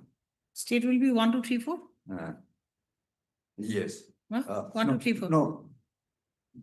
Sorry, Your Lordship, not before that, Your Lordship. May I take Your Lordship to 125, page 125 to read the petition?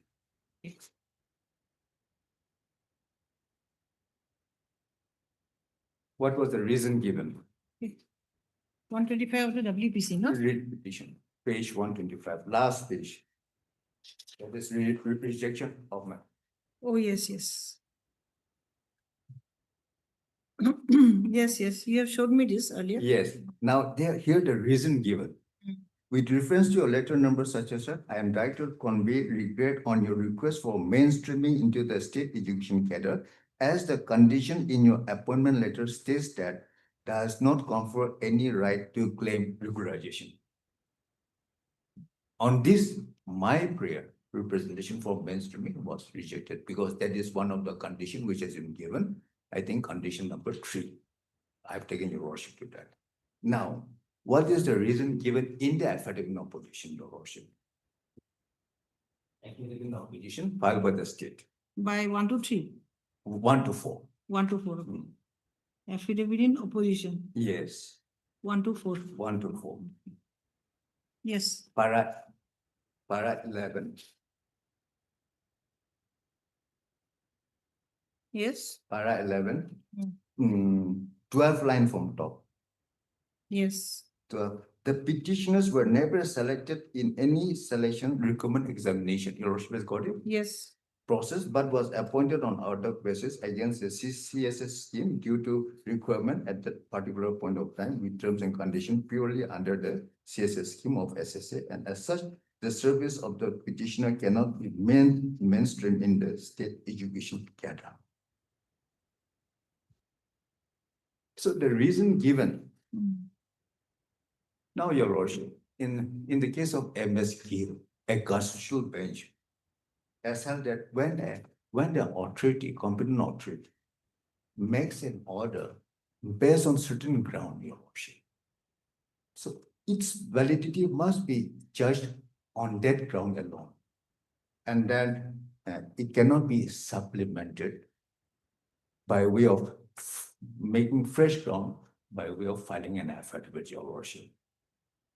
MS Gill, your lordship, which is reported 1978. 1 SCC 405. So according to you, this is a fresh ground. Fresh ground by they want to supplement just Supplementing. Yes. Supplementing their ground for rejection. That cannot be done. Para 8, your worship. Okay.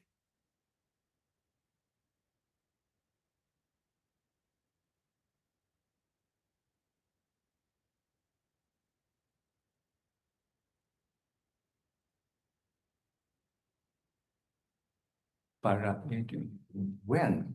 Now the second equally relevant matter is that when a statutory functionary, also that's what it para 8. No.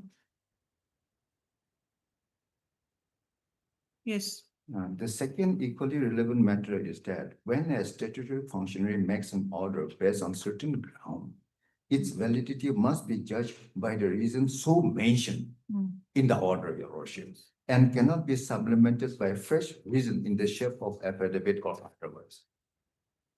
Yes. So by filing the affidavit, your worship, the fresh grounds has been taken, which is not permissible as held by the Constitution. So even otherwise, your worship, appointing the petitioner on ad hoc basis is against the provision of RTA, your worship, and also contrary to the guidelines for implementation of central sponsor scheme on justification. Right? That you have mentioned. Yes, worship. Now, so I'll need to copies of these printouts. So just to sum up, your worship, 5 minutes of this. Now, appointing the petitioner on fixed pay is contrary to the provision of RTA and rules, and also the guidelines for implementation of central sponsor scheme on teachers' education first. Secondly, when the petitioner possesses requisite qualification and discharges similar duties and responsibilities, denying as other the counterpart works or regular employees under the school education department, denying them skill pay mainly on the ground that they were appointed under a scheme amounts to creating artificial parameters. I'm using that word again. Yes, yes. Which is against the law laid down by the apex court in Jefferson. And thirdly, appointing the petitioners on ad hoc basis is also contrary to RTA and rules and also the guidelines and the notification issued by MHRD. Therefore, your lordship, rejecting the representation of the submitted by the petitioner by the impugn order dated 30/11/2022 is therefore arbitrary, discriminatory, and unconstitutional, your lordship. Therefore, the impugn order 30/11/2022 is liable to be question set aside, and the respondent was directed to pay scale of pay to the petitioner, and also to consider at least the case of the petitioner for mainstreaming in consonance with the RTA and rules and also the guidelines, your lordship. So, oblige, your lordship. See, I'll keep this book, Lordship. give it back to you after Lordship. underlining, highlighting the way you have highlighted. Lordship. I have a book, I think. Lordship. I'll take it with me to my guest house. Then I'll highlight and I'll send it back. Lordship, no issue. Because you'll be needing it, I think. No, lordship can keep it. So in the file after later on, I can collect it from the registry. Lordship. Oblige. Yeah. Okay, that's my idea. So you won't be able to conclude the reply today, I'm sure. reply, no, your lordship. Or your lordship, we can resume tomorrow, your lordship, further. We can resume tomorrow, yes, we can, but what about the other cases? There are others also. On Thursday, So, yes, on Thursday, yes. We can save it for Thursday, yes. As far as the central government is concerned. Yes. My another friend here has already made my submission on the behalf. Yes. Well, I'll just write On on. their behalf So, also. I will just rely on my affidavit in opposition. Okay. He has already read out their affidavits. I'm taking the trouble. Right. Okay, then you'll submit today or we'll fix it. Or if, No, it's up to you. yes, I'll continue, and if I could not complete it, then I Right. can continue. On Thursday, we'll spill over to Thursday. Yes, yes. All right.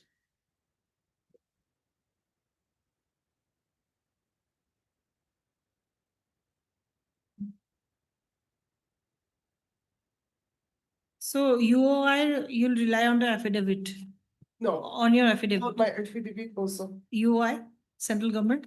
Yes. Yes. So maybe this, you know, Mm. here the petitioner, they are appointed on SSA and RMSA scheme. Mm. And the SSA and RMS scheme is a centrally sponsored scheme Mm.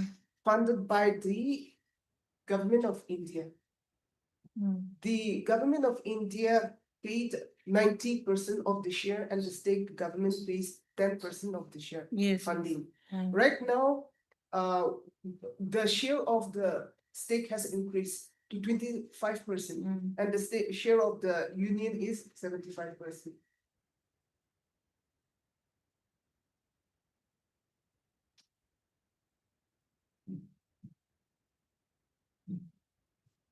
Now it is decreased to 75%. Yes, the share of the And state government too? increased to 25%.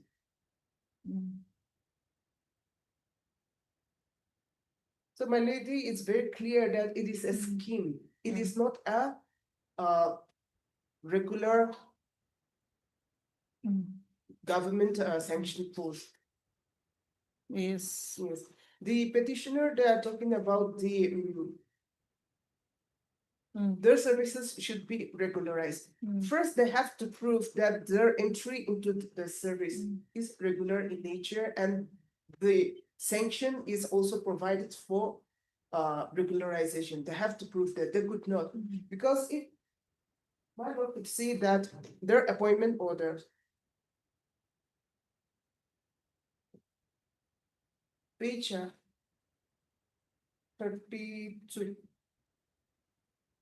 Of the WPC? Yes, WPC.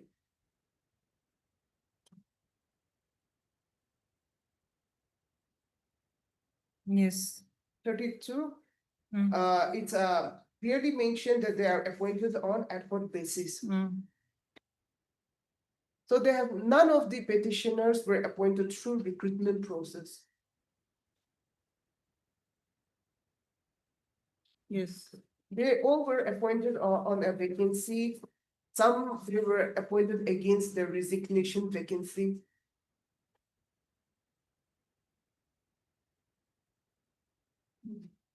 So when the petitioner are not appointed or selected through a selection open competition, they cannot claim that they are on a similar footing with those petitioners in W8/9 of 2020, that Amosef, which he had to rely on. Yes. Yes, because in W8/9 of 2020, this batch of group are different from the present petitioner. Because in W8/9 of 2020, they were appointed through a selection process, through an open advertisement, and they were appointed. But here in the case of the petitioners, all of them are ad hoc appointee.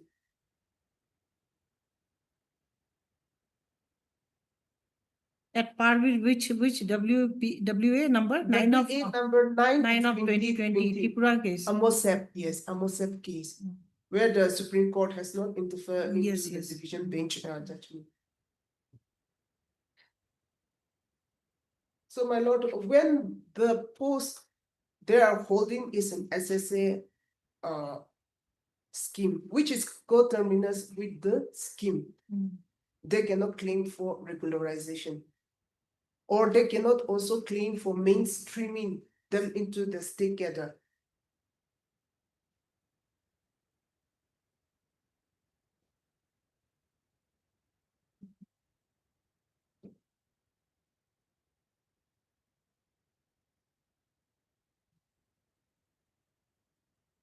Okay. Yes. And to talk about the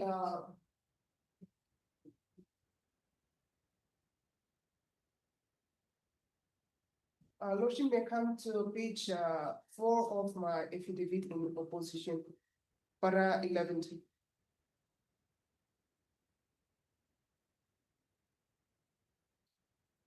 Yes. Page 4, para 11 of my affidavit in opposition. With regard to the regularization by mainstreaming them into the state gather.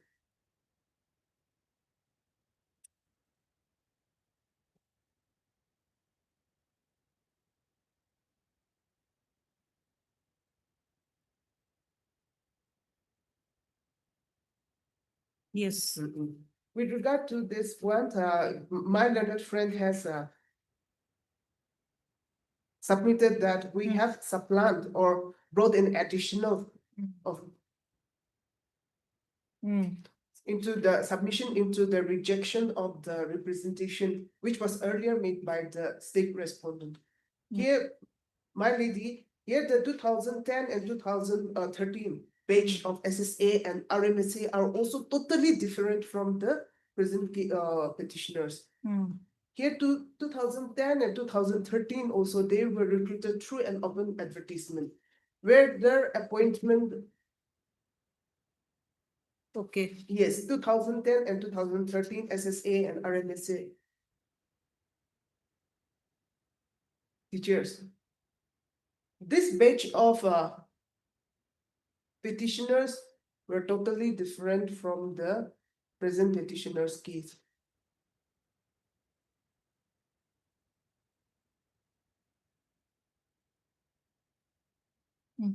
In this batch of petitioners, they were recruited through an open advertisement. Okay. Yes, they were selected, and in their appointment order, the stake we have mentioned that once the SSA and RMSA scheme winds up, the state government will take over, will pay their salary component to this group of petitioners, SSA and RMSA teachers.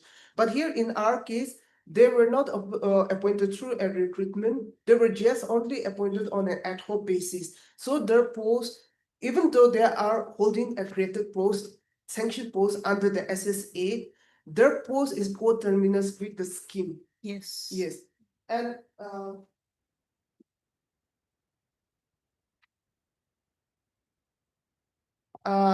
my lady, I do not have an extra copy, but just for your reference, it is on August 16, 2021, where the Ministry of Education, Department of School Education has give us the intimation that RMSA and SSA will continue till 31st of March 2026. Notified? Yes, that was a letter sent to all the states and the union territories. So we do not know whether it will recontinue or it will continue or it will end by March 2026. So it is a scheme. So the question of mainstreaming them as well as regularization does not arise.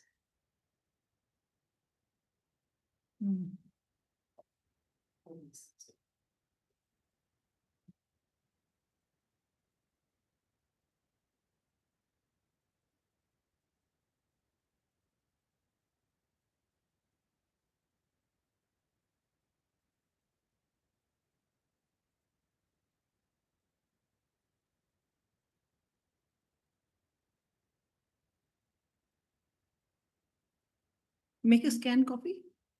Ask somebody to make a scan copy and give the original back to her. Yes. And the petitioner, they are heavily relying on the provisions of the Right to Education Yes, yes. Act, saying that recruitment has to be on a regular basis and there should be a scale of pay also.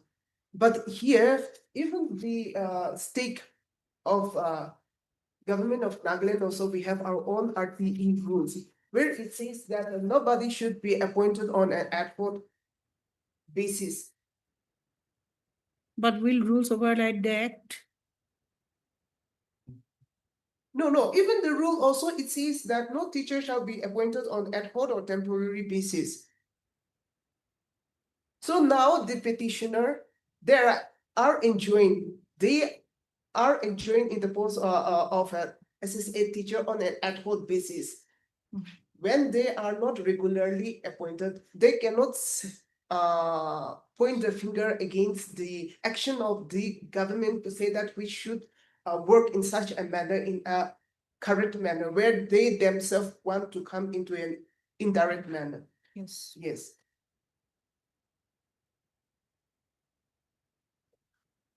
So if at all they are aggrieved that the stake we have not complied with the RTE Act, then we can go ahead with the recruitment process. The post can be advertised through an open advertisement. Yes. My lady, I may be allowed to read my Yes. affidavit, page 3, para 9.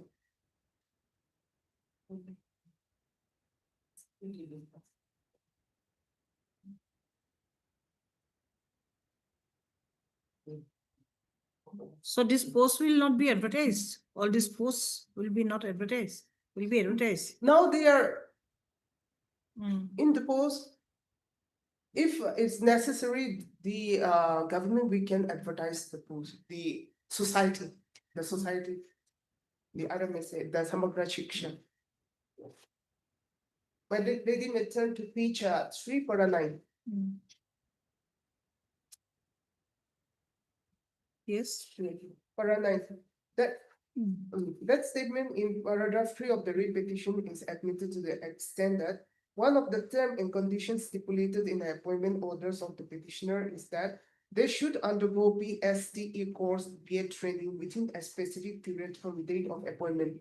So even for appointment also, initially they should have all the requisite qualification, whereas the petitioner, they do not have. But in spite of that, in exigency, we appointed them. In this slide, it may be stated here in that as mandated under RTE Act 2009, all teachers, both state cadres and CS cadres, are required to be professionally qualified and trained. Therefore, on humanitarian grounds, since petitioners did not possess the mandatory professional qualification of PSTE PED, approval was accorded to them to undergo PSTE PED course training. This, however, does not confer any right to the petitioners to claim for regularization. The petitioners, having appointed against SSA post CCS scheme, and after availing all benefits sanctioned by the SSA, a centrally sponsored scheme, under erstwhile of MHRD, Government of India have no right to seek for mainstreaming regularization of the service from the state government. Moreover, the precondition in the appointment orders of the petitioner does not in any way impliedly and or expressly state that the petitioners would be mainstreamed and or would be regularized in service based on the same. Further, by allowing the petitioners to undergo the PSTE course, PA training, which they have successfully completed, does not give any weightage for regularization in service. The fact that the service of the petitioners were extended also does not imply that their services would be mainstreamed and or regularized. Para 11. That the statement made in paragraph 6 of the repetition is admitted to the extent that the petitioner submitted a representation inter alia stating that they were appointed against SSA, and as such they are entitled to the same benefit as extended to others who are appointed against SSA, and for regularization by mainstreaming them in the state education cadre under the Department of School Education. However, the same was not considered by the government for the reason that the batches of 2010 and 2013 of SSA teachers who were mainstreamed into the state cadre were appointed after undergoing open recruitment process through open advertisement competition. Per contra, the service of the petitioners, as well aware and admitted by them, is ad hoc in nature, appointed purely for a specific scheme term under the SSA Government of India as SSA RMSA. The petitioners were never selected in any selection recruitment examination process, but was appointed on ad hoc basis against a CCS scheme due to requirement at that particular point of time with terms and conditions purely under the CCS scheme of SSA, and as such, the service of the petitioners cannot be mainstream in the state education cadre. Further, the prayer of the petitioner for scale of pay cannot be granted for the reasons that the Government of India, under whose scheme the petitioner were engaged, does not provide for a scale pay. Therefore, the government has rightly rejected the representation of the petitioners by inter alia stating that the mode nature of appointment of the petitioner does not confer any right to claim for mainstreaming regularization. Further, the prayer for scale of pay cannot be granted as their pay and allowances is drawn against SSA fund CCS depending on the norms of Government of India. Then with regard to the others, since my learned friend has read out, I will rely on paragraph 12, 13, 14, 14. In order to save the time. Yes.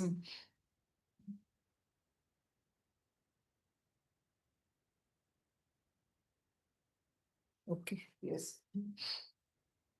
Then another contention raised by my learned friend is that since they were appointed as an SSA scheme, their salary should not be fixed of 20,080 Yes, rupees. that is the contention.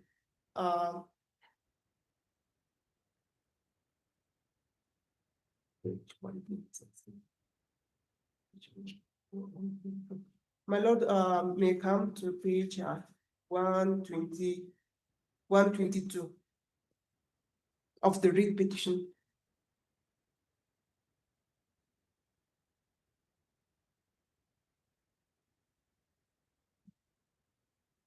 One 22 is the office memorandum. 123 is the type copy.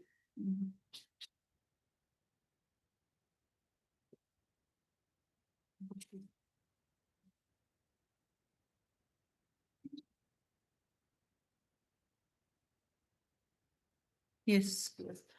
I'll read 123. This is office memorandum dated 27 January 2015. In pursuance of government approval letter number such and such dated 2/9/2014, all the graduate teacher and primary teachers who were on ad hoc basis against SSA post creation shall be paid salaries as per the sanction of Ministry of Human Resource Development, Government of India at the fixed pay of rupees 27,400 only for graduate teacher and rupees 20,080 rupees only for primary teachers. The rate of dearness allowances for the above mentioned teachers shall be fixed as on 1/7/2013, and the total emolument arrived during other admissible allowances shall remain fixed with no further increase of pay. This shall be implemented with immediate effect and not as rendered in the appointment order. 2. The teachers already appointed on ad hoc basis under SSA scheme prior to issue of this order shall not be entitled for the past service. 3. All other terms and conditions given in the appointment order will remain unchanged. 4. The pay and allowances will be debited to the head of account 220 against Sarva Shiksha Abhiyan under 10% stake plant and 19% CCS. 5. The salary fix will be released only when MHRD releases its share.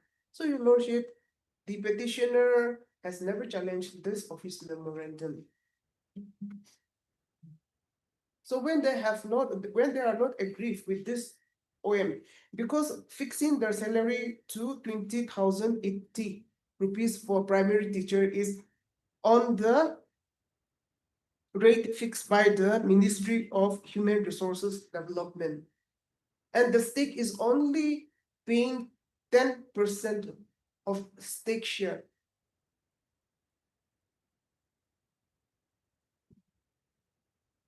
Yes. So when the petitioner has not challenged this OEM, he cannot say that his salary ought not to be fixed at 20,080 rupees or 27,400 for graduate teacher.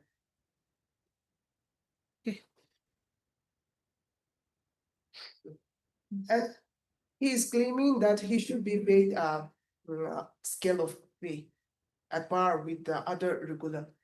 But if we look into the mode of appointment, the nature of what they are performing, they are totally different. Only when they perform the same duties, the nature of appointment, the recruitment, only then they can equate themselves with the other regular. But duty is same, no? Mode of appointment is Yes, the different. duty is same, but the mode of appointment is different because they are on ad hoc basis.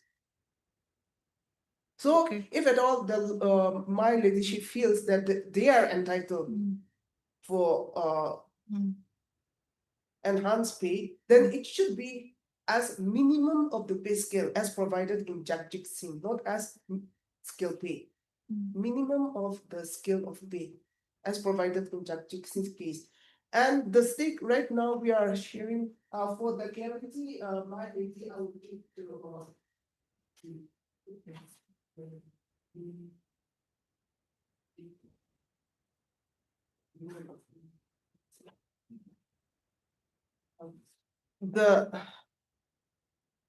even the Union of India page affidavit page 5.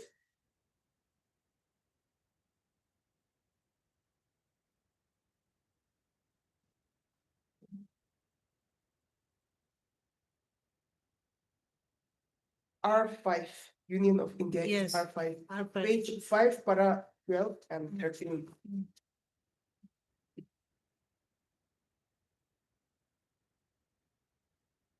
Page 5, para 12 and 13. 12 and 13.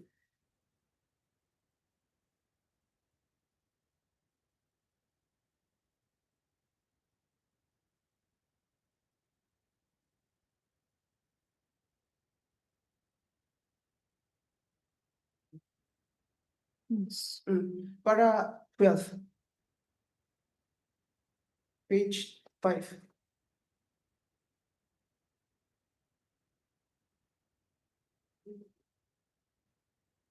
Para 12, no? Yes, para 12. Under this scheme, funds are provided as per the fund sharing pattern decided by the Ministry of Finance, which is in the ratio of 60-40 between center state for all states and union territories with legislature, except for the 8 northeastern states and 2 Himalayan states and Union Territory of Jammu and Kashmir, which is 90-10. It is 100% centrally sponsored for union territories without legislature. So the Union of India also says that it is 90-10. Then para 13. Furthermore, as per chapter 6 of the Samudra Shiksha framework under point such and such, teacher recruitment provides that the recruitment and other service matters of teachers are under the domain of state duty government, and Samudra Shiksha will only provide lump sum aggregate support as per the availability of fund, as per the norms given under the programmatic and financial norms at appendix. And for the support, they have annex at page 26, the recruitment and other funding pattern, the lump sum aggregate, page 26.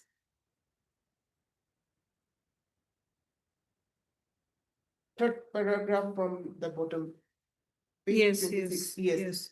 So my lady, it's the fund is maximum of the funds come from the Union of.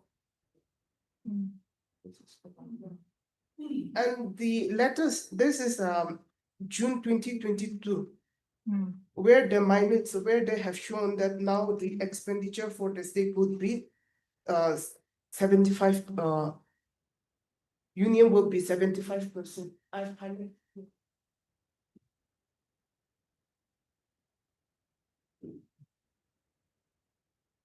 Yes. Yes.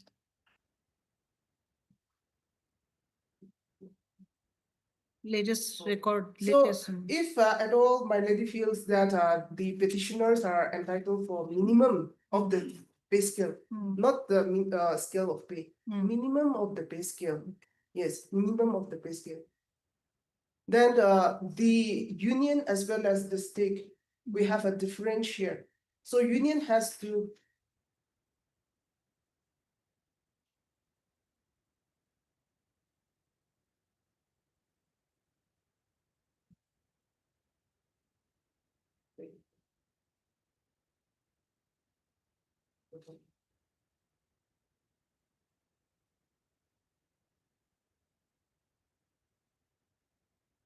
So this is ministries of mm, education. minutes approval. This is approval. Yes, yes, the meetings.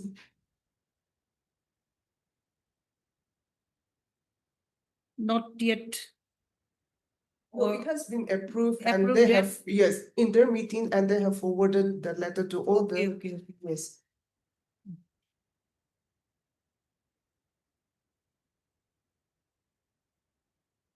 Letter dated 13/6/2022. My apology that I don't have an extra. Yes, it's okay. Yes, yes. Give me one scan copy.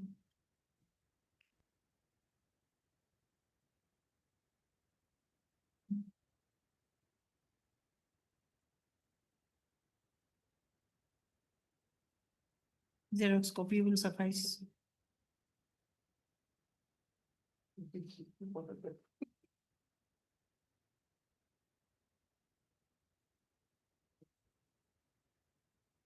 We'll send it back to you Okay. after So scanning it.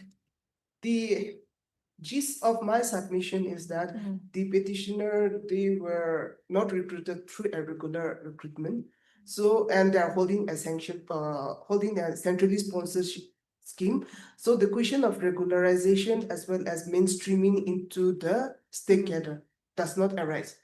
And the other one of claiming for minimum of the pay scale also, this court need to look into the method, the appointment, the functions, where and the source from where they are getting their salary.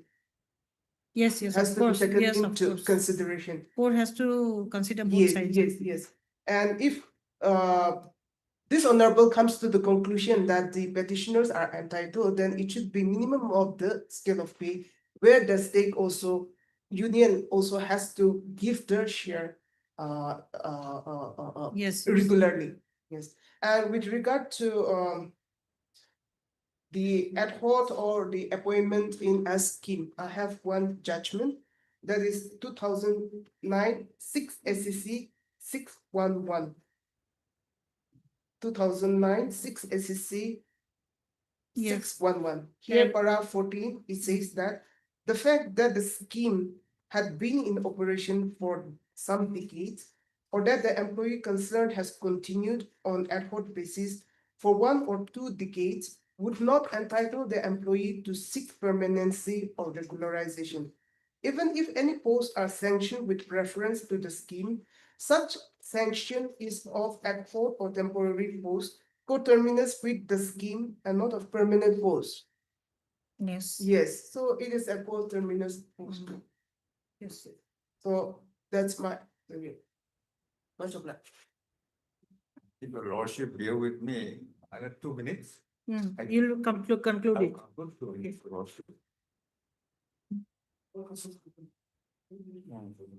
Just on the scheme, the last Yes, case yes. law, which has been like the lordship. So far as Rather not you, I rather you should not conclude it. Or- Or not tomorrow. Why I'm saying, I'll go through the judgment, then I'll go through the orders, the petition and all. Then I'll ask some questions. Then your reply, then I'll get the reply from both the sides. lordship, Yes. Then we'll fix it on Thursday. Thursday. Thursday, yes. Then we'll conclude it. So if I go through everything and then if everything is clarified by both the sides, it will be easier for me.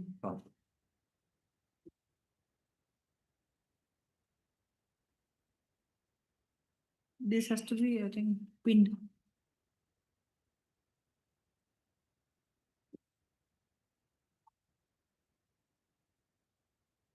I'll need this book. If you have, then I'll take it home and I'll highlight all this. This was item number, how many items together? 20 to 37. 20 to 37. 18 writ petition. Okay. From 20 to 37. Lordship has taken up only analogous matter today morning also. Yes, yes. Yes, but that is why this list was showing us a very huge, humongous list. 20 to 37. Learned Counsel, Mr. T.B. Jamir. Lordship. Heard Learned Counsel, Mr. T.B. Jamir, and Learned Government Senior Government Advocate. Additional, double AG, Miss Ina Holina. Vishukru. Oh, Vish. Yes, and Livika. Okay, I'm mixing up now. Again, I'm mixing up names. The Lihi doesn't. And her name? Okay. Young or what? To be real about spelling. Oh, yes. Yeah, yeah. Kulisa. For the UOI. Our ahead doer for the respondent number 1 to 5, 1 to 4. Our ahead respondent number 5. This is a part of matter for admission. No? This was for admission or argument? No, for admission area. So okay, for admission. We are disposing of at the admission stage. For admission on Thursday, date to date.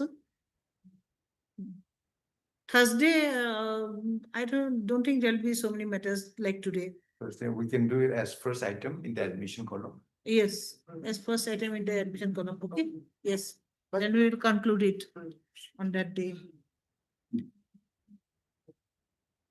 For orders, item number 44 to 63. No, that. What about the supplementary list? Huh? We had a supplementary list, no?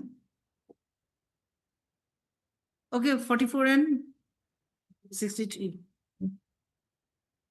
Anybody is for 44 and 63? Lordship, I'm appearing on behalf of Imdim Song, additional age, Lordship. Okay. We are yet to file, Lordship. We have sent it for vetting, Lordship. Okay.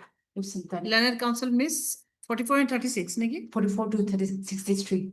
44 to 63. Yes, Okay, analogous okay. matters, Lordship. 44 to 63. Learned Counsel Miss S. Chang. S. Chang on behalf of Learned Counsel Miss Mr. Government Advocate.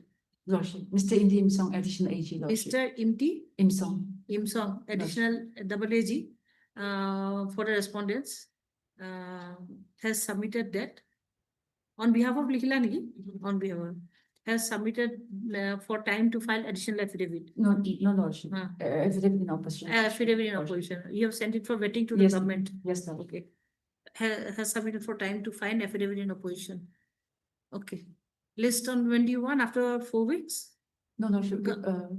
How much time government will take? 2 weeks, okay. 3 weeks, Lordship. 3 weeks, okay. 3 weeks. I'm for respondent 1, 2, and 3. Learned Counsel, Mr. Sentiang. Say Sentiang. Sentiang Yes, Lordship. For respondent 1, 2, and is present for respondent number spelling to Lulu Bade Heribra Sasebra.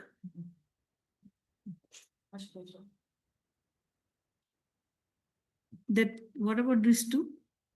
Supply, huh? Oh, I have taken. Oh, yes, yes. Now I'll pass it. I think I'll pass it and finish it today only. Do not keep it for tomorrow or anything because it's very urgent. That medical student, no? Yes, I'll pass it today only. And anything else? List is over? Okay.